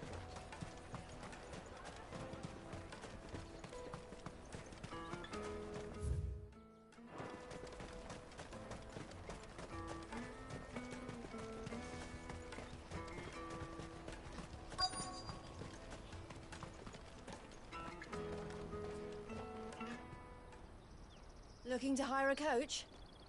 It's 10 million for a two-birder to the Crystalline Dominion. Take it or leave it. Oh, we're not here for that. Then I bid you good day. Oh, wait! Don't go, El. He's me mate. As I live and breathe. Goots, what are you doing back in Bocklad?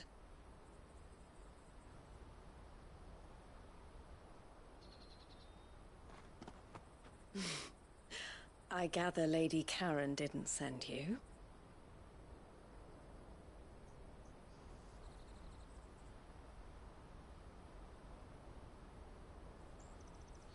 So what trouble have you got yourself into this time?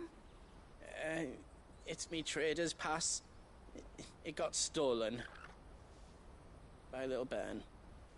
Of all the... You're the size of a marble. Honestly. Ugh. Goots told us that you know the markets well. Might you have an idea which little bairn could have done this? We don't intend to punish them. We just need our pass back. Then, we can be on our way. I see. So neither of you has a trader's pass either. Not that anyone would take you for traders, but I suppose that's why you came to me, correct? Now, I can't say for sure who took your pass, but I suspect I know why they did it. Let me explain.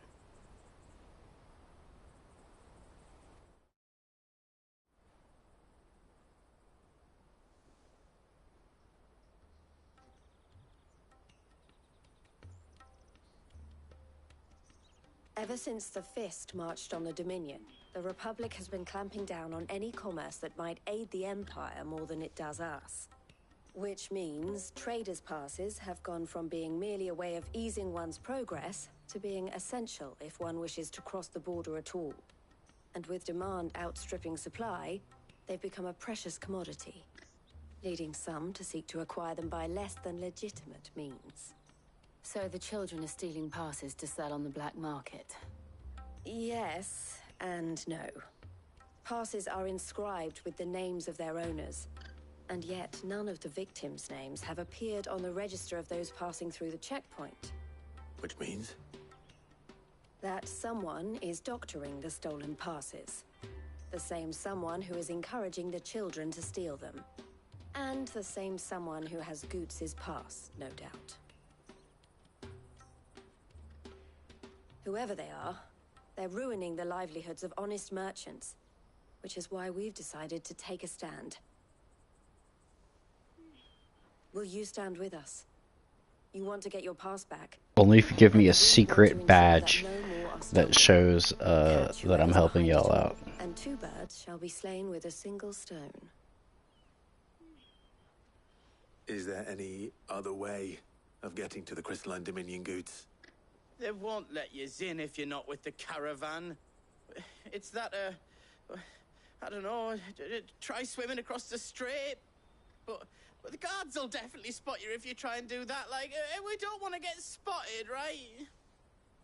So either we find the people who took the pass, or give up all hope of entering the Dominion. All right. We'll help. Thank you kindly. But I don't know your name. Eloise at your service. Clive. A pleasure doing business with you, Clive. Is it another secret badge? It's gonna be a secret badge, isn't it? This is such a meme at this point. We've got like 6 of these. The proprietor of the furniture makers by the coach stop is spearheading the search. Wear that, and he will know you for a friend. I suggest that you speak with him first. The furniture makers. Understood.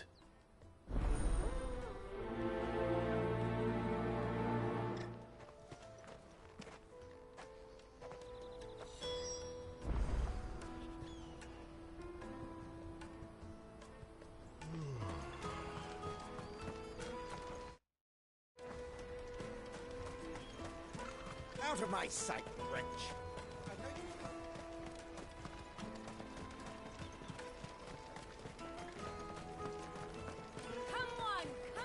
Jug of snake spit for the road?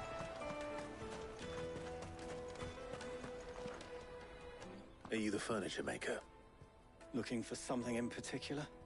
Ah, Eloise collared you too, eh? Then I expect you want to know more. She told me you were leading the hunt for the pickpockets. What have you learned? For one, that they're targeting the traders carrying the biggest packs. Harder to watch your back, see? And less chance of the mark giving chase if they're spotted. Not that they'd be likely to catch them. Those imps know every inch of this warren like the backs of their hands. Their eyes must have lit up when they saw Goots. The fishmonger round by the gate's been trying to track down the children involved. You should go and have a word with her.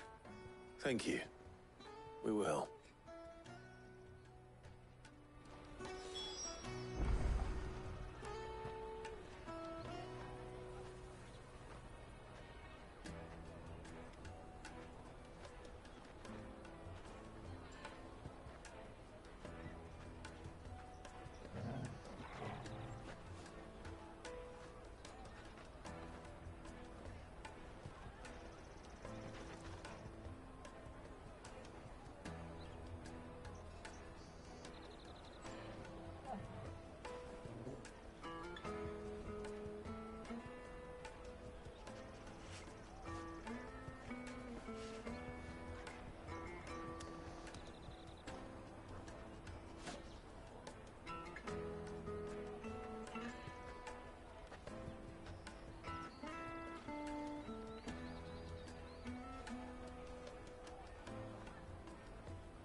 You won't find anything of this quality in Twinside.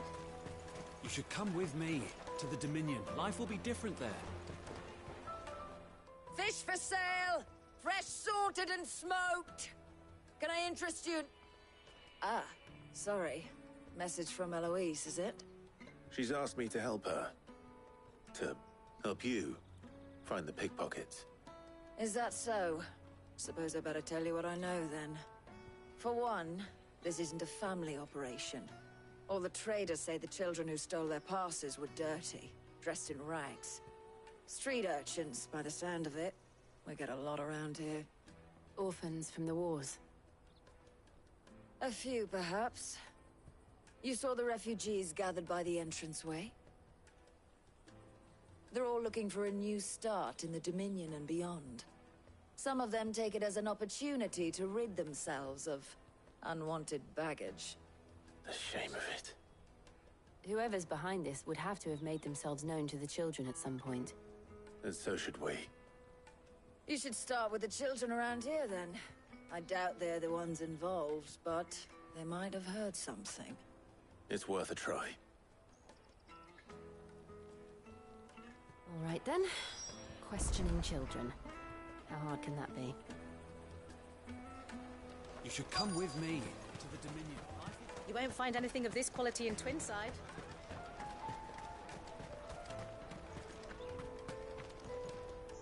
Do you have a moment? What do you want? What I want is to know who's asking children like you to pick pockets. I don't know. Nobody's asked me. What's picking pockets? Do you get paid for it? No, you get in trouble for it.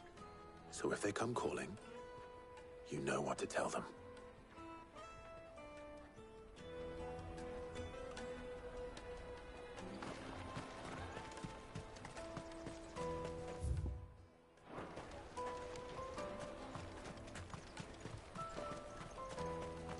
The caravan stops next to the checkpoint. Excuse me? What do you want? I don't have any money. It's all right. We're not going to hurt you. We just want to talk. What about? We've heard that some very bad people are making children like you steal from travelers. We need to know who's behind it so we can stop them. I don't know much about it, really. But my friend, Hansa, he said he got a job doing something dangerous. Sounds promising. We need to find him and ask. Do you know where your friend might be? He's usually by the tents outside town. Thank you. You've been very helpful.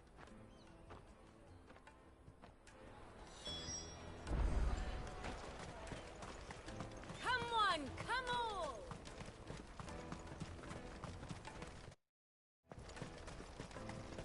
Peaches and pears. Let me carry your goods. I'm cheap.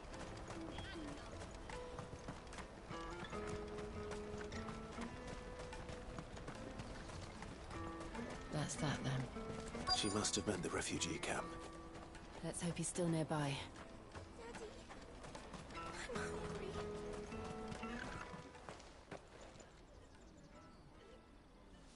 That big fat donkey was easy pickings. He wouldn't have noticed if we'd robbed his boots off him. Yeah. Wish we hadn't handed over the pass, though. Could use one of those things to get out of this dump. Chance would be a fine thing. The moment they found out, they'd string us up by our guts. Would they now? Perhaps you'd like to introduce us to these charming characters. Shit! We're in trouble now! What do we do? You two get caught if you want. I'm off. Hunter, where are you going? So that was Hansa, eh? Jill, you watch these two. I'm going after him. All right.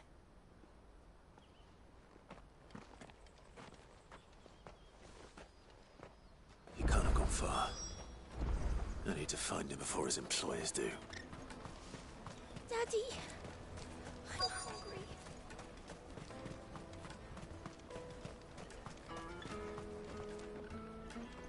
Did you see a boy run past? He stole something from a friend of mine. There was a boy ran back there towards the Chocobo pen, but... Thank you.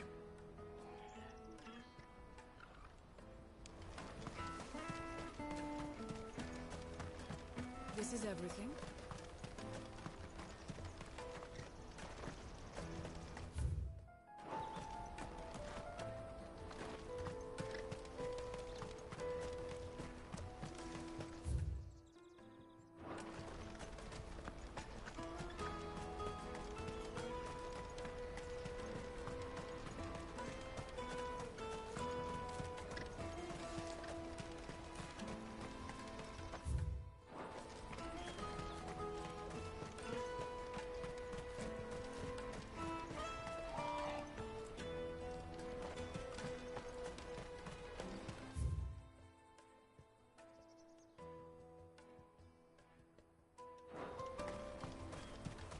Let me carry your goods. I'm cheap. out of my sight, wretch!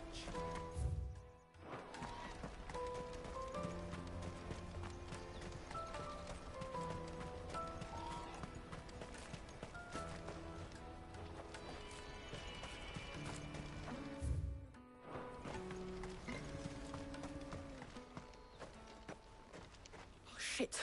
Cornered. Damn, he really blended in. Right, Hansa. I'm not going to hurt you. I just want to ask you some questions. Fine. Not like I've got a choice. I'm looking for the people who are making you steal for them. Who are they? Call themselves the Carstones. They said they'd give me good gill if I did what they told me. I knew they were bad, but bread doesn't come for free. Didn't come at all half the time, before I started buzzing for them. You know, if I didn't do it, they'd just pick on someone else. Someone they could push around easier. Hansa. You found him then? Jill. Where are the other two? Eloise is watching over them. She sent Goots and I to look for you. You're... him! I haven't got your pass anymore, if that's what you're after. I gave it to the Carstones. Whatever you do to me, I can't get it back. Not that I go against them anyway. If it weren't for their gill, me and my mates would have starved.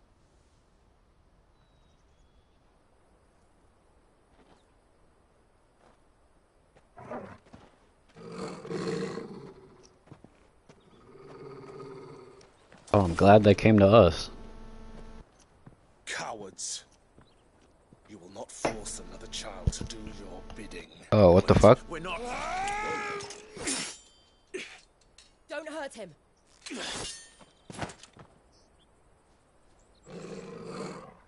You're making a mistake. We're on the same side. Like hell we are. That brooch. Where did you get it? Oh, my secret badge? I bet you'd like to know. Master Theo? Goots. What are you doing with these people? Unless you're the ones my sister was talking about. Your sister?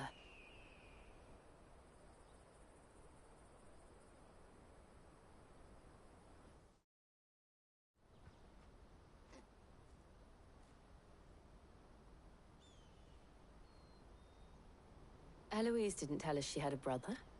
And why would she? I'm just a back and a blade. Theodore, at your service. Sorry about before. Theodore, what do you know of the Cast Stones? Vultures who have made Boklad their hunting ground. They prey on the desperate, stealing from those with gill and bullying those without it into joining their flock. I'd been looking into their activities in hope of sparing the refugees any further hardship. But it seems they've already stooped even lower than I'd feared. Hansa's a good lad. Don't blame him for what they've made him do.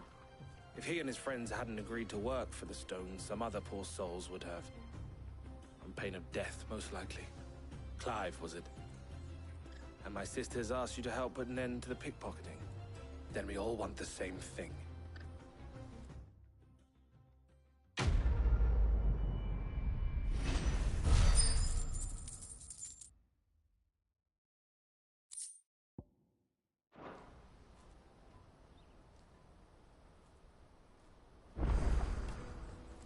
Oh, where is it? So, what's the plan? What else? We find the Carstones and we crush them. You get your traders' pass back, and I make Boklad a safe place again. All right then. All right then. Hansa, where are they camped? Don't worry. They'll never know you told us. Couldn't if I wanted to. They always come to town to collect the passes. Meet us outside the gate. I tried following them once, but they spotted me halfway down the trail. Said they'd string me up. We'll try it this time. Which way were they going? Back down the road towards Leitney's Cleft. To Leitney's Cleft, then.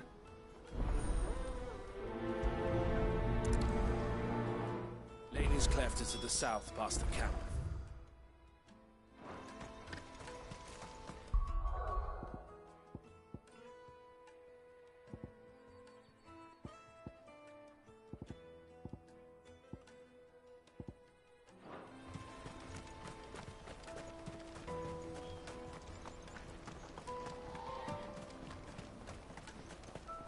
That's that then. Daddy! There are no crystals here. We have to keep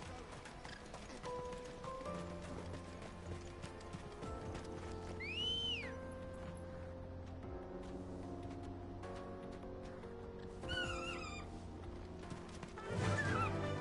Fly, Ambrosia.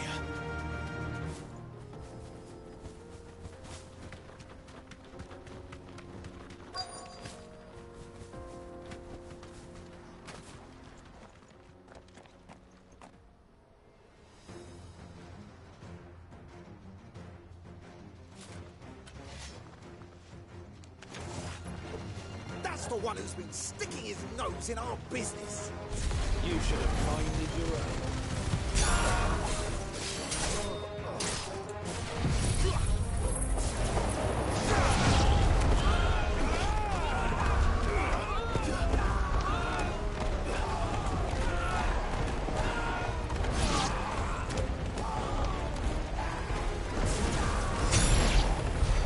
I doubt this will ringlead us, but at least we know we're on the right track.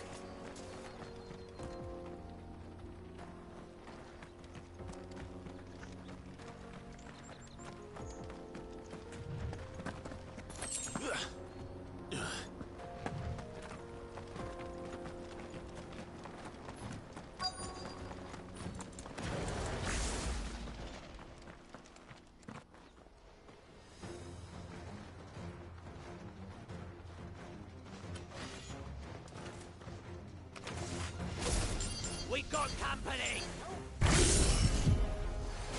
Ducks to luck. To me, Flame!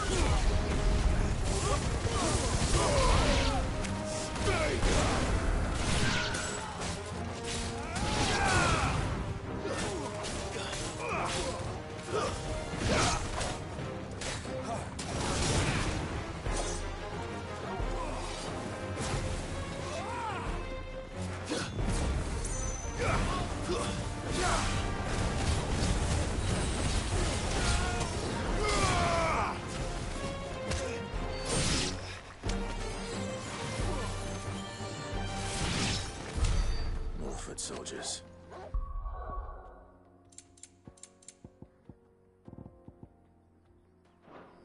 Fewer now.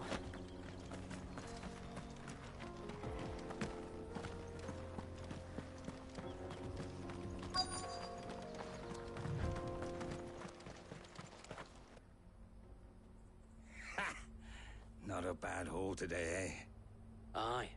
Some of our new recruits are natural-born ne'er-do-wells. Especially the little ones. That Hans has got nimble fingers, all right. It will be a shame when they chop them off. But till then, let's make the most of it. Scum. The leaders of the Cast Stones, I take it. They don't deserve any mercy, Clive. I wasn't planning on showing them any. We're ready when you are, Theodore. Oh, I'm ready.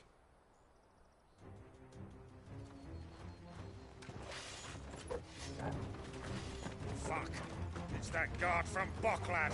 Kill him! Kill them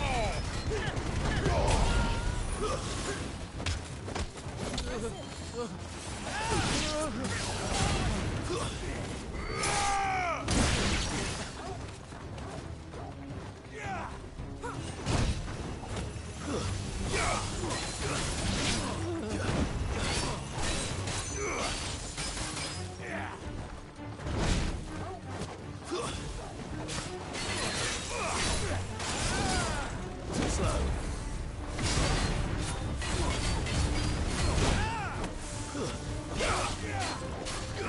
Nice try.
And they say crime doesn't pay. Gold chains, rings, purses. And traders' passes. Dozens of them. Have the names been changed? Not yet. I recognize some of them. No doubt Goots's is somewhere among them. Now I just need to sort through it all and return everything to the people it was taken from. We should go and give Eloise the good news. Can we leave things here in your hands, Theodore? Of course. Oh, and, We'll be glad to.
Ah, Clive. Quite the opposite.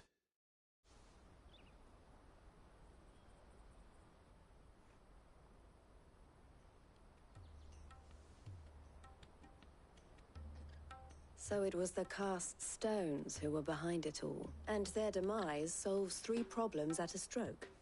That of the pickpockets, the bandits pulling their strings, and the passes they were stealing. I only hope yours is among the items you recovered. Only time and Theo's return will tell. Speaking of whom, welcome home, dear brother. You are too kind, Eloise. Here, Clive. Goots's pass.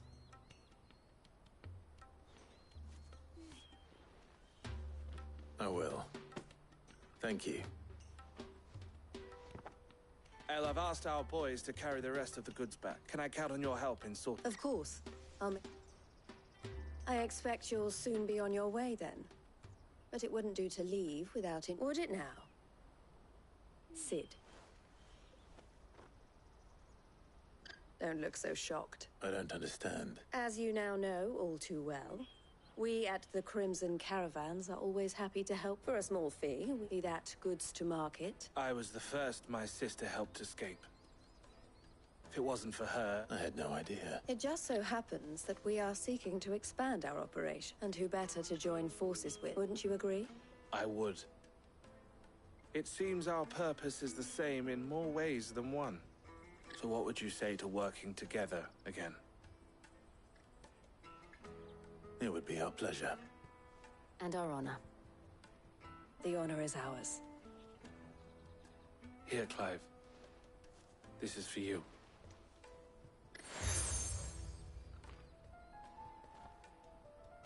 What is it? 2 badges? El has friends in high places, while I have associates in, lower ones. That mark is proof that you're a friend to us both.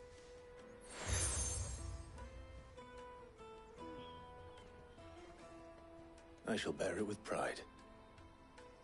Well, all that remains is to wish you a safe onward journey. Goots's pass should secure you a place on the caravan, but if you encounter any difficulties, we would be delighted to provide you with a coach of our own. For a discounted price, of course. Say, 9 million? We'll try the caravan.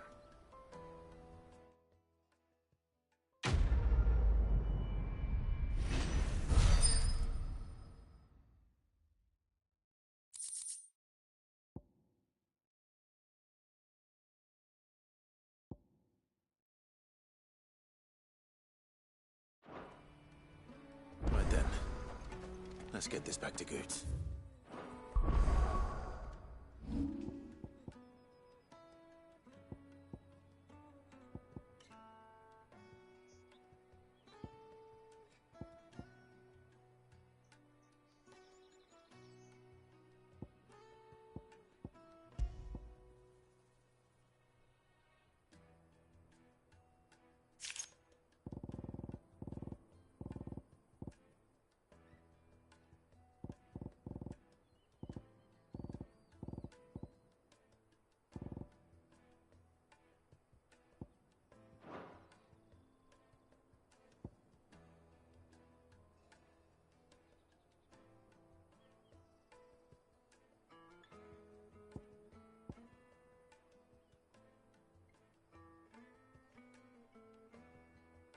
And then it's on to the Dominion.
Let me...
Where are your goods? I'm cheap. Pardon me, but would you happen to be... That well-notched steel and impressive physique. Might you be convinced to offer me the use of those formidable arms? How exactly do you intend to use them? Well, being something of a scholar of Zemeckis history, I wish to investigate the ruins near the city. And I require a rugged companion, lest should you accept, you will not only earn yourself material wealth, but partake of the true treasure that awaits us there. Well? One along the old Zemeckis Road. And quickly! Wait. Good luck with your ne'er-do-wells.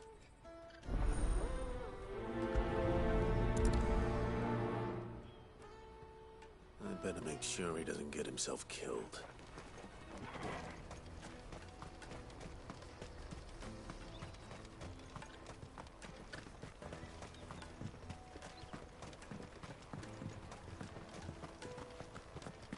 If our new arrivals had brought any coin. Now I just need to see about getting the word out to everyone.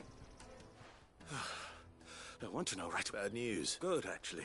Something worth celebrating for a change. Only trouble is, the serving girl's still new to the job, so I can't leave her while I go and invite those I'd like to celebrate with. Why does it sound like Clive and this man are the same voice actor? I've come by a particularly fine bottle of red. A Gotan 66, no less. Gotan Rouge is the only good thing to have ever come out of the Empire. And most wouldn't part with a 66 if you held a knife to their throat. So I've heard. Oh. So you know of it then? Clearly you're a gentleman of taste. A gentleman who might sympathize with my predicament, perhaps? Would you pass the good news to a few friends of mine? I'll give you a little something for your time, of course. Sounds simple enough. So you'll do it. You won't need to go far. All three of them should be right here in the mark. There's Aldrich, the porter, Milan, the butcher, and Bolek, a guard over at the north gate. Three of the finest fellows in Boklad, if you ask me. Tell them to come to the tavern when they've finished for the day. Stop by again when you let them know, and I'll give you your little something. I'll be right back.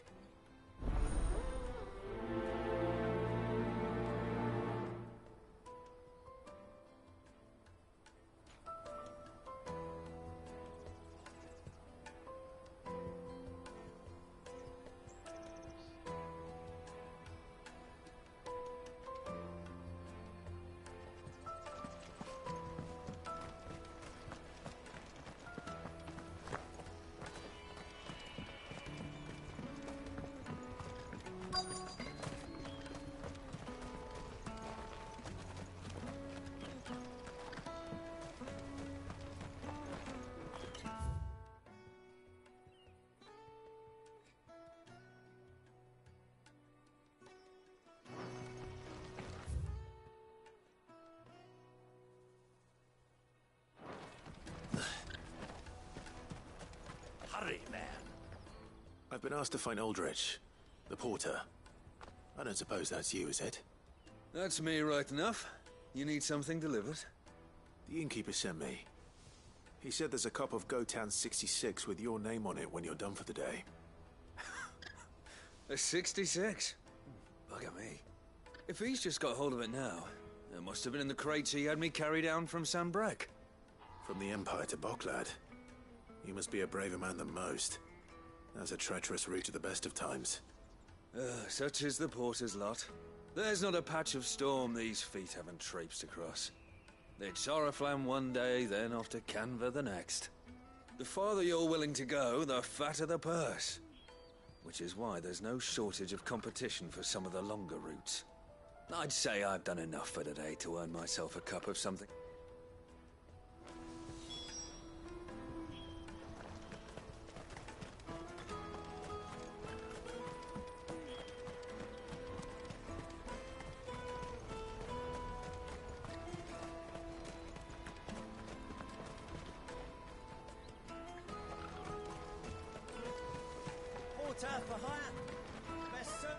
I see you've been of some assistance to Eloise.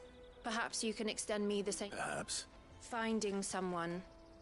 You see, I've been having trouble with thieves, and despite the many pains I've taken, I was griping about my lot to a friend of mine a few days back, and he offered to track the culprits down. Now, Joseph's a sellsword, and a good one at that. But he's been gone days, and I'm beginning to fear the worst. Any idea where his search for the thieves might have taken him? The old Zemeckis Road, perhaps? He doubted they would be fool enough to linger here in Boklad. Joseph's lived a hard life. Made him grey long before his time. I just pray he hasn't been killed over a few sacks of grain. I can't imagine there are too many grey-haired sellswords around. Hopefully someone will have...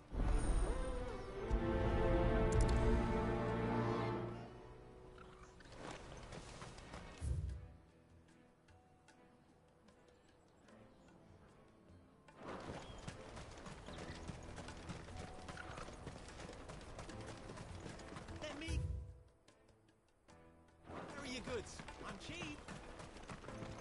Peaches and pears, beets and beans. Come on, come on! The caravan stops next to the checkpoint. Are you Milan? That's me. The innkeeper's just had a special delivery. He thought you might like to join him for a cup of wine. He knows me only too well. Wine and ham to spare. Comes with being the place everyone has to pass through to get to everywhere else. Those who travel the Crystal Road bring all manner of goods. We get meat from Sanbreque. My old man knew what he was about when he set up shop here. Anyway, thanks for the good news. Oh, you know what? Maybe I'll shut up shop early.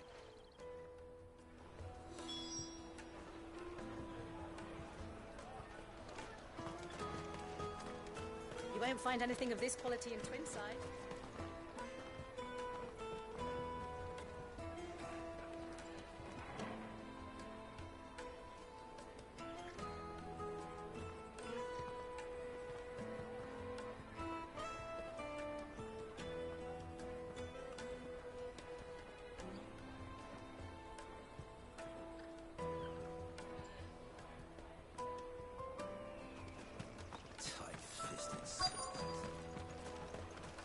The Empire's your enemy, not us. I'm looking for Bolek. Well, you found him. The innkeeper sent me. I've never said no to a goat hand. I'm not about to start now. You must be a busy man. The market would be flooded with refugees if we weren't here to stem the flow. Oh, my heart goes out to them, all right, but we've got our orders. Plenty try to slip past us nonetheless. And when they do, well, things can get nasty. You know what? Hold on. I wonder if the innkeeper might spare a cup of that wine. Come, taste my peaches. I'll take the lard. What I really want to be is Juicy pears. Slake your thirst. Jug of snake spit for the road? Come on, come on!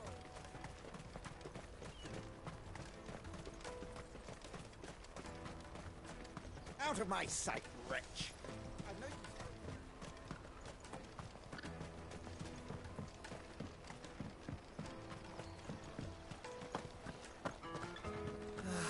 If our new arrivals had brought...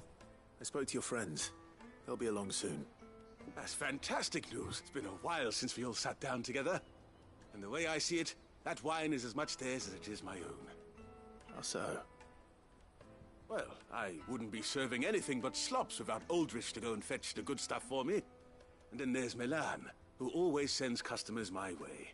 And Bolek, an even-handed keeper of the peace. Those three are the backbone of Boklad. And without the market, I wouldn't have a single customer. I'd say that's worth a bottle of 66.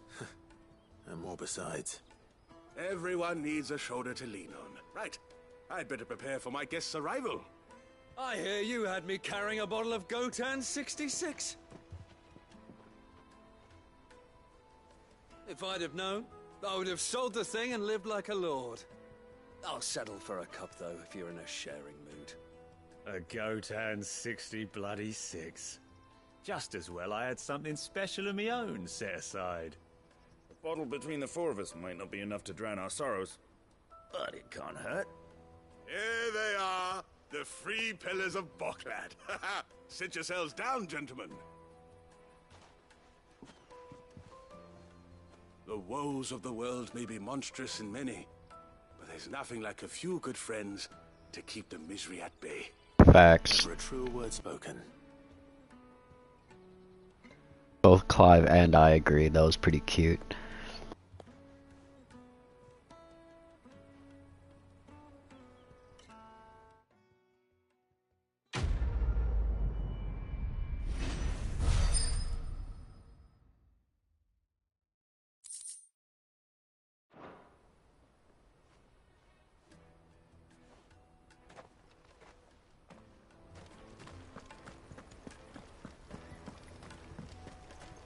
Alright, I'm finishing these side quests. We'll continue onward, and then I'm saving, and I'm calling it. This has been a long stream. A fun one, don't get me wrong. I've just been going for a while. I gotta work tomorrow. That's that then. It's been a really good session so far, though.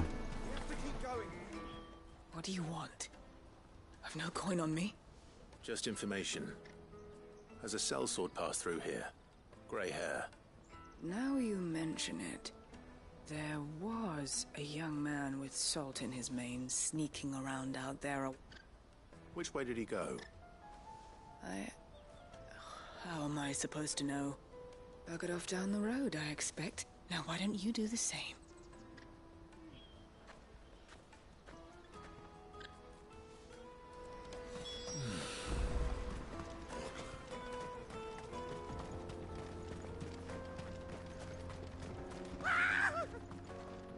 Why am I not surprised?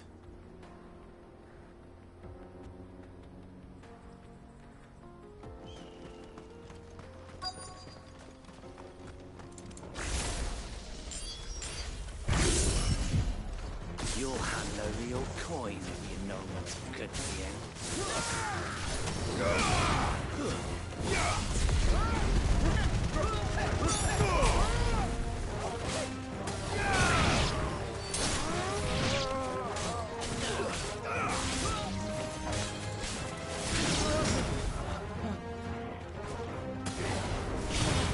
All yours, Torgal.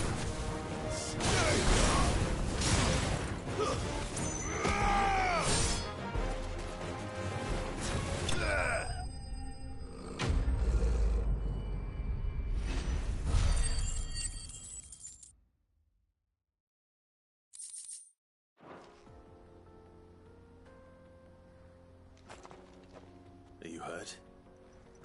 Happily not, good sir. Thanks to your timely intervention. More importantly, we have arrived. Now, feast your eyes upon the marvel before us. Ruins, a relic of the fallen civilization. A sight so common that man is oft blinded to its wonder. Colossal vessels, dashed from the very heavens. Airships, we call them, with very little thought to what wonders such a word might describe. Oblige me if you would. Does anything strike you as peculiar about this particular specimen?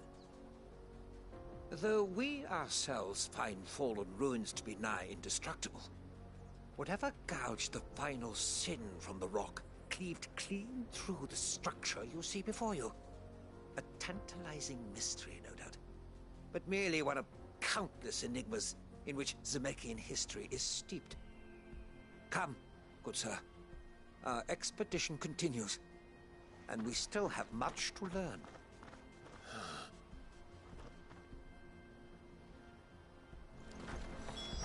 He's passionate. I'll give him that. Ready, go?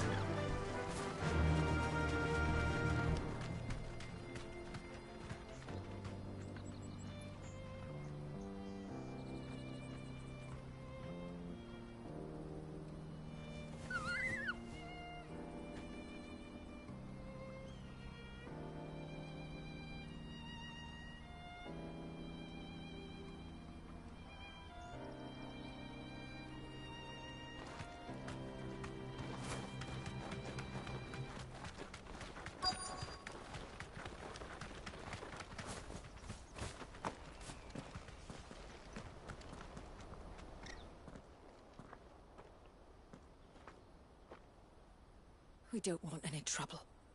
Neither do I. I'm looking for someone. A grey-haired mercenary. Well, we haven't seen him. Yes, we have. We saw him climbing up the rocks. Those ones, over there. Maybe he found his thieves. Mum won't let me near them. She said there's goblins up there, and that they eat little boys for dinner. Shush, now. I only told him what you said. I'd listen to your mother if I were you.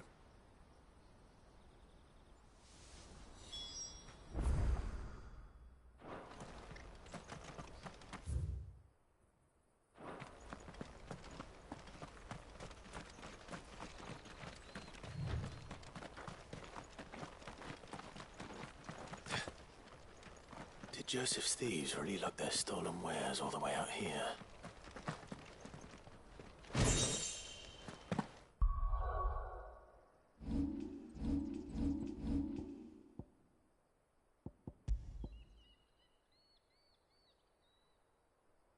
Ancient sword. Nice. Marked lack of weapons left from the Age of the Fallen could either suggest a society in which peace prevailed or in which those in power were unable to be contested. Those weapons that do remain are found to be extremely lightweight and nigh indestructible, but unfortunately impossible to duplicate in modern. Cool. Little stat increase. See how the aesthetic is. It's pretty nice. I like it.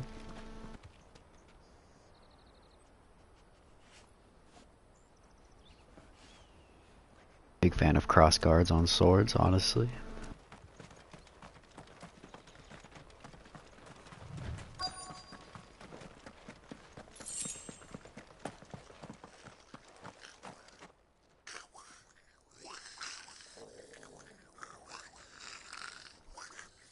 I think we found our thieves. They don't look happy to see me.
Let's get this over with.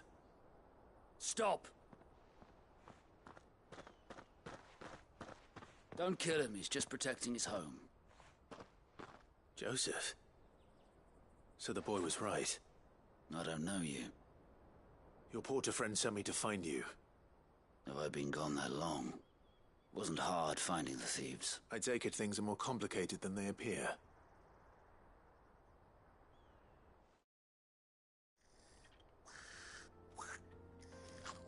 I'd all but ruled out bandits before I even left the market. You know why that is? Because our thieves had no interest in gold or gems, or anything they couldn't eat for that matter. Add to that the rumors of goblins in the area, and the mystery practically solved itself. I soon found their cozy little homestead, and all the missing food. I launched myself at them, full of righteous fury, but their leader was the only one who moved to meet me. The others, they huddled around that food, ready to die protecting it. They stole because it was that or starvation. I've been there myself, back when times were hard. So you spared them, and earned their trust into the bargain by the look of it. These goblins aren't native to the area. They don't know how to survive such barren lands, so I've been teaching them. And once they've learned to hunt and forage, they won't be fool enough to risk their necks in Boklad. I'm impressed. I didn't know goblins could be reasoned with. Do me a favor. Let the porter know I'm safe. I'll head back to the market once my work here is done. Oh, and don't mention the goblins. Your secret's safe with me. I appreciate it.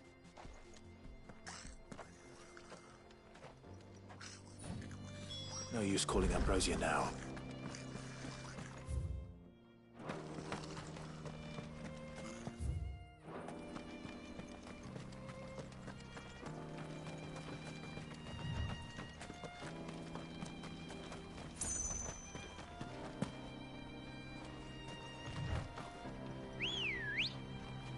Good girl.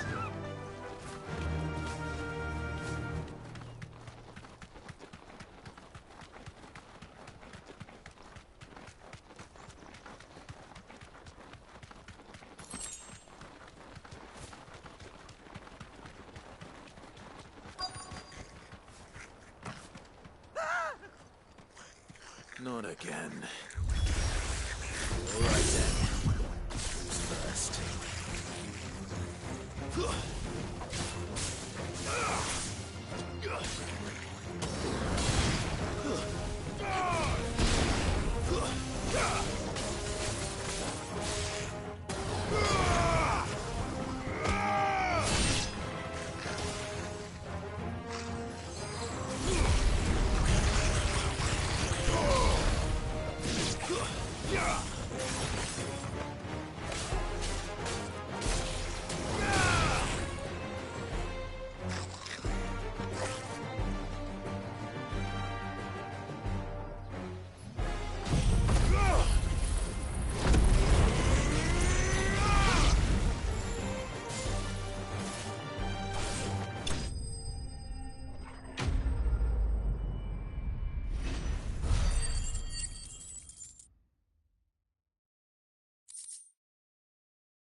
You're going to get yourself killed. Oh, that would not do. That would not do at all. Not when such majesty stretches out before us. Behold, the final sin in all its glory. As Moss tells us, a battle was fought here in ancient times. A battle of such ferocity that it tore a great crater in the very land upon which it was waged. In reaching for their holy sanctum, did man enrage the gods, and great was the vengeance that was rained down upon him. Alas, the full truth of the matter is lost to time, though I live in hope that I might see it discovered. But we must not dwell upon such. Onward!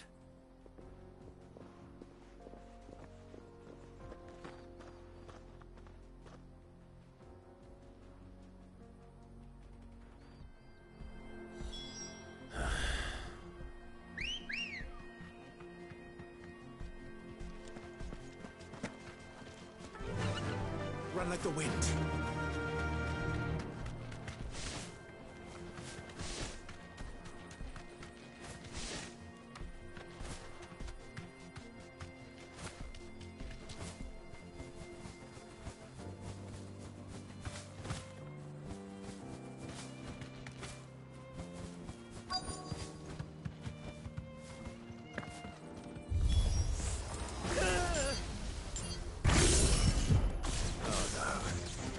Really got himself into trouble this time.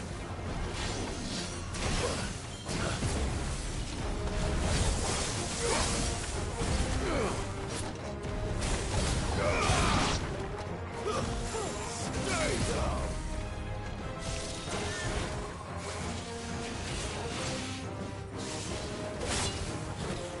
I needed that.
Still in one piece? It would seem so, and once more you impress me with your prowess. These were no ordinary foes, but ones we in the field call echoes. Though Moss the Chronicler concurs with the legends in attributing the fall of Zemeckis to a wrath wrought upon mankind by the gods, he offers little in the way of explanation. Could the ruins we see before us here, in all their elaborate beauty, perhaps suggest an answer? Could the construction of such miraculous edifices have been considered an encroachment upon the province of the divine? Alas, all is mere speculation. But one day, perhaps, I will learn the truth. Not if you keep running headfirst into trouble. You are right, of course. And not only have you plucked me repeatedly from the jaws of death, you have... Glad to help, but... Didn't you say you came here to investigate something? I fear I may have rather overstated the case on that front. In truth, a captive ear was all I really desired. You see, even my fellow scholars have grown somewhat weary of my musings of late. And so I came upon the idea of purchasing a companion. A captive audience, if you will. That's what this was all about. I am afraid so. And now, my good man, it is high time we returned whence we came. Fine. Just don't go running off this time.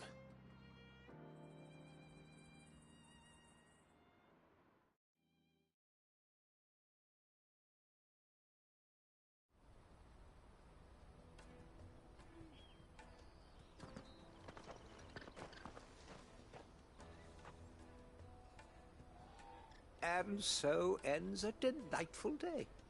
Here, your reward for humoring my selfish whims, plus a little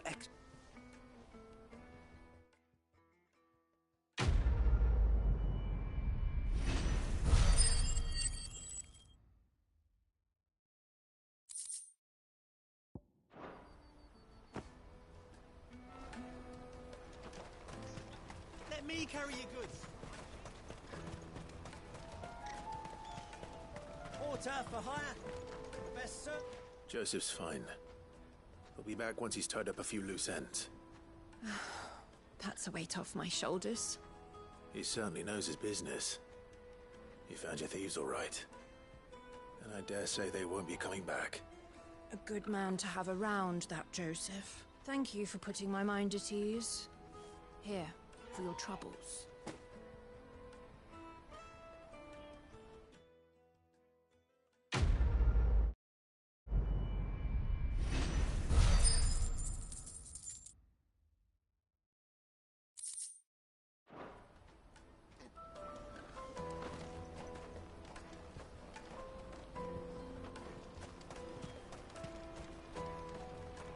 Alright, and I think with that, good stopping point. The party's ready to leave on. We got our trader's pass. Head towards the Crystal Dominion, and to hopefully completely wreck and destroy another crystal, plunging its kingdom into chaos. The world may be born anew. Let's hope that works out for him.